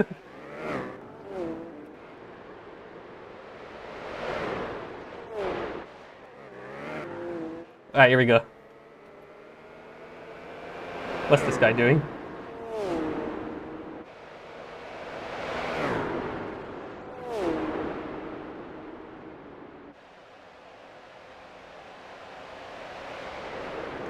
Subaru is great, but I haven't maxed it yet. And it might make what I want to do just a little bit too easy. Just a bit. No, I have a different idea. I've done it once before, but I've never done it in a recorded manner, that is. That's it.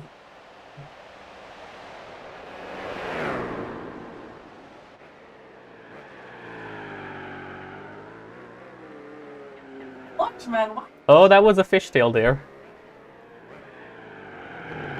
It's not... And another one.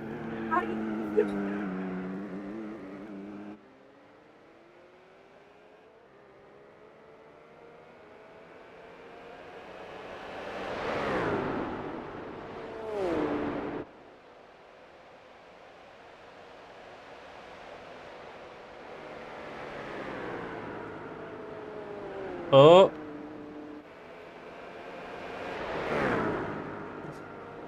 Now what happens to it over here? Oh no, there it goes. It lost the rear.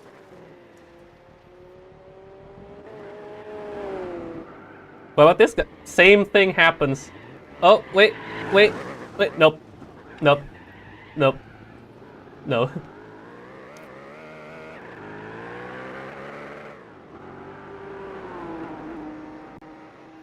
Okay. And now they're ramming each other. Great. They do make it to the finish line, right? Right? No, no, not like this. Not like this. No, he's gonna DNF.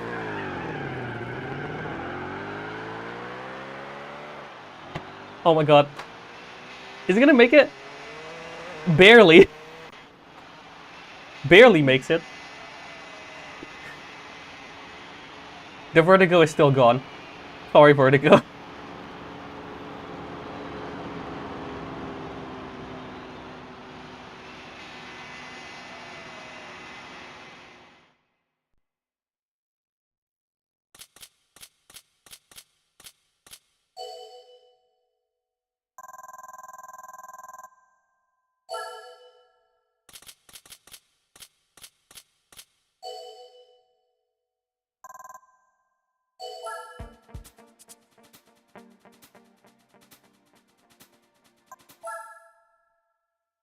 And why not?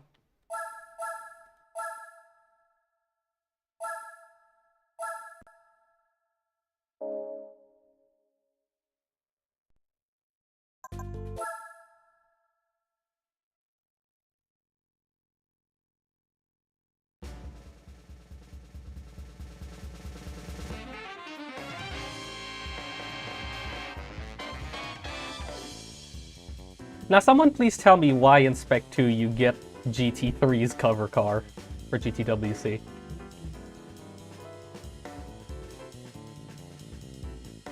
Well, not really the cover car, but you get the credits car. At the very least.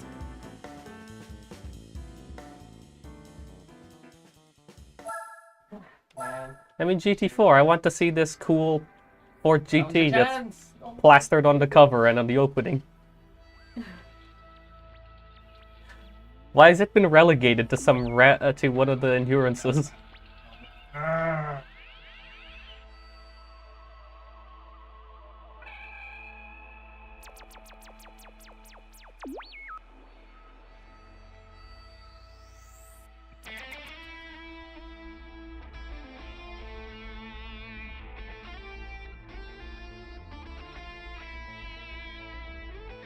And I haven't seen this in a while, actually. For lack of playing this game.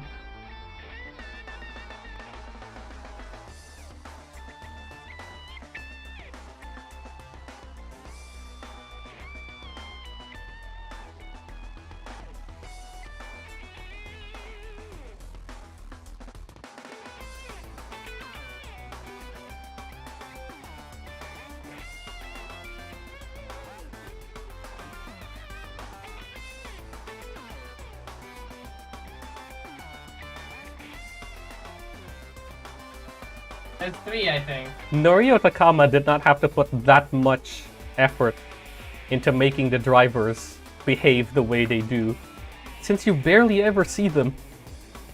Except in like the few convertibles that actually have a visible driver.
I see what they mean.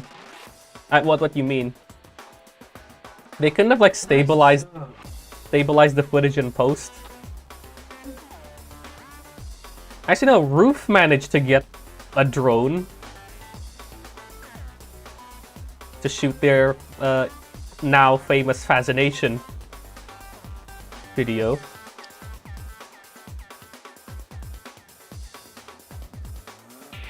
Was it a drone? Well, it was some kind of like very stable like aerial camera.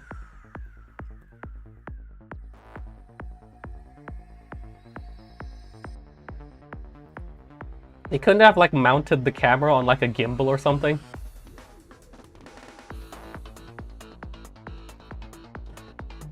Oh, the one on that corner. I forgot what it's called. There's one more on the right, one more. Yeah, There it's was the one one more in... outside. I don't know, Look, yeah. look. Wait, no, it was the other corner. Wait, let me check. Oh, you want to specifically go to... I don't know, not the other one. I was thinking of a different one.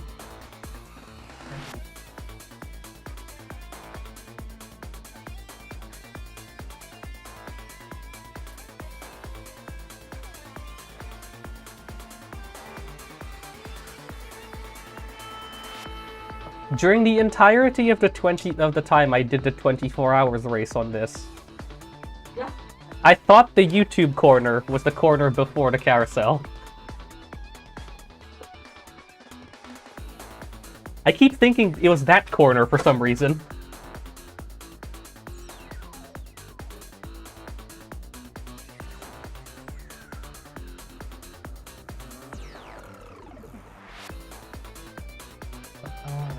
And there's also like a convenient path leading off of that corner as well, so I thought, oh, maybe that's where all the people on foot just go into film things.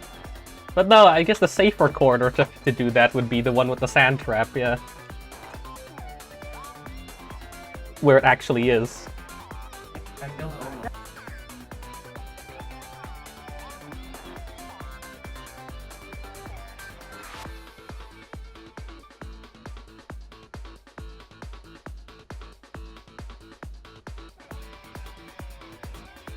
Jay Leno spotted.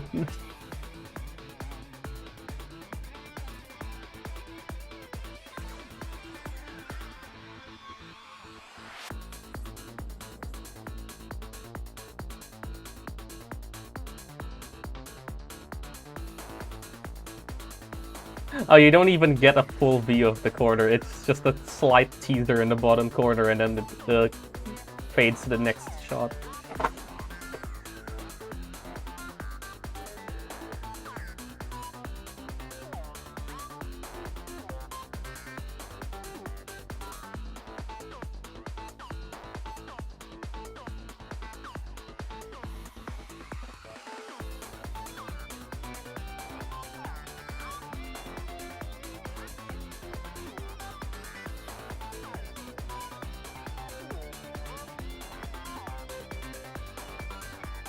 I always love these games which, like, what do you call it? Use CG to recreate a real location. Like, as accurately as possible. One vent. Without resorting to just taking pictures of everything.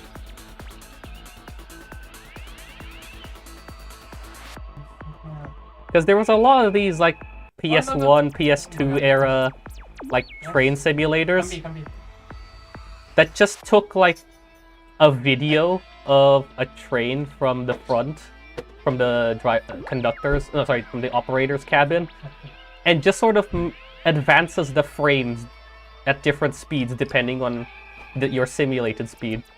It's very jarring.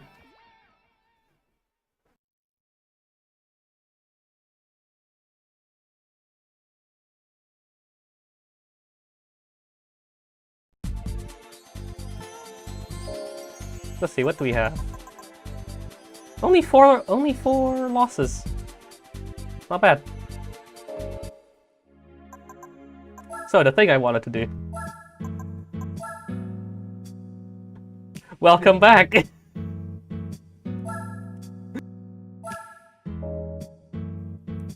I can now finally take the assists off.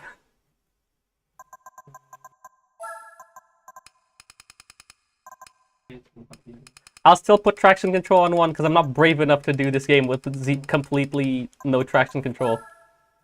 But for some reason I can do Enthusiast with no assists.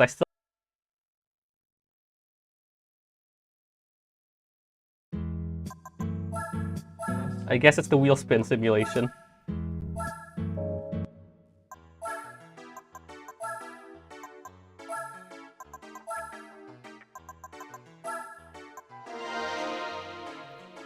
I haven't refreshed it since doing JGTC. So I should get that first. Oh, and of course.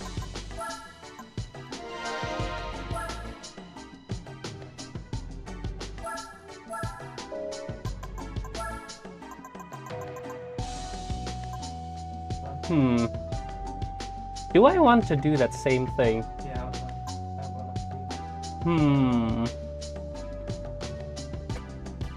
That I did once. see. Last minute.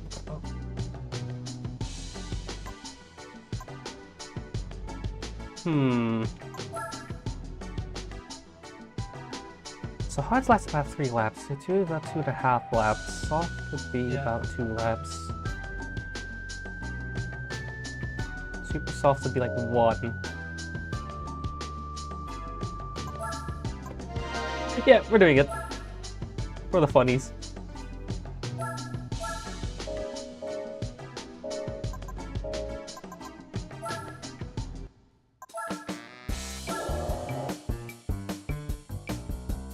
So after looking at this for long enough, they do actually have two different, What is that? like a simplified model that they use inside a race. Like this model that you see in GT Auto or in the 2-car races. So wait a minute. You see like there's a second seat and the front suspension is more exposed and everything. The one in races is missing the left seat and the suspension at the front is covered up. I would have stayed. And I think the rear geometry has also been simplified. One more. Some people could probably already tell what I'm trying to do here.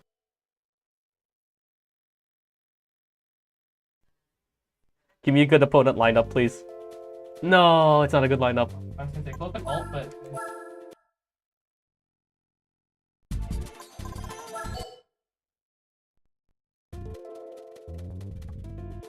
Yeah, this is good. Let's go!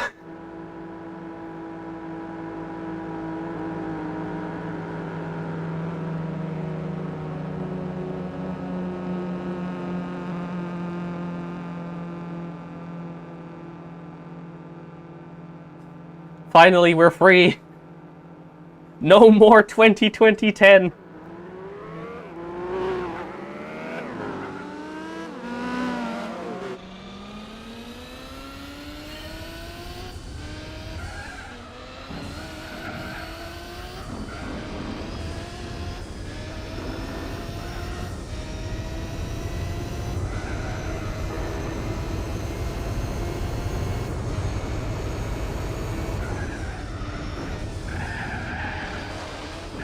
My brake balance is messed up. It's fine.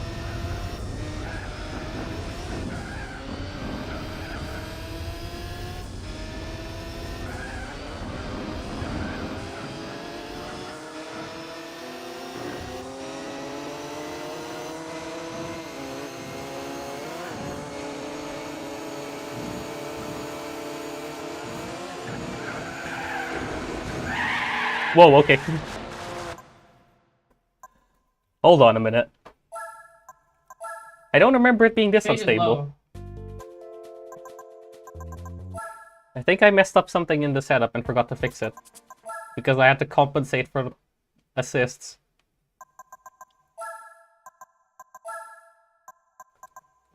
Oh right, I also forgot to Behind me. there we go.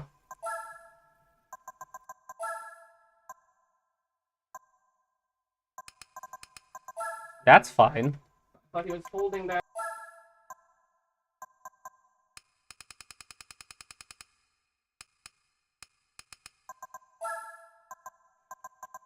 What about this?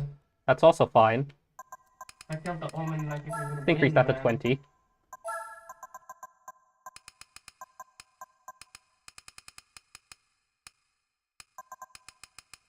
I think it's raising the front that stabilizes the car. Was it raising the rear? I don't remember.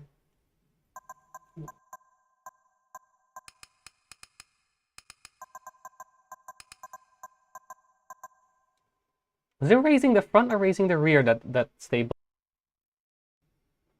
I don't remember.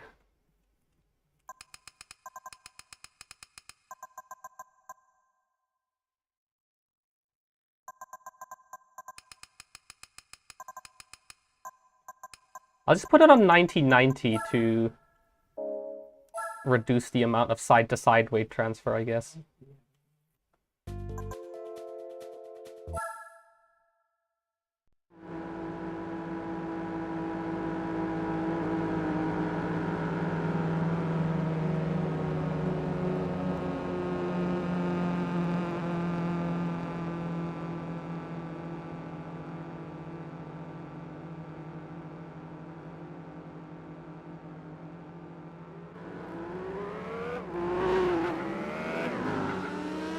Either that or the last time I did this, I put 25 kilos at the front. I don't remember. What? Okay, no, this actually fixed the car. Somewhat.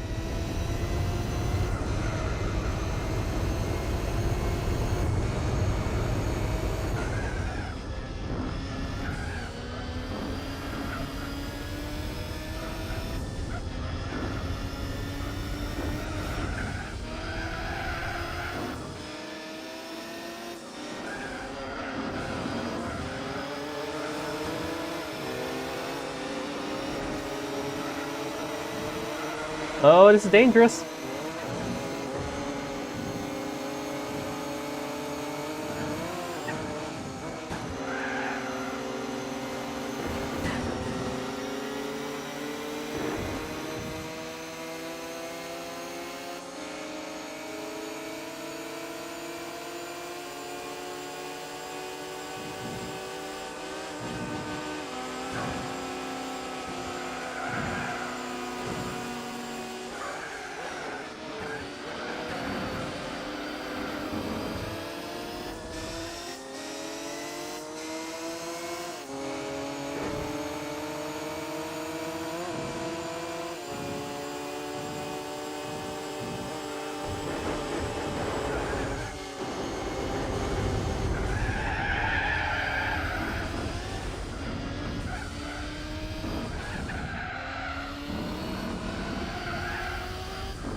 Now, if only this McLaren would stop trying to kill me.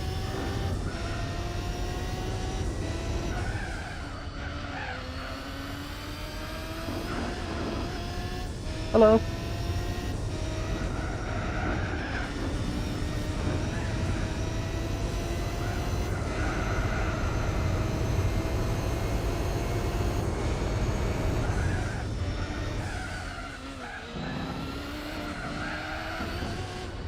Or maybe the car feels loose, because I'm so used to the stiff, oversteery and understeery nature of max assists, and I need some time to reacclimate again to sensibility.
You just don't mind those two in first and second speeding off.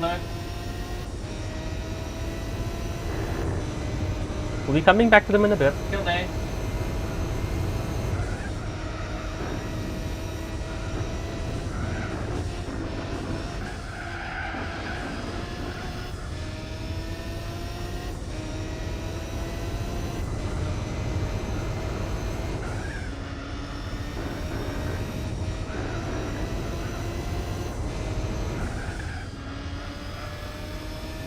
Oh, thanks for the follow.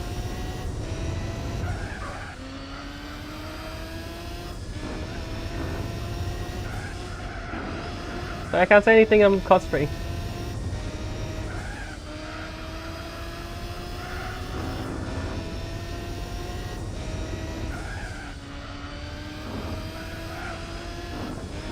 We're finally free from those cursed assists. GTWC has fallen.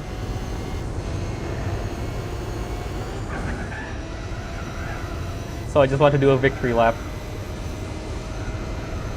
With no assists.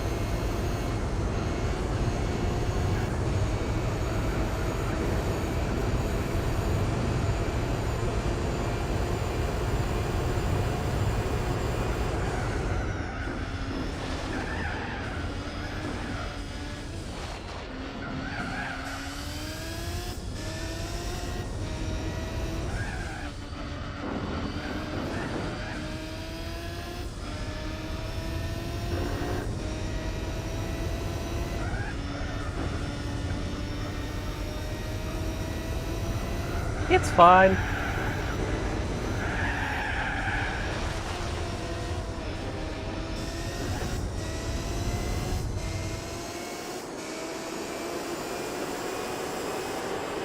It'll be fine.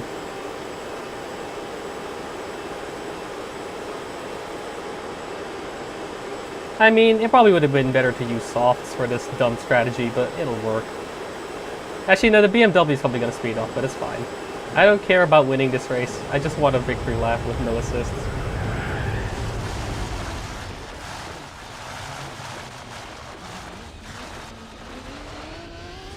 That was a very long time face planting in that wall.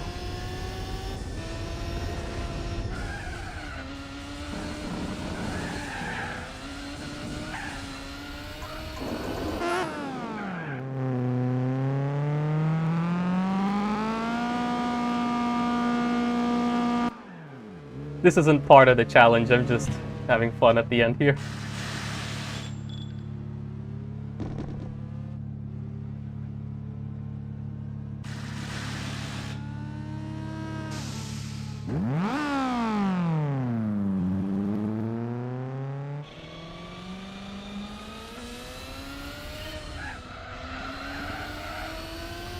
I probably should have put 25 kilos in the front, or some other kind of valve in the front.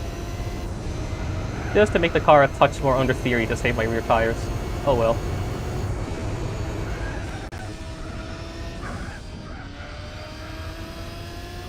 I'll just relax.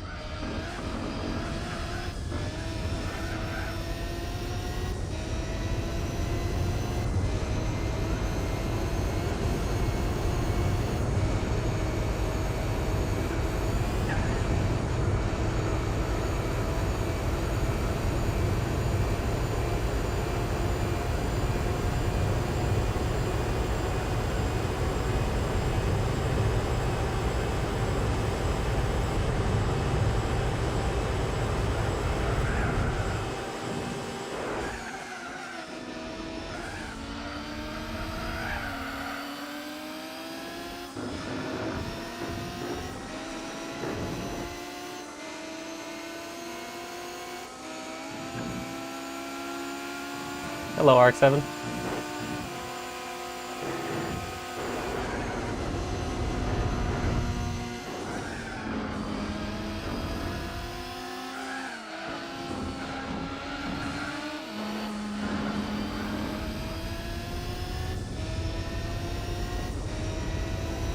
Yes, indeed.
I arrived here with much better tires than the last lap.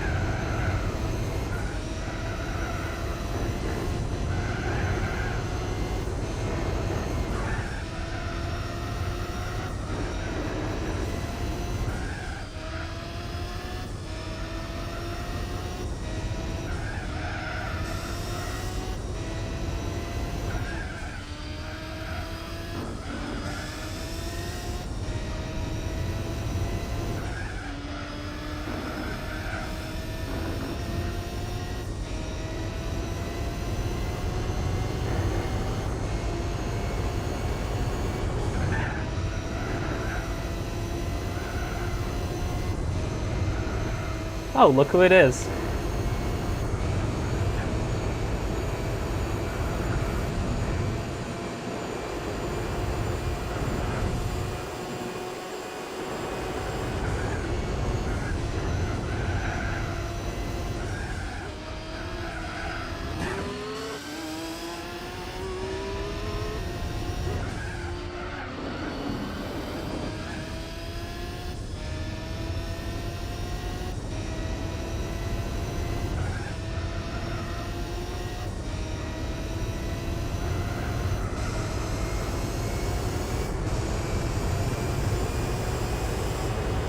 Much better entry to Bilkinger.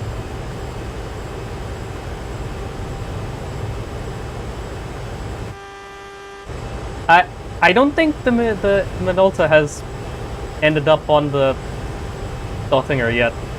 Oh, now he has. He was stuck just a second ago.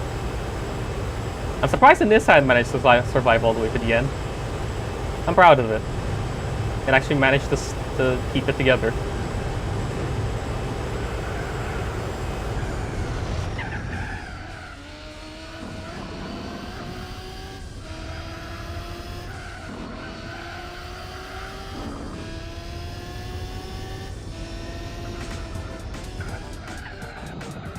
Last a second. I got it a W. In this thing. I got it a W.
Anyway, GG. Finally managed to get out of assists land. We're back in a time and place where the handling makes sense.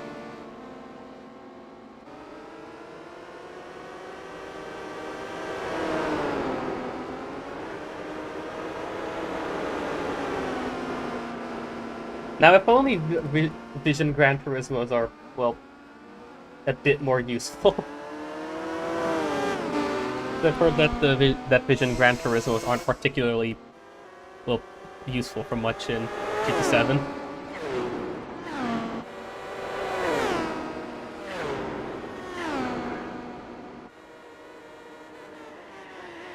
They just kind of vibe out.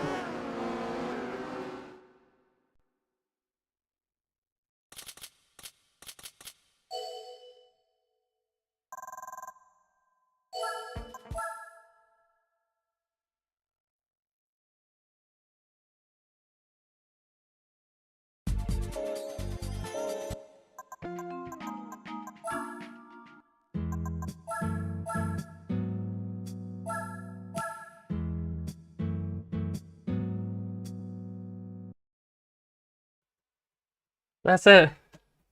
Finally made it out of this challenge. That wasn't as hard as I thought it would be, What? but it wasn't difficult, it was just more annoying than anything else.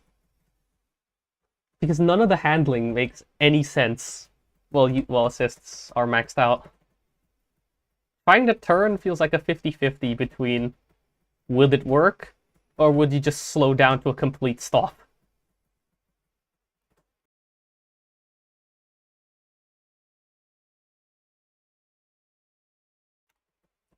Let's see if there's anybody else here.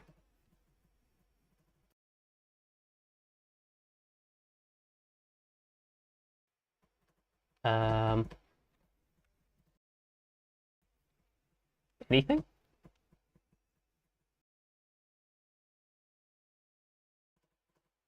No, apparently I'm the only one here. That's a shame. Oh well. In that case, thanks everyone for being here. And once again, GG. Glad the assists torture has finally ended.